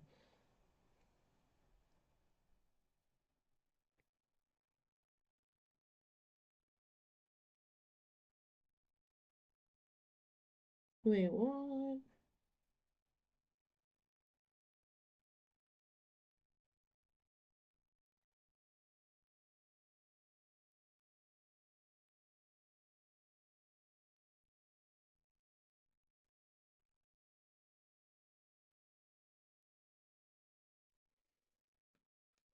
Fucking I'm just gonna look it up.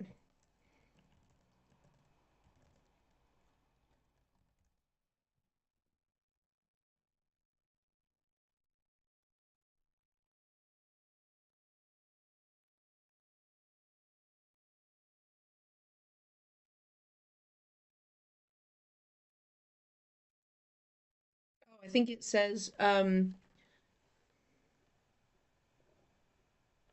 no, what?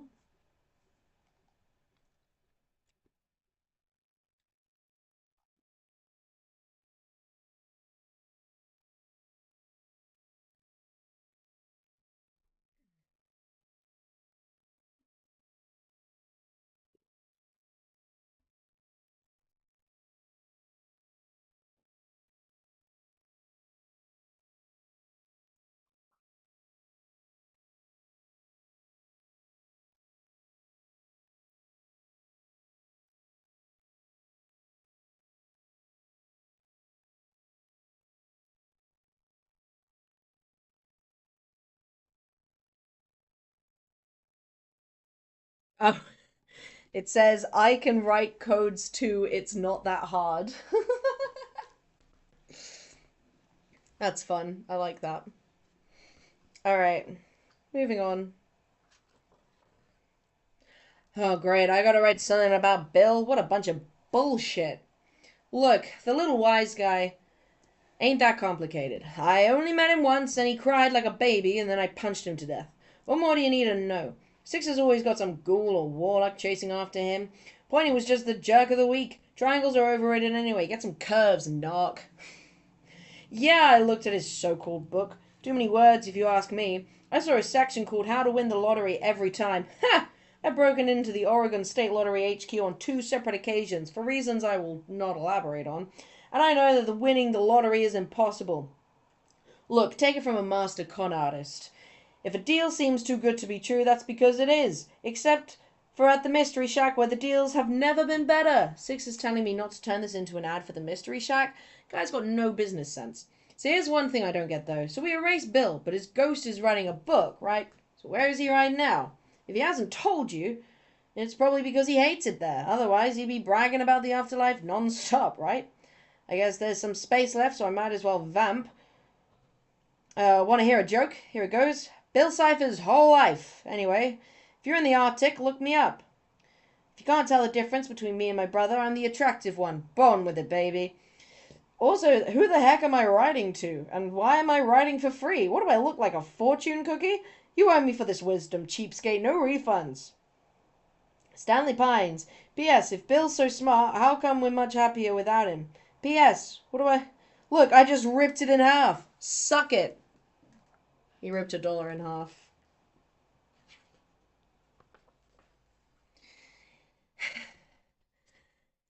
Isn't that adorable? What cute little characters with their great little story arcs. As if you care. If they think you'll throw away your godly destiny just for some random mortal family, then they don't know you the way I do. No, the Pines mean nothing to you. You gave me your blood. You gave me your mind. You killed an elf for me without even blinking. And now you're ready for our deal, right? You're ready for our deal, right? No, something is wrong. I can see inside your mind. Our link is weakening after everything I did for you. I showed you my childhood. I broke the fourth wall for you, and this is how you repay me? It's him again, isn't it? I knew it. He's the one who turned you against me, that fumbling idiot con man. That weaker copy of Sixer. Stanley! Stanley!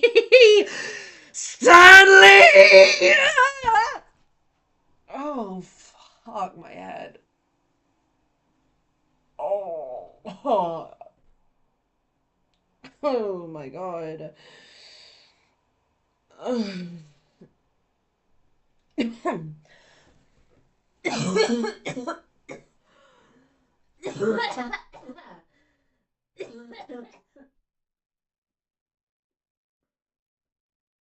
Oh my god. I think I just threw up a little. Ugh.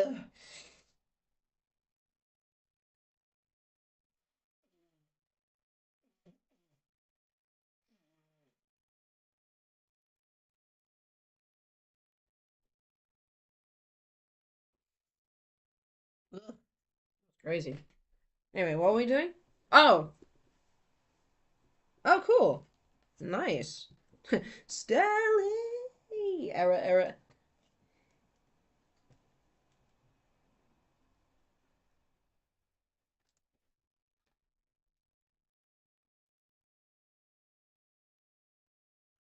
On the day Cypher died, he used the trick he'd never tried. Scattered, broken, not yet dead. Cypher left the conman's head. A desperate plea, some panicked prayers, to meet the frilly guy upstairs. In a tank outside of space, the opposites met face to face. Just one shot to live again, he pled his case to his old friend. Look, from one god to another, who cares I tried to kill those brothers? They're all ants. Oh, sorry. Hang on a second, fellas. Drag Knight. Drag Knight has just been released.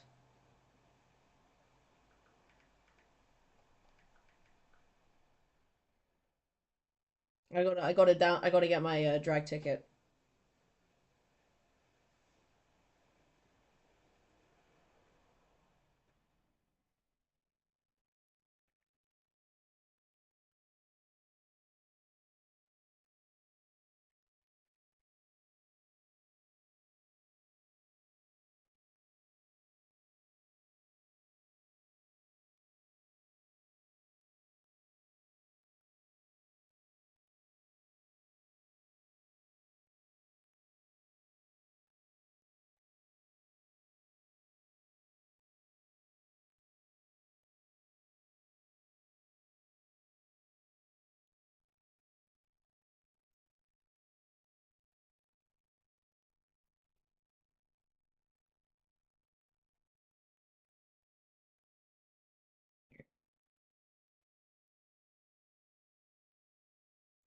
Hang on a second, fellas.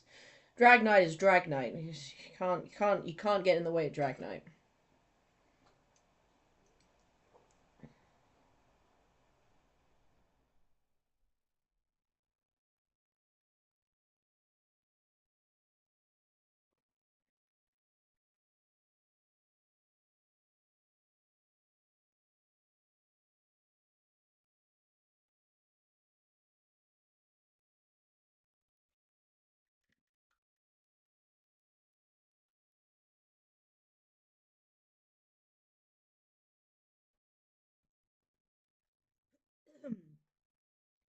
Look, from one god to another. Who cares I tried to kill those brothers? They're all ants. It's all a game.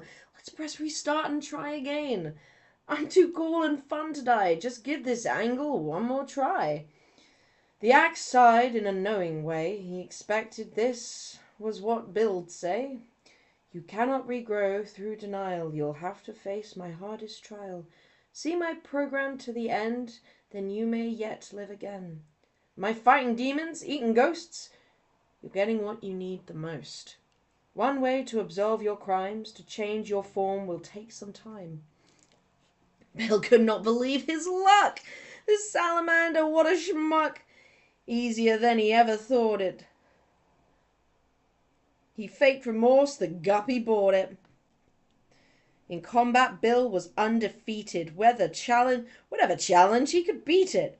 Bill shook the axe's hand with glee. How bad could these trials be? Dimension 5150. Neutral zone. Outside of time. Welcome to the Theraprism. Mandatory therapy 3455.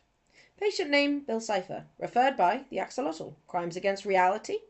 Mind laundering, breaking and entering the fabric of space and time. Chrono-infant regenocide. Multiple level marketing. Psychic torture. The second dimension incident with Mageddon. Recommendation. Indefinite karmic rehabilitation. Message from the Theraprism. Greetings. We apologize on behalf of our staff for what you have just witnessed. To explain, you have been contacted through a book against our rules by patient 323322 from the Dimension Tyrant Ward of our Maximum Security Wellness Center. Ever since the Axolotl admitted him, Cipher has been a unique case. On his first day, he started a one-man prison riot and had to be placed in the solitary wellness void. We understand therapy can be different for new patients, can be difficult, which is why we've put a poster in Bill's prison cell. Be a triangle. We think that will help. Here at the Theraprism, we believe death can be the beginning of a new life. With good behavior, former wizards, world-eating titans, and even Mr. Cipher have many exciting options for reincarnation. Perhaps as a newt, a shrimp, or a cloud of fungal spores. Unfortunately, Mr. Cipher recently used his therapeutic journaling and arts and crafts to reach out to you with this book, in violation of our rules about contacting outside dimensions. Do not worry. If there is a better self to discover inside, our patients always discover it, even if it takes forever. Especially if it takes forever. We will grant Mr. Cipher 5 more minutes of journaling time to finish his session, and then we will be confiscating this book. And then, puppet hour. Orb of Healing Light, DSM-5. Praise the axolotl. Recent inpatients in Ward 333.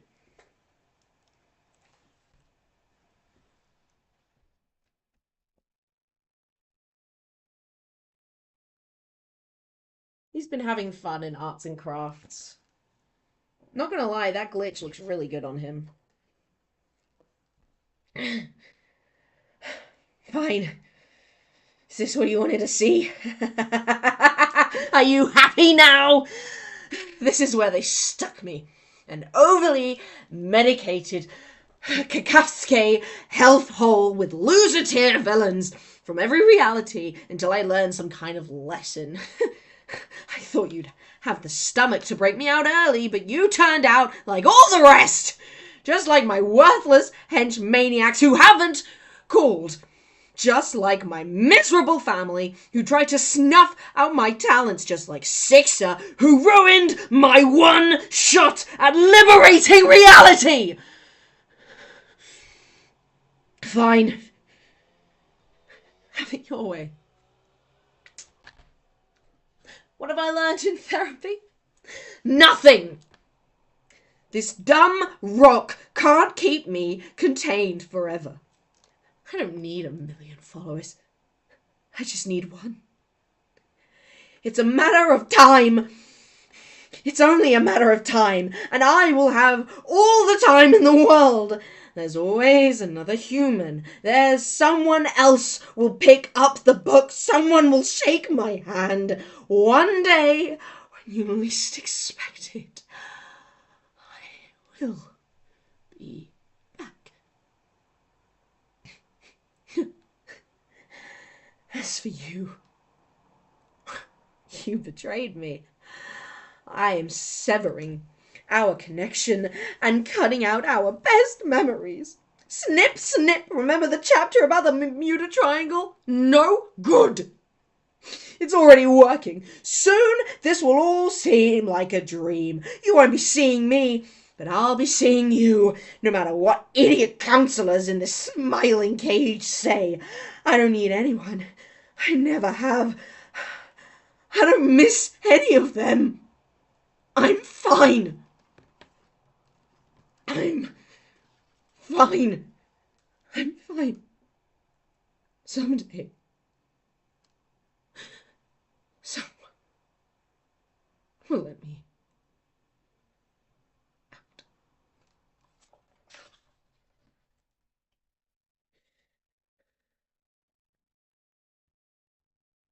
Strange copy of The Great Gatsby.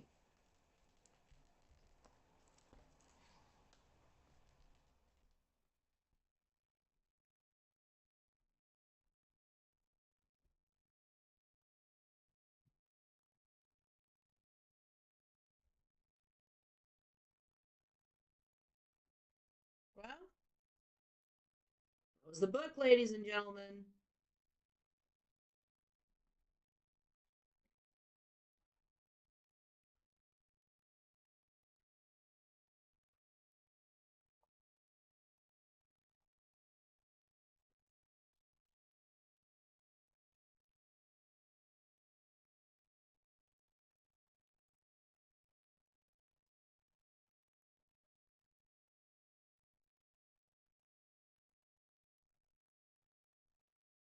Some of my pages got stuck together.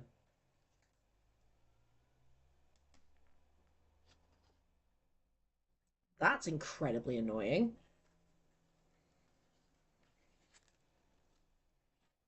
Oh well, guess it can't be helped.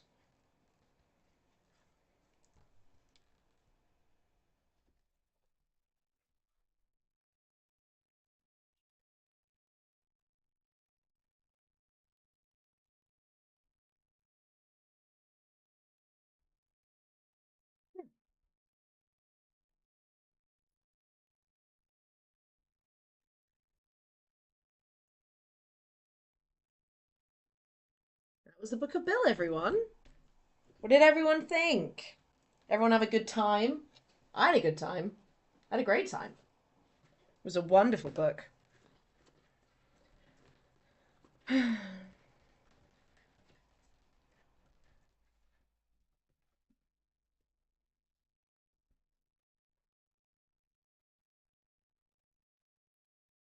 book's a little warped from me having it open for so long, but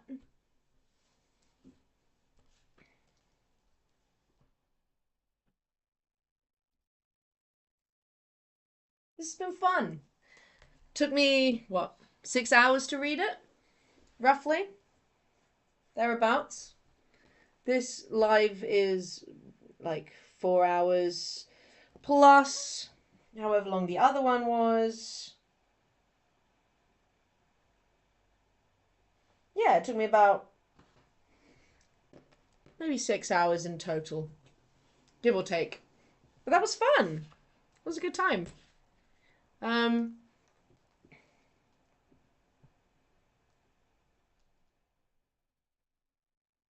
it was good. I thank you so much, love of my life, Lom, for buying this for me. It was an amazing birthday present. Can't believe I'm 25 now. It's crazy. Um,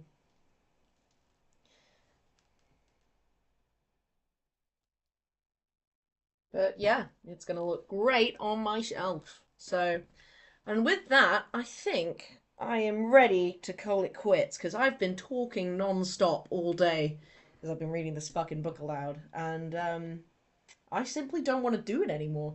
Especially considering I've got a fucking thing to go to pretty soon. For my committee and for my society and all that. Yeah. Anyone wants to buy me the other books done by Alex Hirsch, I will be very happy about that. um, yeah, I've always wanted like the journals and stuff. I just thought they'd be really cool to have. But anyways, thank you guys so much for listening. I hope you enjoyed it. With all that said and done, I think I am going to go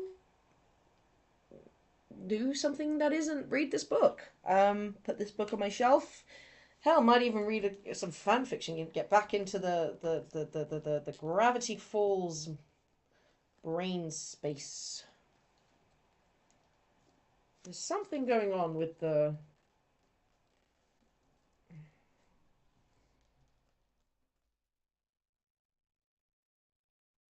There we go. It's a little better. All right. That's enough mucking about. Toodaloo, everybody. Thank you so much for tuning in. I don't know when I'm next going to be streaming because, like I said, life's been hectic as hell, getting everything sorted and stuff. But I found myself reading this aloud anyway, so I was like, well, you know what? I'll make a stream out of it. And that's what I did. So, see you guys on the flip side, I suppose. Squishes all round, and toodaloo.